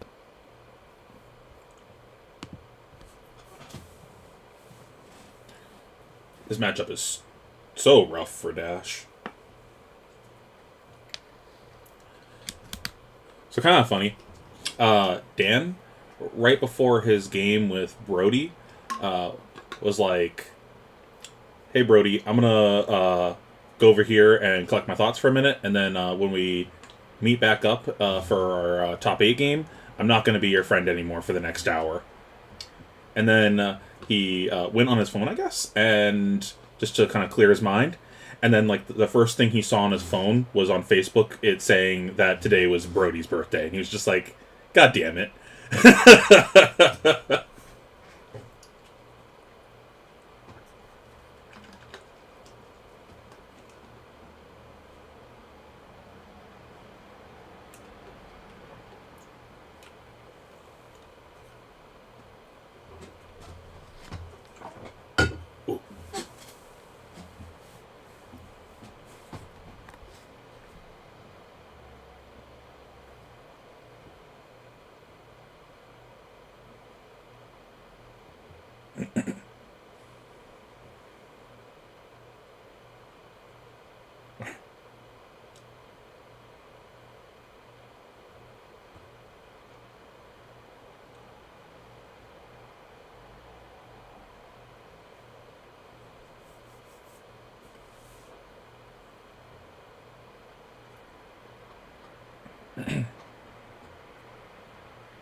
I'm assuming this was off of a tunic.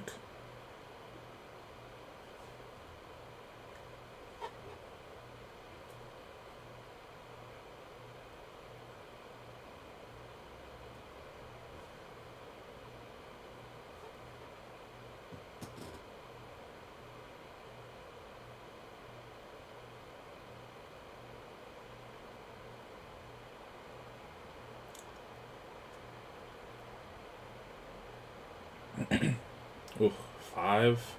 It's cheating. It's too big.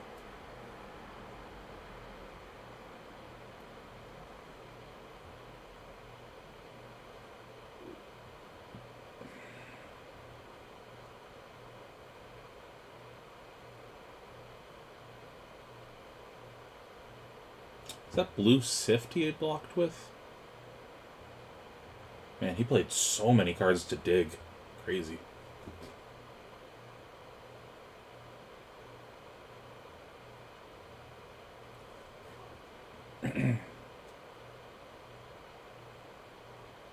Yeah, like I don't know how Jacob can even win this game, honestly. Like, what needs to happen for him? I think the only thing that can happen for him that can lead to him winning is Dan doesn't have enough big rounds like this. Like his Art of Wars just line up weird. And he's able to fatigue him out of relevant damage. Like, play through every single red in the deck and just hope he can't cross the finish line from that point. That's a big ask, though.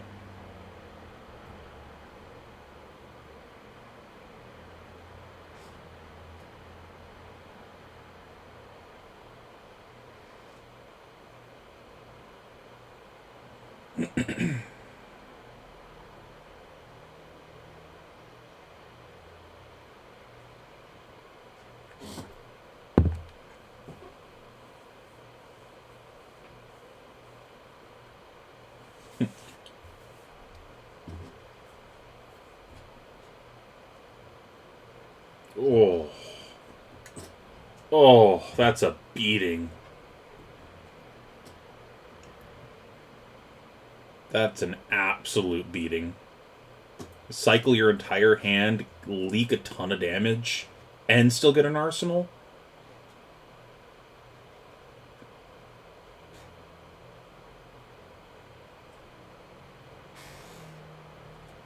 And had to use armor? Woof.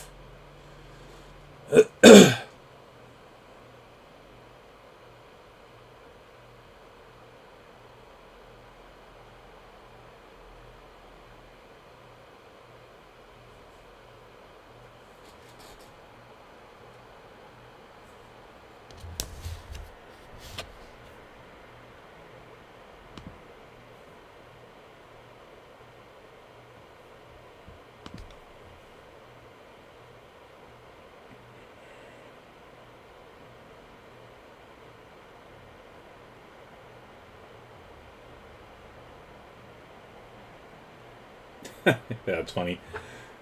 Setting up his combat chain all the way to the left because he's going to need as much space as possible. Very reminiscent of Chain. I do not miss that.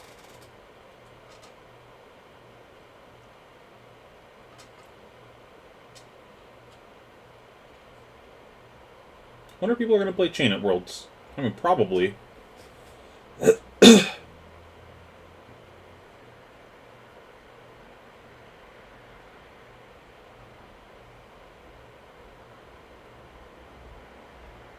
Yeah, what is Ancestral Empowerment Block 3?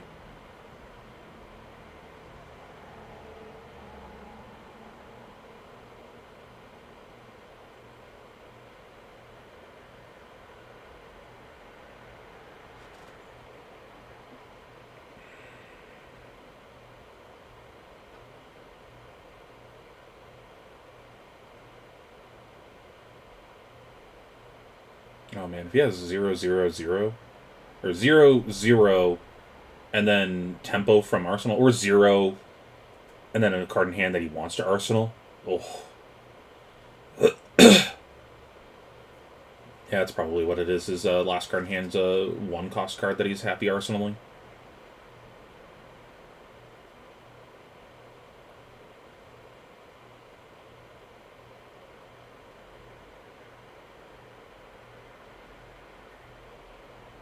Oh, and this is going to cycle his hand again. This deck just outputs 2 consistent damage, I think. Huh. I don't know if I would, It's a mask trigger. I think I would have played take the tempo instead, if that is what is in Arsenal.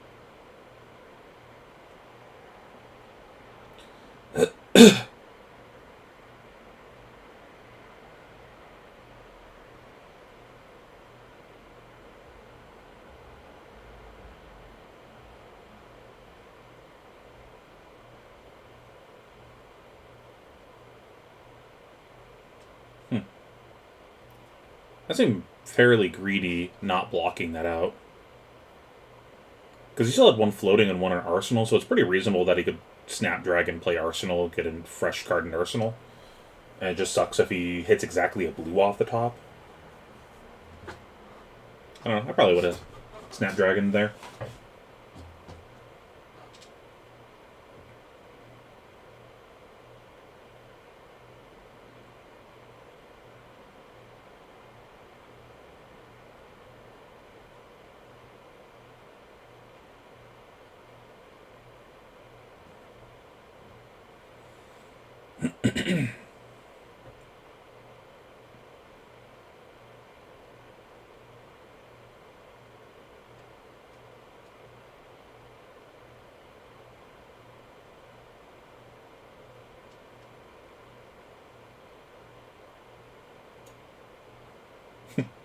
I probably would have shifted my equipment and the rest of my board down slightly, and then just left the 3 go again at the top middle of the combat chain, just so I could just slide it across everything, because can I just keep using that so much?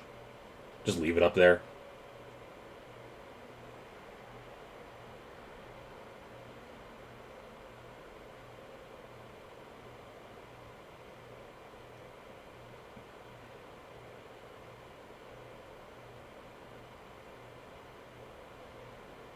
Oh. Oh. That's so good. Because he probably has a D-React in Arsenal. The way he's been playing the deck, he just always has a D-React in Arsenal, pretty much. If he has a 0 block right now, that is a blowout.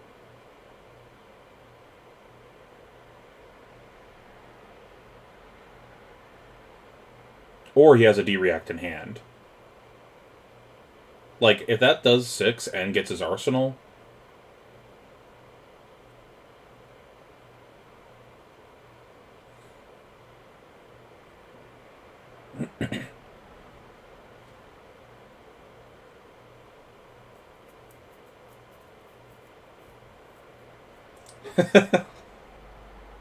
They're trying to figure out which side is 6 versus 9.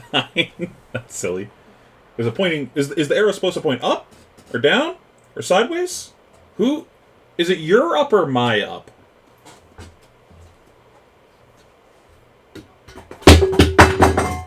Fuck.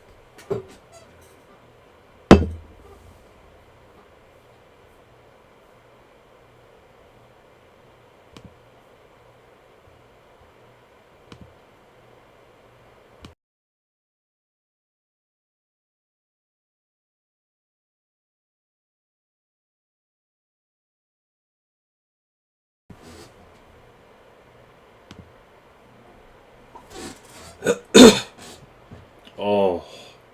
Oh no, he got caught. He got caught with a double D react. And then that sucks too, because it's not like he can do anything with it on the crackback, so he's just stuck with unplayable cards.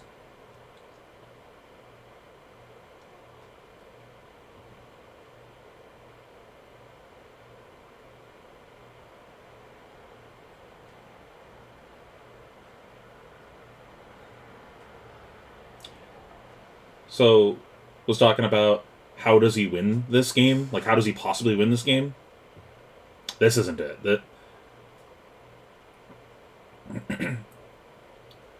This is like disaster. This is about as bad as it could possibly be. Surprised he's even playing the items in the deck.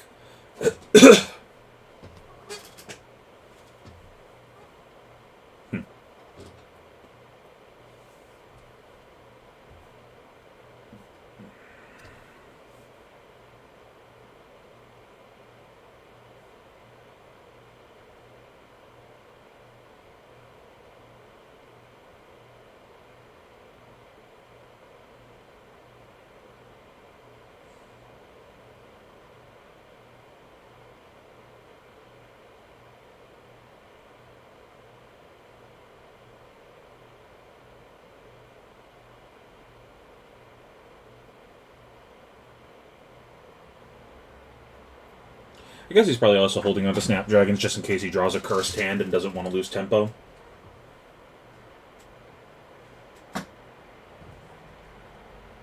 It's funny how he's actually behind in the race, though. But, like, with how the turn cycle is, he's about to be ahead.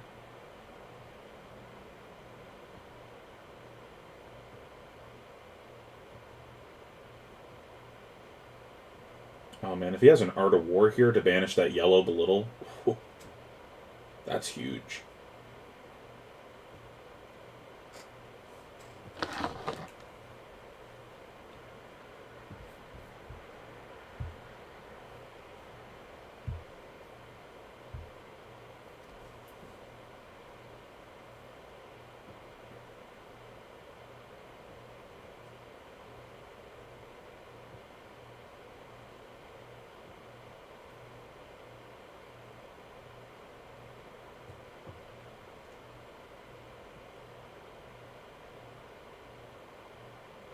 Okay, not an Art of War. So maybe he arsenals the yellow belittle.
That's really good.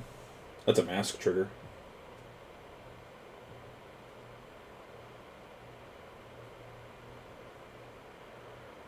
I'm surprised he didn't block the Emberblade. Is that not a mask trigger? Didn't he leak one off of the 1-for-4?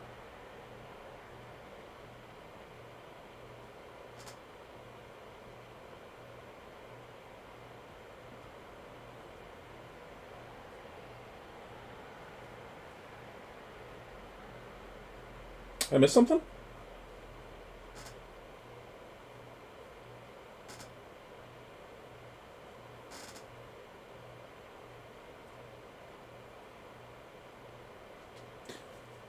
He's pouncing links. Never mind. Yep. You said it right as I caught it.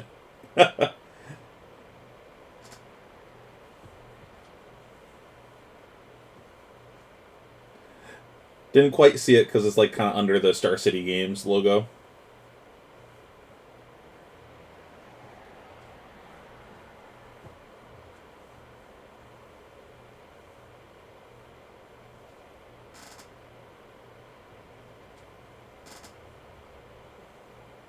It's a good hit. Especially with him putting a Phoenix Flame back in the deck.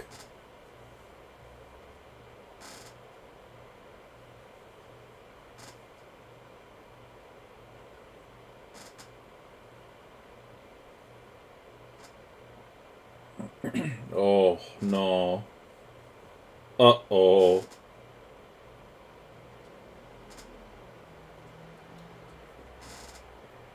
This might be a 7-card round, too, with the Pouncing Links. Like, this might be, like, fucking go time. And he still has the yellow Belittle, right? Or did he... And, like, this is the turn to use that many resources if he has an extra blue in hand.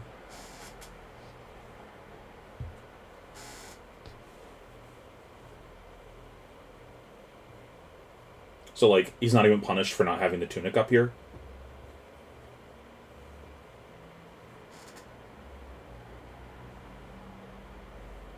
It seems like a great round to play a Salt the Wound Off Mask.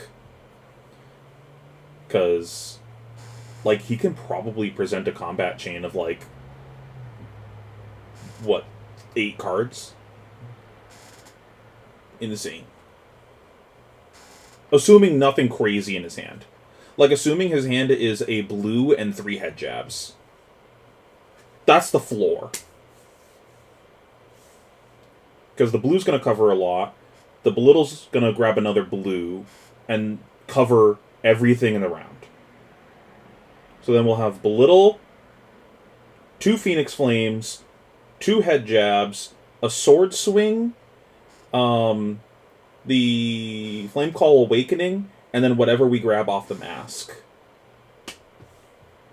Sheesh. Sheesh. If there's an Art of War here, he could potentially just die. Probably not. Like, probably not die. It's probably go so low that you might as well be dead. Like, you can't come back from this low life total.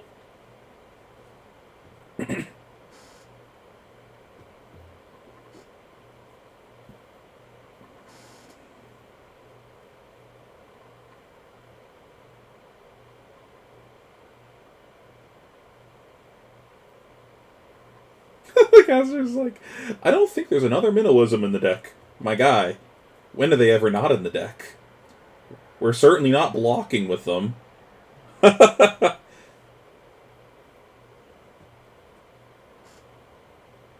My guy.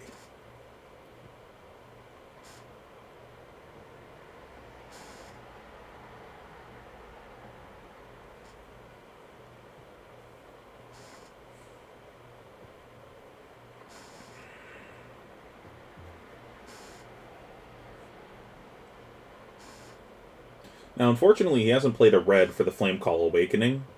And I think he revealed a conditional go again, like a Lava Vein loyalty or something.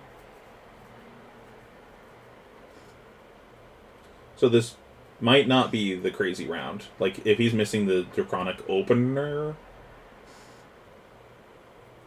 I mean, I guess he loses a point of damage by not searching with the Flame Call Awakening. But now he's got the red with the E-Strike.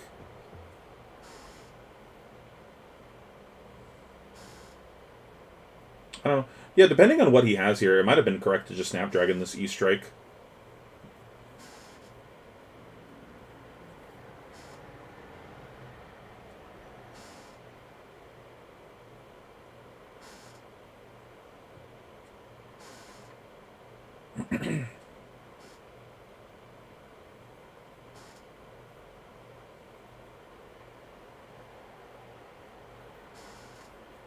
Oh, they just said there's another Flame Call Awakening in hand.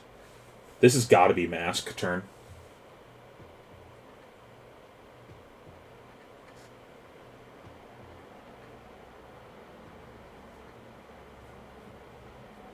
I'm assuming he's playing Salt the Wound in the deck right now. Oh man, imagine if he had Salt here. Oh my god.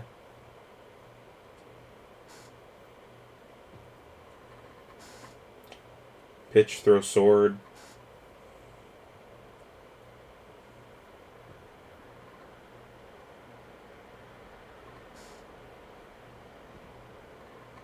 Okay, so the reveal, I guess, was a blue, not a red.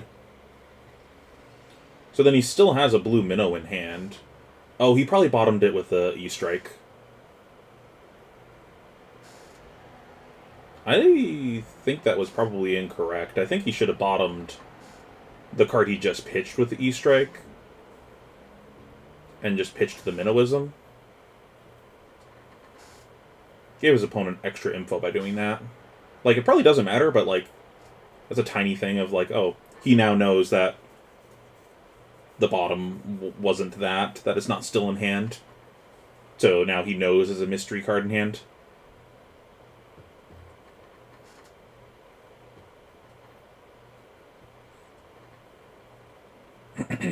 So he's hit 1, 2, 3 times. Probably 4 times. And then he's got a Phoenix Flame in hand, right?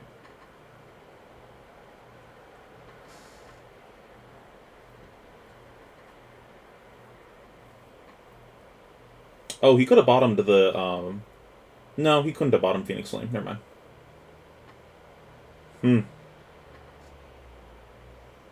Hmm.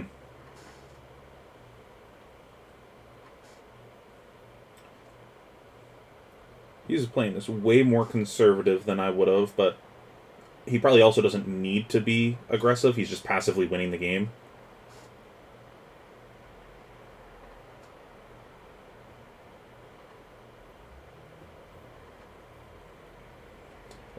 It's probably correct to just wait for the Art of War to come around.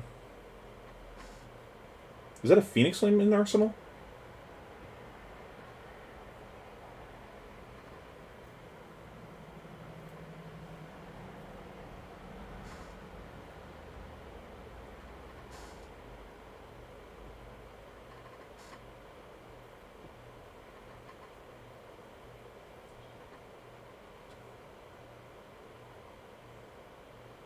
Probably a D-React in arsenal. Because he blocked with a D-React last round.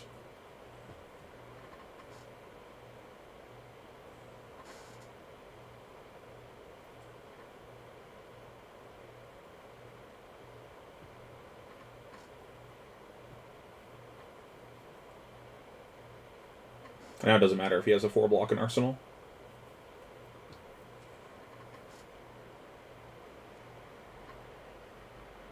And I believe there's still 1 Art of War left in the deck.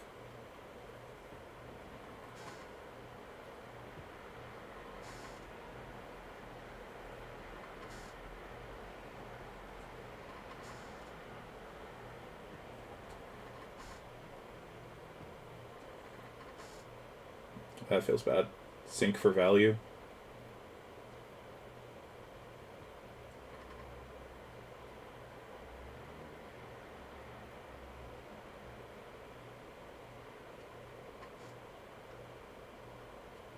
That was a really weak draw off the Art of War.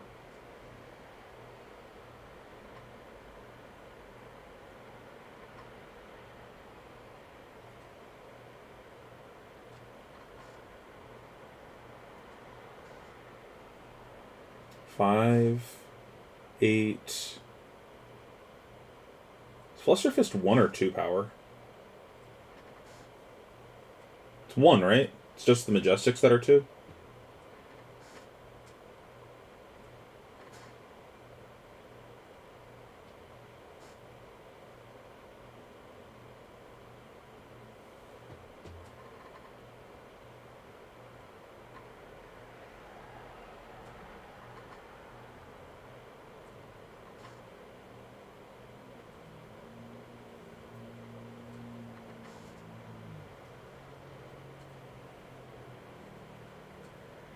So 5, 8, 9, 10, 14, 15, 16, 17, 18, 19?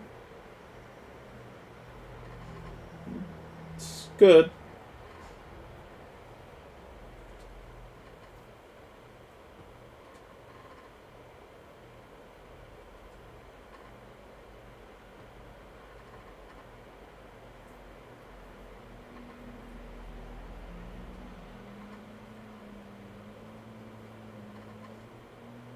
I don't think it's a mass ground because the Fluster Fist doesn't have go again. So I think you just take your free damage and move on.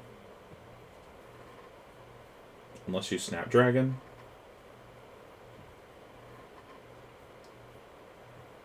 Guess I'm wrong. I don't know. Maybe you were supposed to use it earlier.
God, imagine if he actually drew good off that Art of War. The game just ended. Like, he drew 2 blues off of that.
Brutal Assault. What the fuck? Why? Is there just no other blue block 3s that he could play? It's crazy.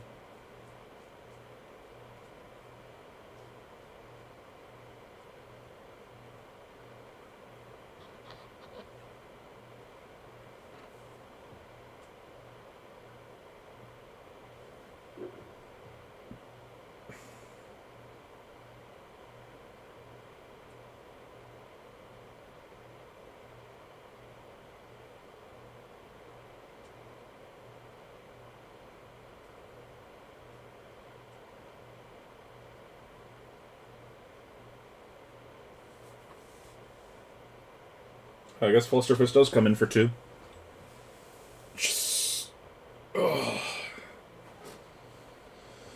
Flusterfist is broken. That's a blue attack 2? It's crazy.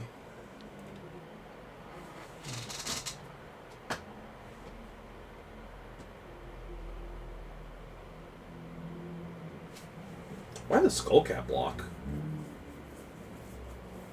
That doesn't make sense.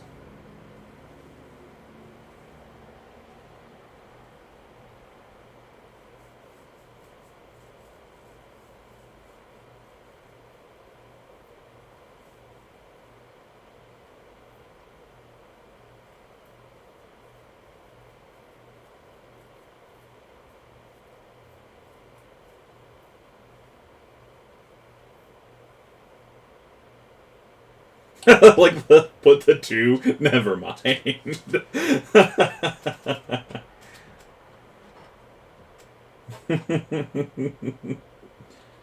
Pistol for 2. And die.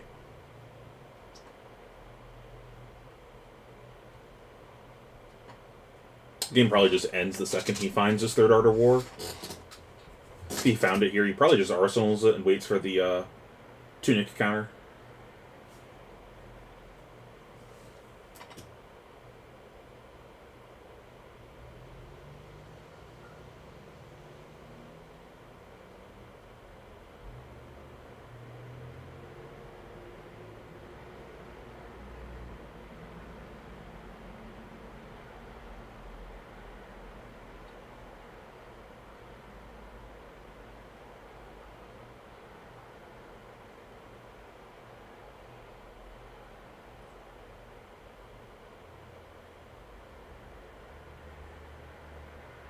Big tank. I'll head jab you.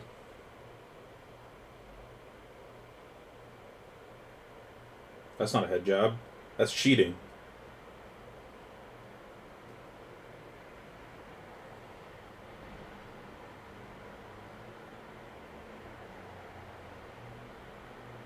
Oh my god, they actually put a blaze hedgehog!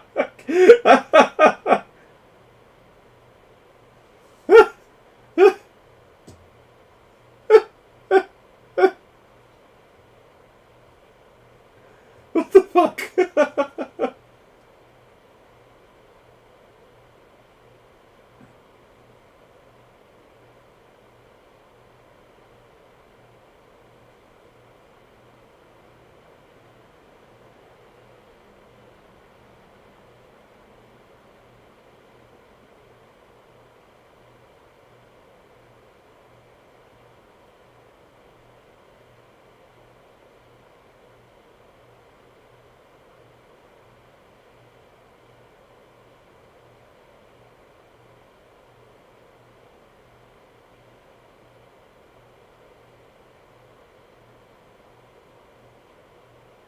I don't know what he's looking for. Just the number of 4s left in the deck.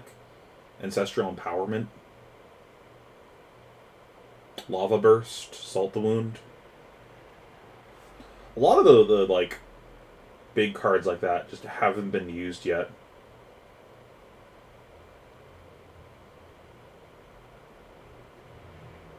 Probably Salt the Wound. I think he was trying to see if he's allowed to leak damage.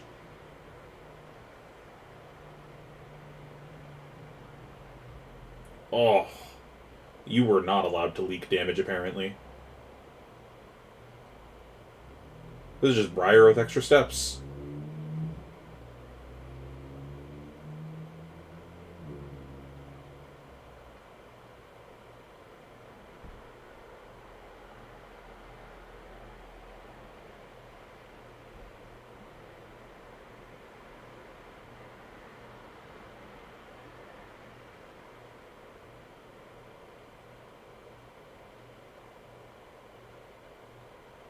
Oh.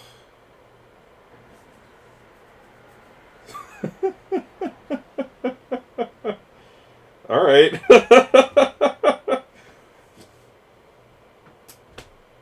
I guess.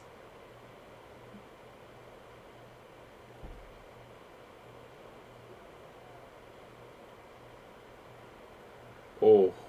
Still take damage. Depending on if he has a Phoenix Flame in the graveyard, I probably would have just arsenaled it. I think it's worth more damage next round. Maybe I'd value the actual damage more than the theoretical damage. It's guaranteed 1 versus a theoretical 2. Nuance of aggro that I don't quite have, as I don't play these decks typically. Jesus Christ. We do not need Channel Mount Volcor. I mean, it's essentially Uprising, right? That's like his.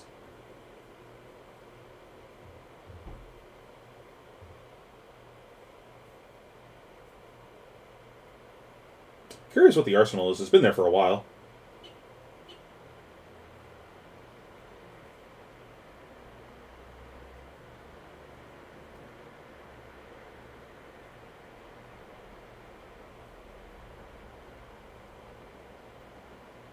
He's only played 2 Lava Bursts, right?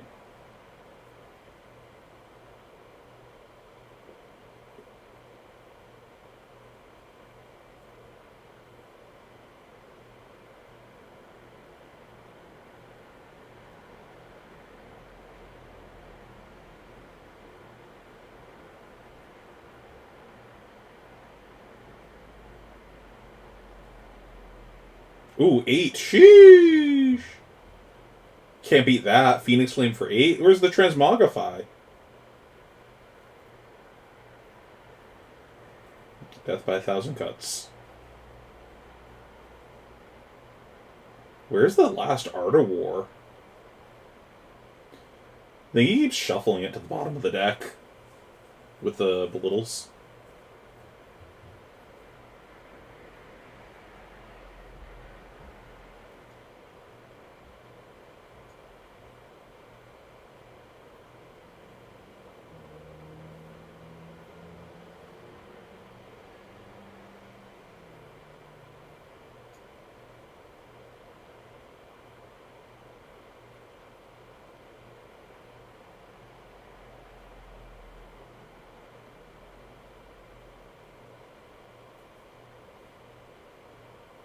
That doesn't look good if he's blocking with that there instead of a Phoenix Flame.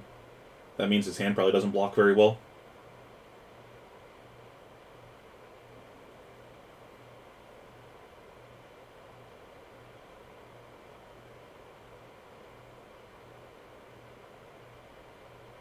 Yep, there's a 2-block. So the last card is probably also a 2-block.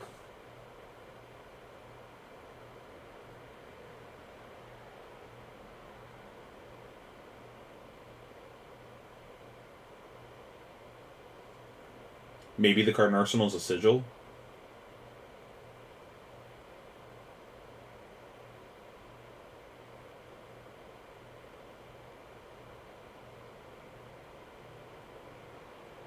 I wonder what the Arsenal was.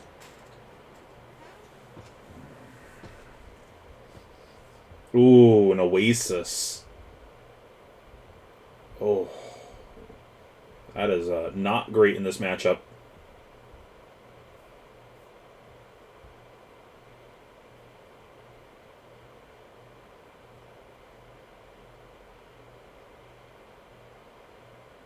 Now it's the finals, right?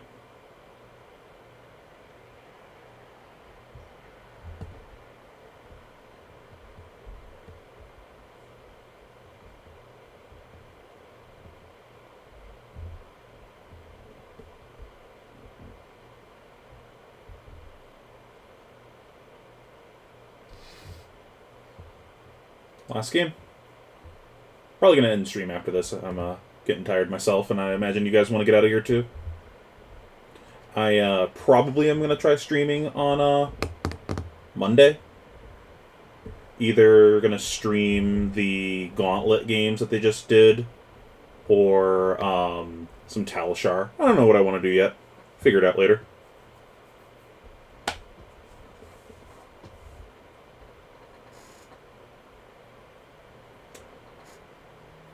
Stop.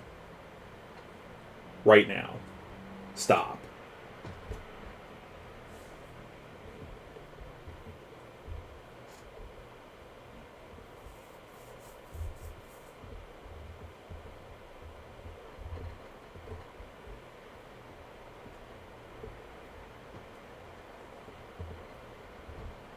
I'm honestly surprised that Dan lost. I haven't watched this game yet, obviously, but I think he won in Swiss.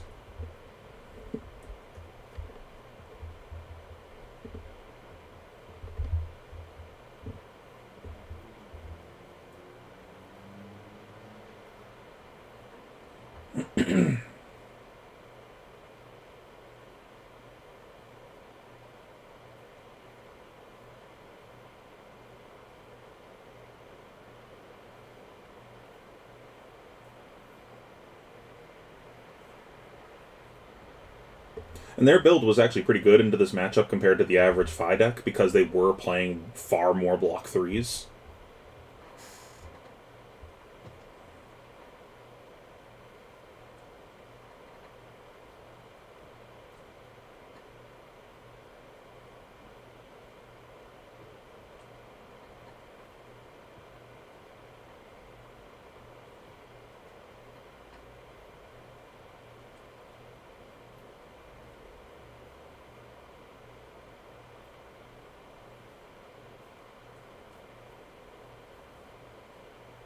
He probably only has one blue right now.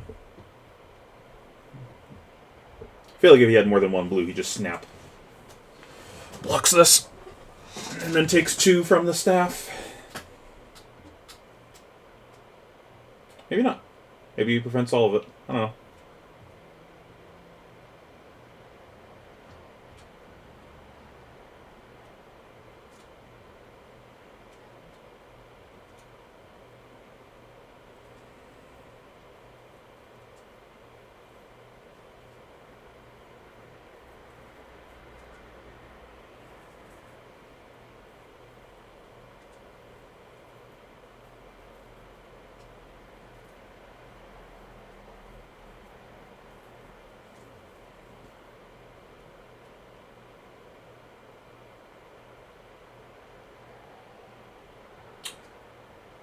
Tome is insane. Is actually insane. It is like, whew, that's a hand. I guess that's why he was thinking.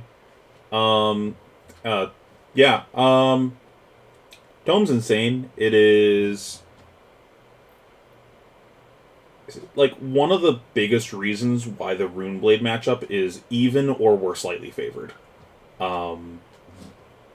If you get to see a Tome in your first like 3 to 5 rounds against a Runeblade, you usually win that game.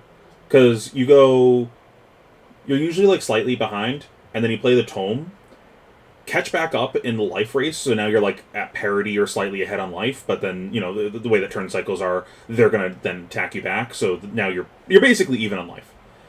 But then you do that while presenting a board, because you usually play 2 to 3 dragons the turn that you play the Tome. That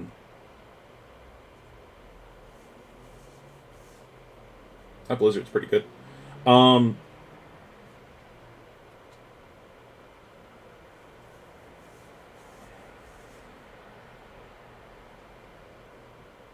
if this ends his round here, that's probably why he loses.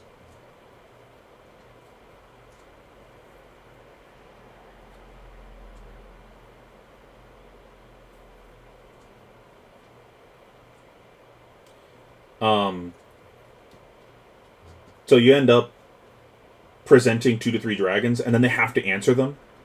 And then they spent their round answering dragons instead of punching you, so you kept a grip again. And then you just start chaining hands into them.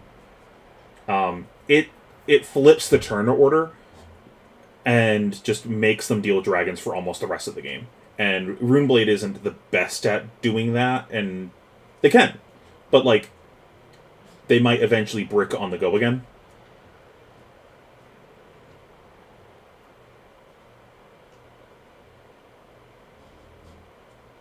Oh, man, that sucks. That Blizzard. Oof.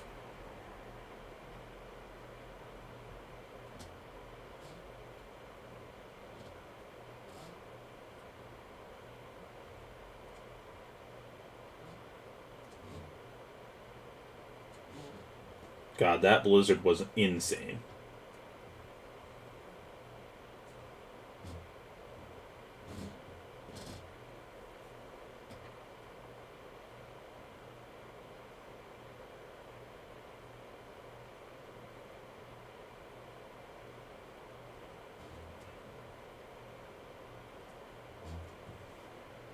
Yeah, that was probably the game right there. That's crazy. That's why we play Flesh and Blood, right? For these swingy game ended on the first turn games. I had them in for pretty much any aggro deck.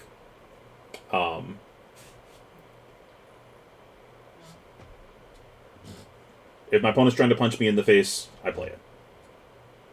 If I'm playing a different game plan, then I'm not playing it. Because my life total doesn't matter as much, or I'm using my Mage Master Boots for something else.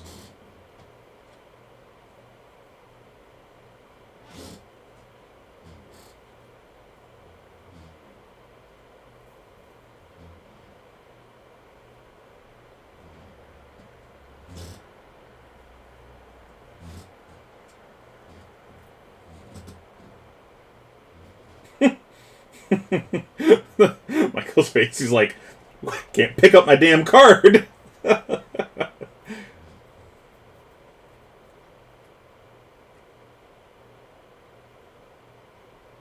Hey, Blue Minnowism, where'd that come from?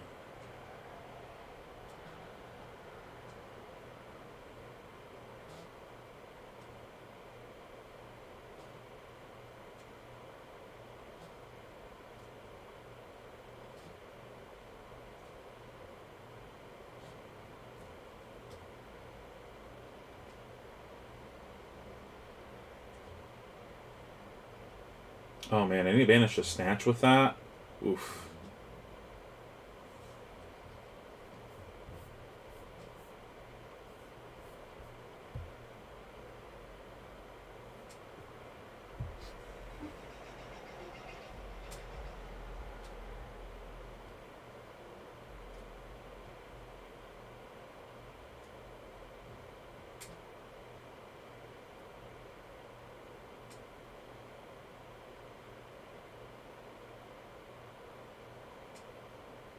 The fours are so rough to deal with.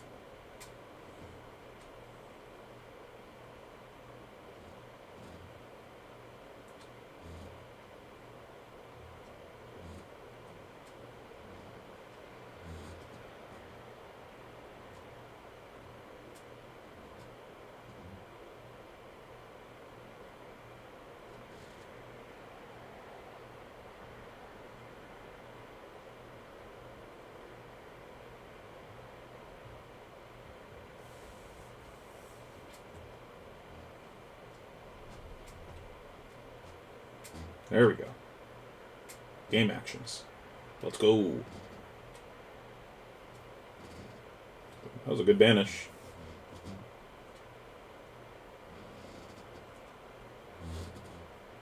See, the thing with the 1 for 4s, though, in this matchup is it's awkward with your cost curve. Like, 1 Frostbite here is actually really rough.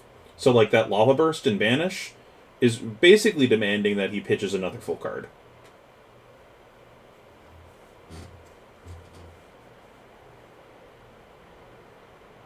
Yeah, the AB3 is very good here. Their list played this matchup differently than a lot of other 5s.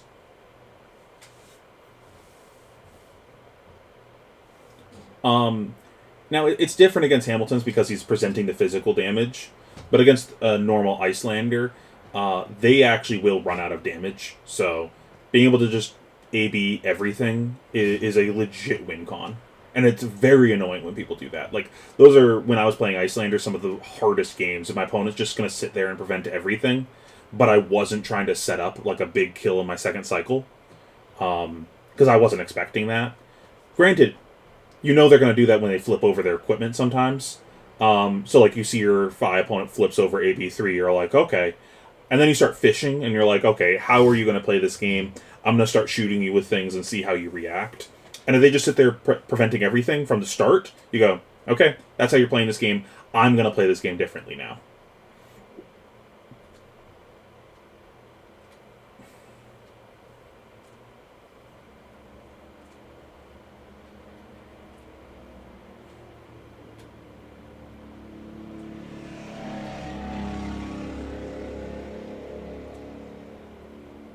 Every blue, what? Does 3 or less or something? It's not about how much they physically do. It's a matter of they will run out of damage. Like, they just don't have enough damage in the deck, and you can fatigue them. Like, cool, Emeritus me. I'll take 1. That's not going to win you the game. You're telling the Icelander that you're making this a war of attrition. But then the counter to it is, if I just present everything as a breakpoint instead, I'm turning this into a different war of attrition.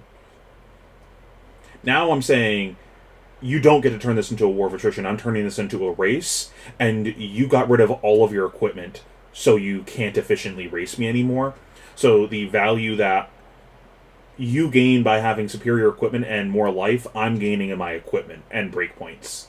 So we're both trading breakpoints, but you have shit equipment, I'm going to win this trade. Theoretically.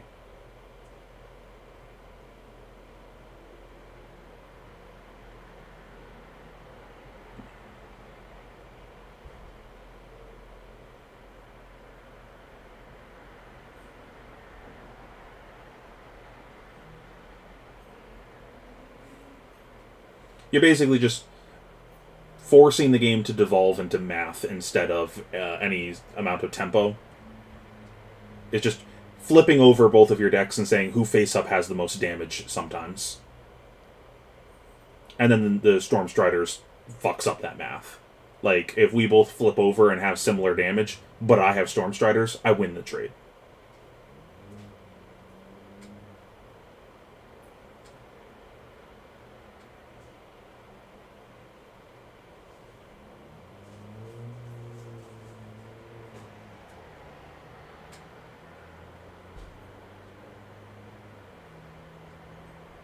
Mm-hmm.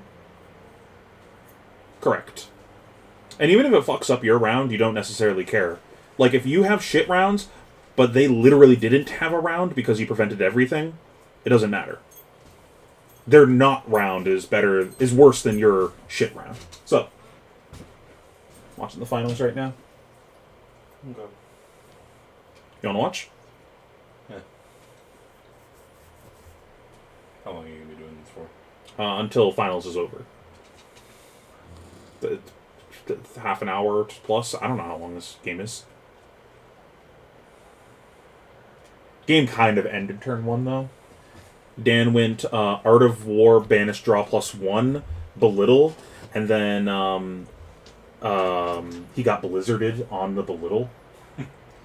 And just said, I won't pay, because he didn't have a blue anymore. He got blue Ice Veined on the previous round, so he gave up a blue to that. But he also pitched an Art of War to play the Art of War in the Belittle, so now there's one Art of War left in the top of his deck. Yeah, I don't need to watch that then. It's still a game. It's just they're both just going to chip away at each other slowly and go down in life together, and Icelander's favored in that. And we already know Hamilton wins. Sure, I want to see how he plays the game, though. I'm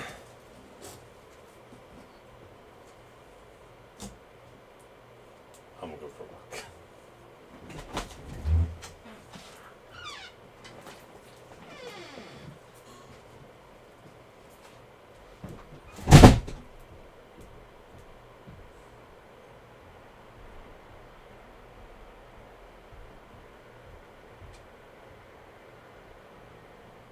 Go again. So I guess he's gonna cornet. I like that. Oh, so he did bring in the Debriax. We had talked about that. I don't know if he I didn't know that he actually did.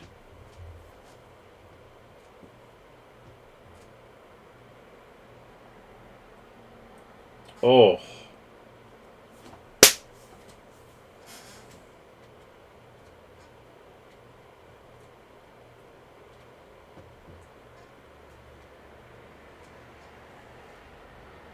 Nice E-Pot. Here's a 13-point swing. 12-point swing? 13-point swing.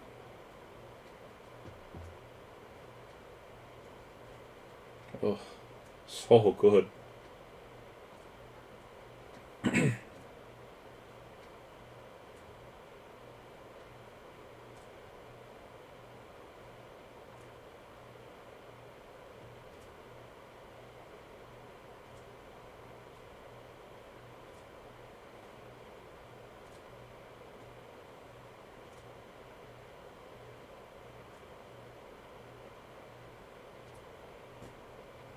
I see your E-Strike. I raise you E-Strike. I think his was better, though. It was followed up by a Findel's.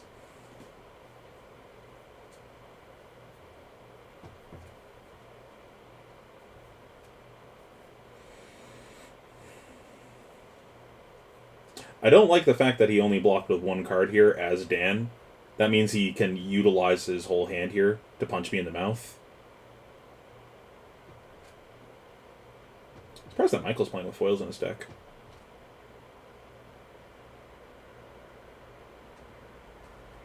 Yep, that sucks. Because if his hand wasn't something like that, he's blocking with 2 cards, taking 1, and then coming back with like a 3 for 7. Keeping 3 cards That sucks. You know you're getting hit with something nasty.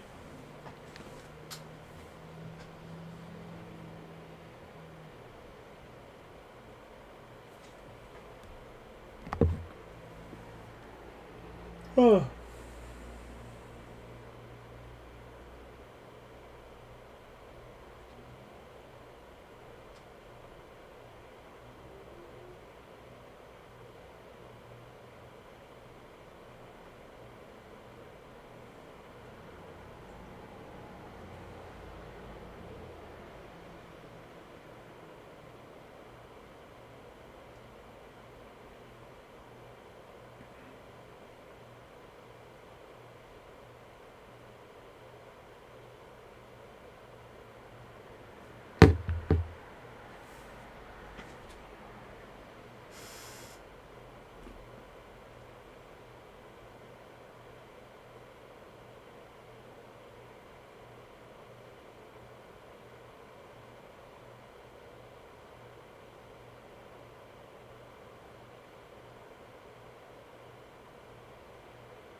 That was a double hypothermia, right?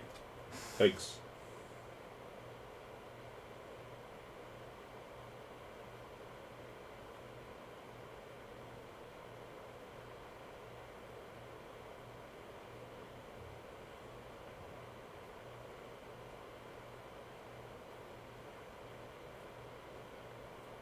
Now, I wonder if he sits on the tunic counter here for a while to blank the cornet. That's also very annoying when people do that.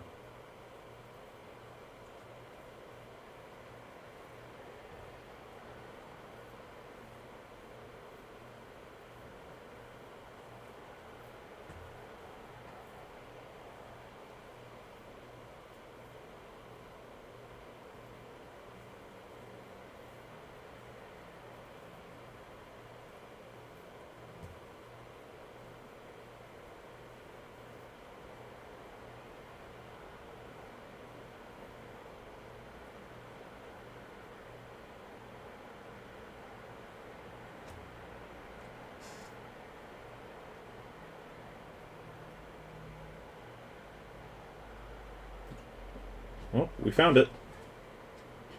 He hasn't played another Belittle yet, right? It's a big deal when he finally does, so we can put the other Art of War closer to the top of the deck, theoretically. Oh! That's a... Oh my god. Oh.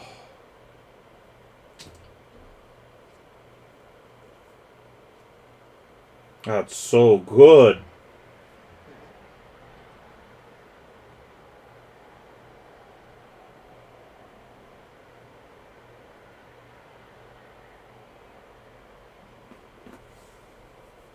Man, blanking both Art of Wars is insane.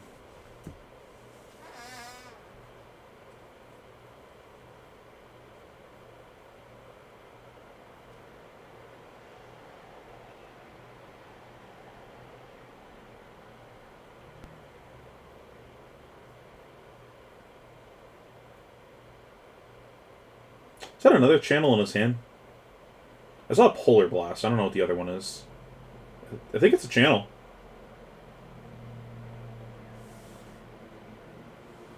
Yeah, he it makes sense. What at this point in the game, how does he lose? And like he was kind of in a spot where he's like, well, do I block with this for 3 or Arsenal because my opponent hasn't presented anything that matters?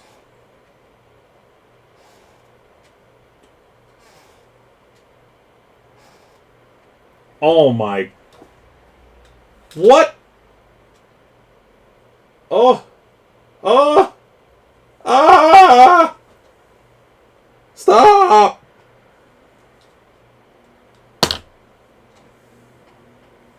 What?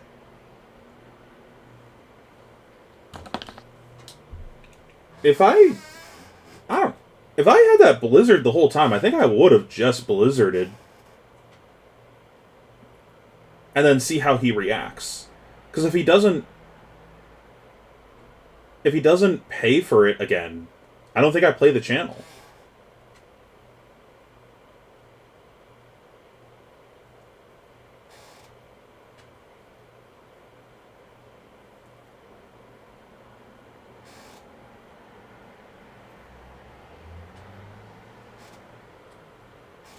Now, playing against someone that always has it is so fun. That's the... Because, like, half the time when I play this, you never have it. And I end up playing, like, the Bleak Expanse also, and I just never have it.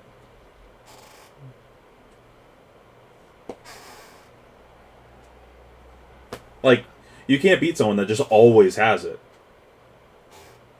Sometimes people run hot.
In Arsenal? I thought it was a polar... Oh, in hand? Yeah. Like, you can't beat someone that always has it.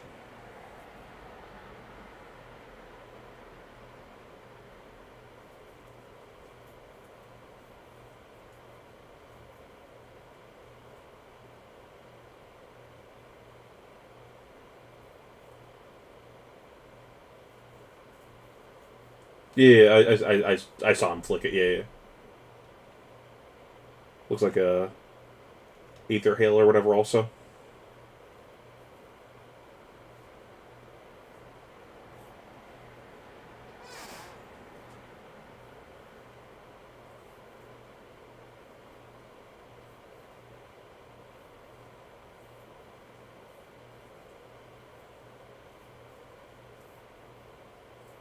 Snatch is pretty good here.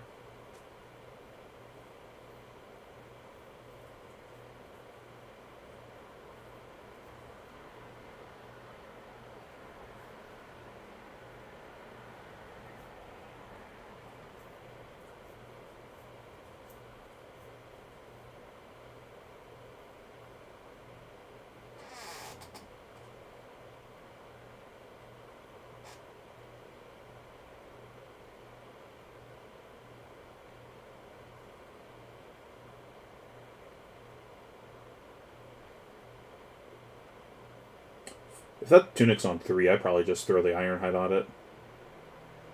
Give him the Cornet.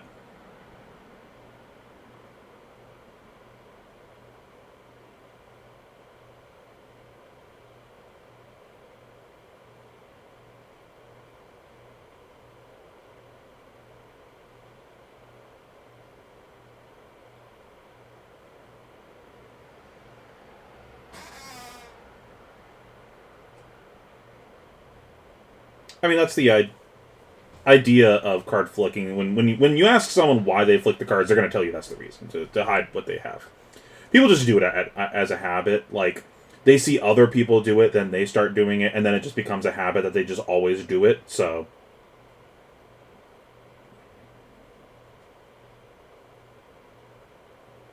I don't know what game started it. Probably Magic, though. Could have been poker or something.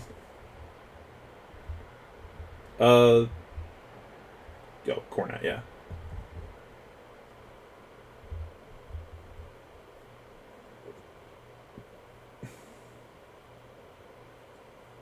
Like, I've been doing card games for, like, 20 plus years, and people have always done that, so I have no idea.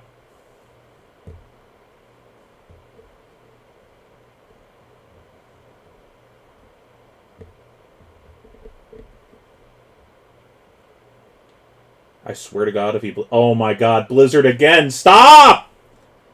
Ah!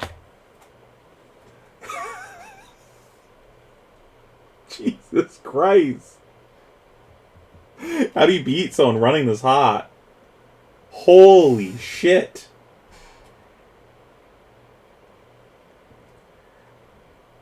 Oh my god.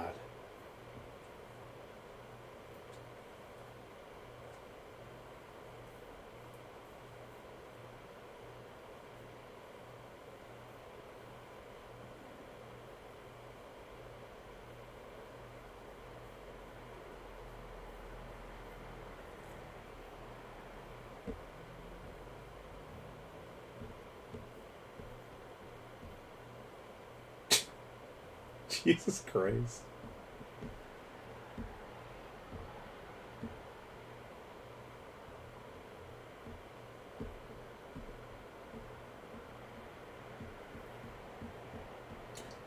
I've been playing Yu-Gi-Oh since it came out, but started playing competitively like 20 years ago. Um, People were doing that back then when I played. I've always seen people doing that. You don't really see people do that when you're playing like casual shit, because people are just vibing.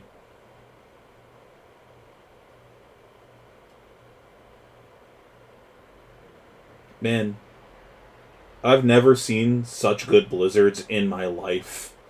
They're just actually time walk when Hamilton plays them. Holy shit.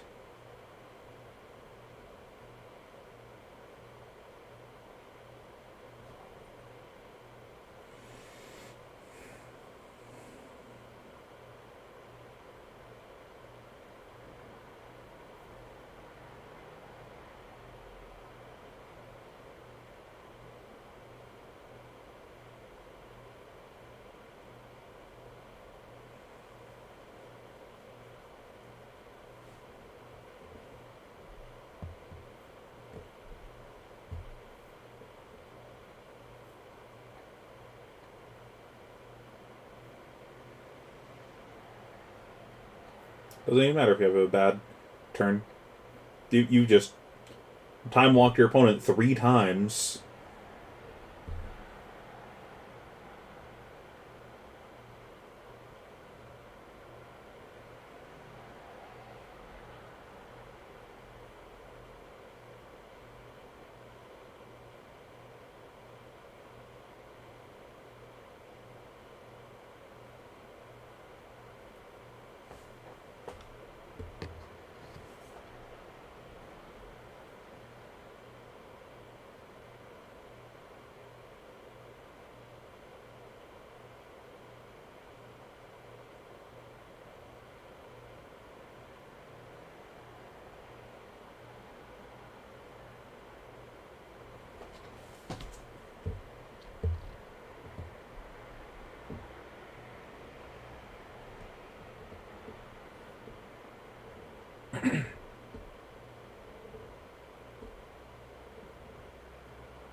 Is that the card in Arsenal? Did he draw a snatch off of the snatch earlier?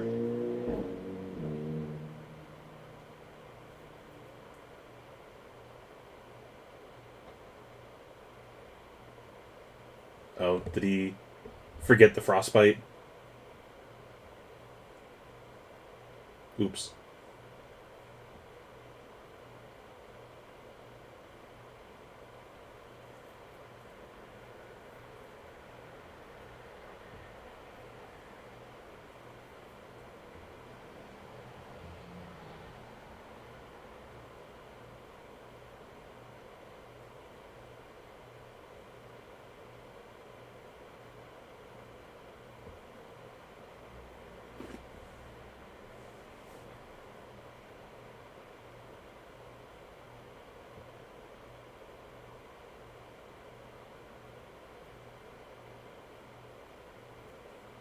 Oh man, if he drew a D-React here, that sucks.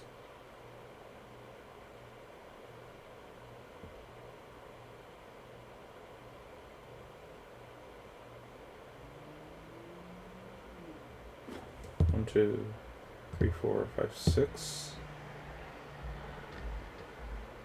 Nope, that's for 6, not 8.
Probably just block out and wait out to the channel.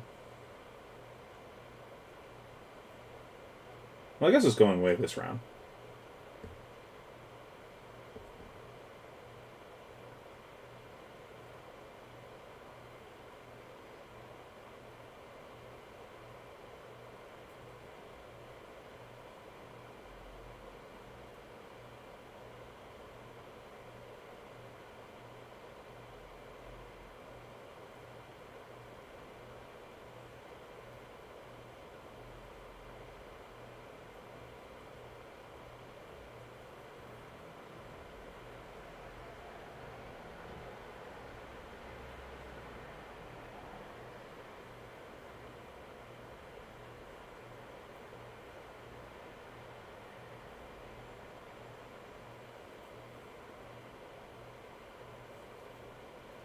I wonder if he's supposed to take out the extra Phoenix Flames in this matchup.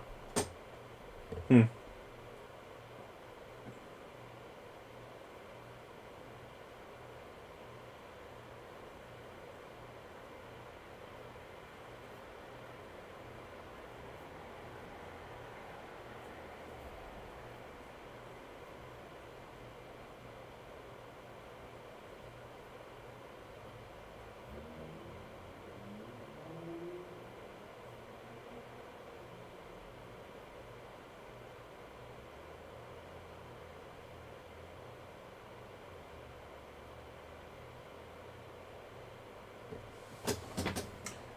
I wonder how different a game this would have been if he didn't have the blizzards on those turns. Like, if he didn't time walk him 3 times, because this is a fairly close game.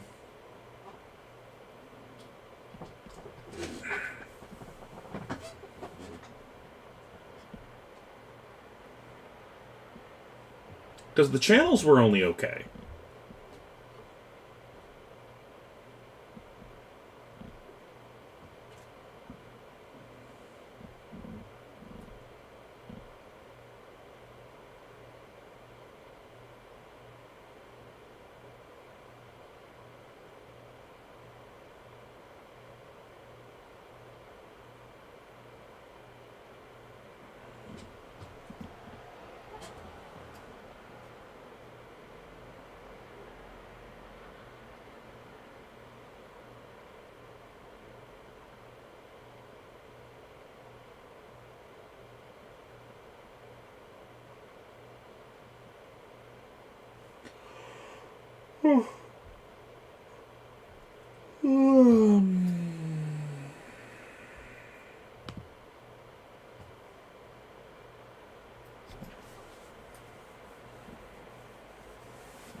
Alright.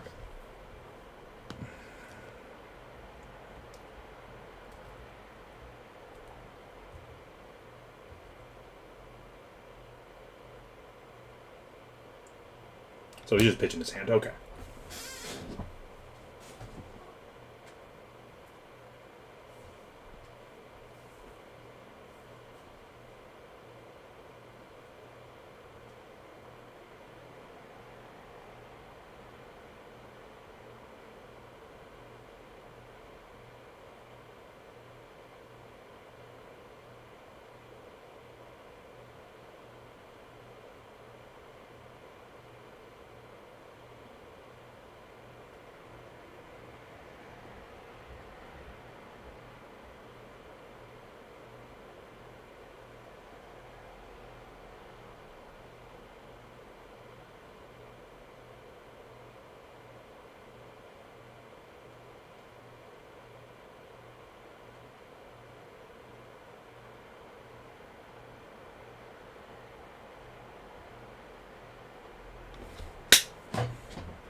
At least his D-Reacts didn't line up with the channels. That would have sucked.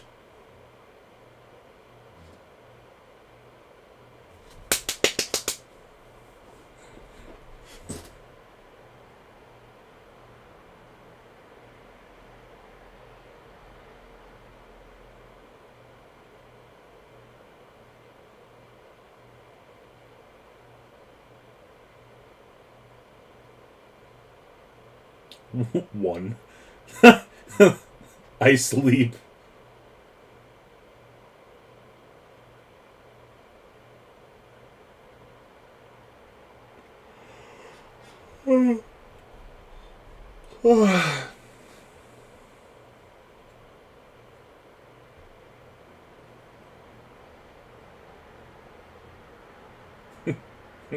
One.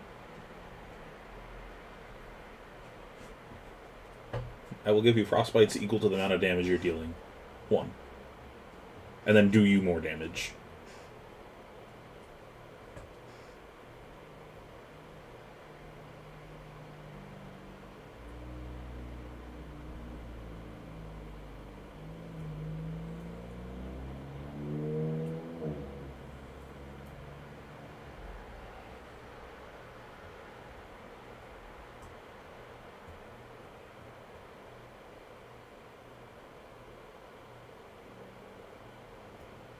Oh my god.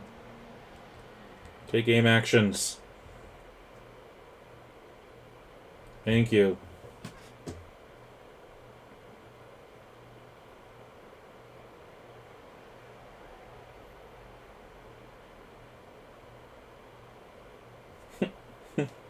That ain't it. One pass.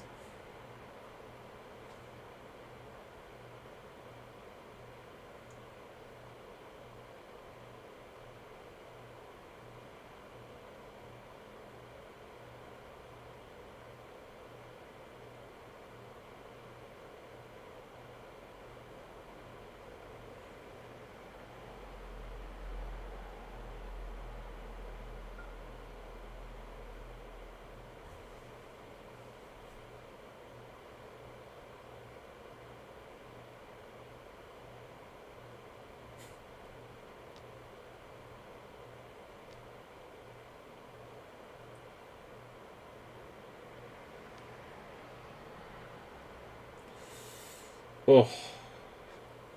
So much. You like have to block that basically, or otherwise you die to the Storm Striders.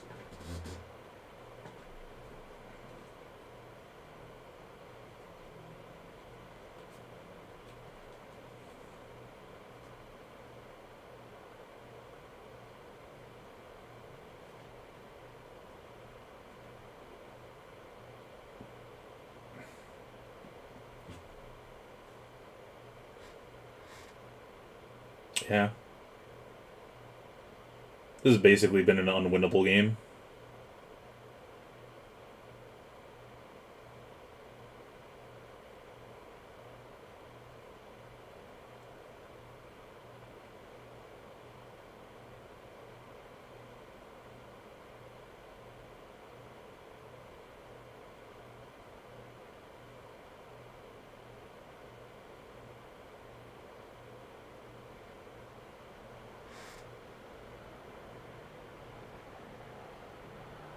And he hasn't even had to use his armor yet to block, which is crazy.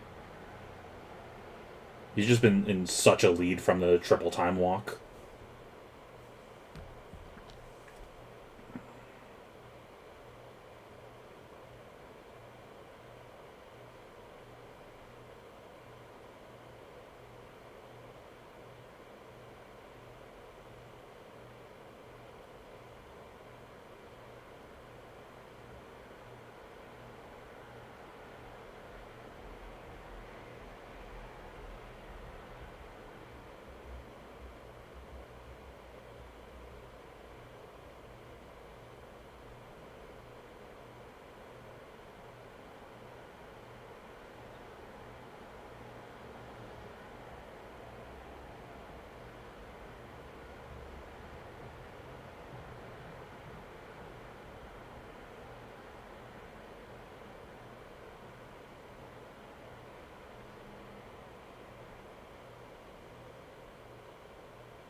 It's a full block.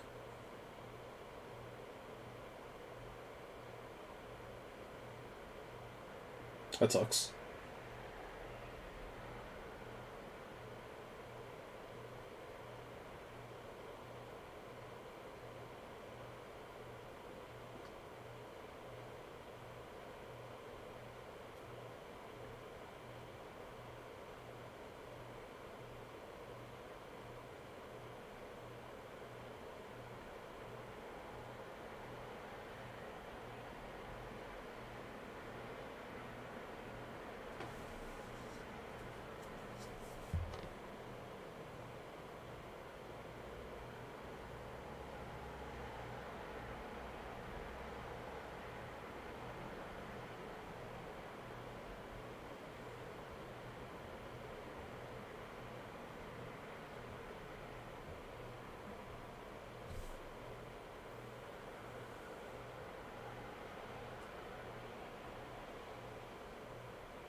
Man, that was a beating. Jesus Christ. Yeah, I don't know how you ever beat something like that. And it was still a close game. Like, I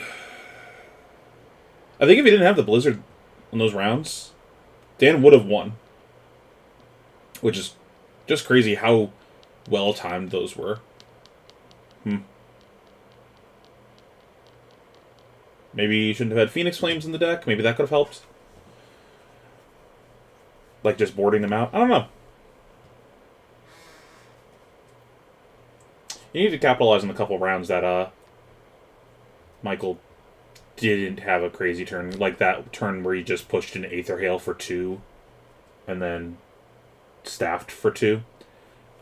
Maybe he pitched to prevent arcane damage a little too aggressively early on because it left him in a spot where now he didn't have a blue to pay for the Blizzard. Like, he was so focused on not taking damage that he didn't play around Blizzard, maybe at a couple of points.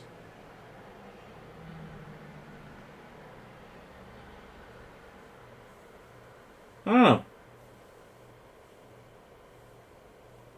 Like that first turn of the game, maybe he was supposed to take the Ice Vein to the face and pitch an Art of War to the effect of the Ice Vein,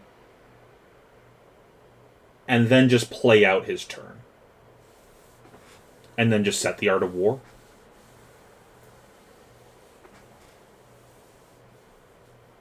Yeah, Dan's great. Because his hand was like Art of War, Belittle. So, like, he's super banking on the Art of War drawing him out of that. So maybe you're just supposed to set it and give up one of the Art of Wars and save it for later. And then you're going to play a Belittle there. So you're going to shuffle your deck. So you're going to put that Belittle somewhere not on the exact bottom.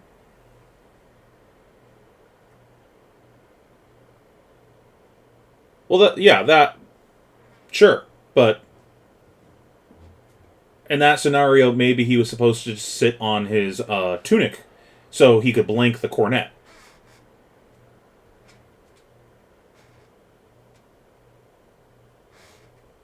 Well, the play around was on a few of the rounds just pitching differently, potentially. Like setting a different card, maybe. I don't know. I'd have to, like, relook at it again. Kind of tired at this point, so I'm not, like, remembering every card he played anymore. Like,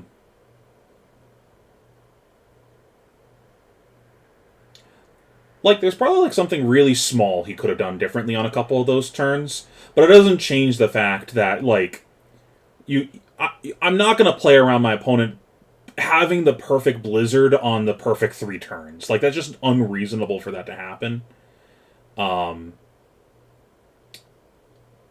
But, I don't know. Maybe he was being too aggressive with his Art of War Belittles. Because two of the Blizzards were on Art of War Belittle, right? The first one was, for sure. I'm spacing on if the second one was. The third one wasn't. It was just a Belittle. Like, maybe that's just too aggressive. Maybe you're supposed to spread them out. Or wait for, like, sequence it differently. Like, if I can't play around the Blizzard, should I even play this Art of War? Type of thing.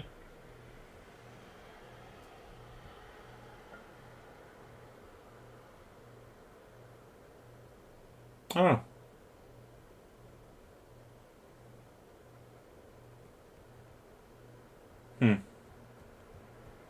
Of course Michael played it.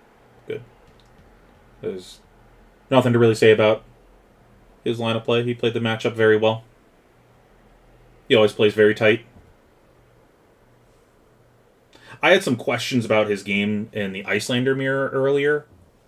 And I bet if I were to ask, it probably would have been an answer along the lines of, because I think he already said in like another podcast or something, it was probably his own, that he doesn't have like a million reps into the mirror, so he was kind of worried about that. So like it could have very easily been in hindsight, yeah, I should have played that different, but didn't matter because severely advantaged with the equipment suite. Like he had so much room to make mistakes because of that. Not even saying it was a mistake. It was just I could have also misseen the hand. He was kind of cupping his hand a bit, but I was like, I'm pretty sure his hand was Fandale's Fighting Spirit plus blues. And the only argument I could have seen was one of the blues was something that he wants to play, not pitch, like a combo piece. And after seeing him play out his hand, none of them were combo pieces. So I don't know. Good Nationals though. Good games. I'm gonna probably try some of these decks out on Talishar later this week. So I'll be streaming that. Definitely gonna try out Dan's list and Michael's list. I want to try Jacob's list. I don't know if there's any other lists that I like really want to try out. Maybe I should play a couple of reps of Oldhim. I have never actually played a single game of Oldhim. Or Fi. There's no other decks in the top 8, right? It was Oldhim.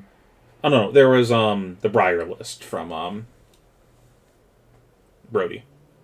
So maybe try that out. Briar seems pretty good right now.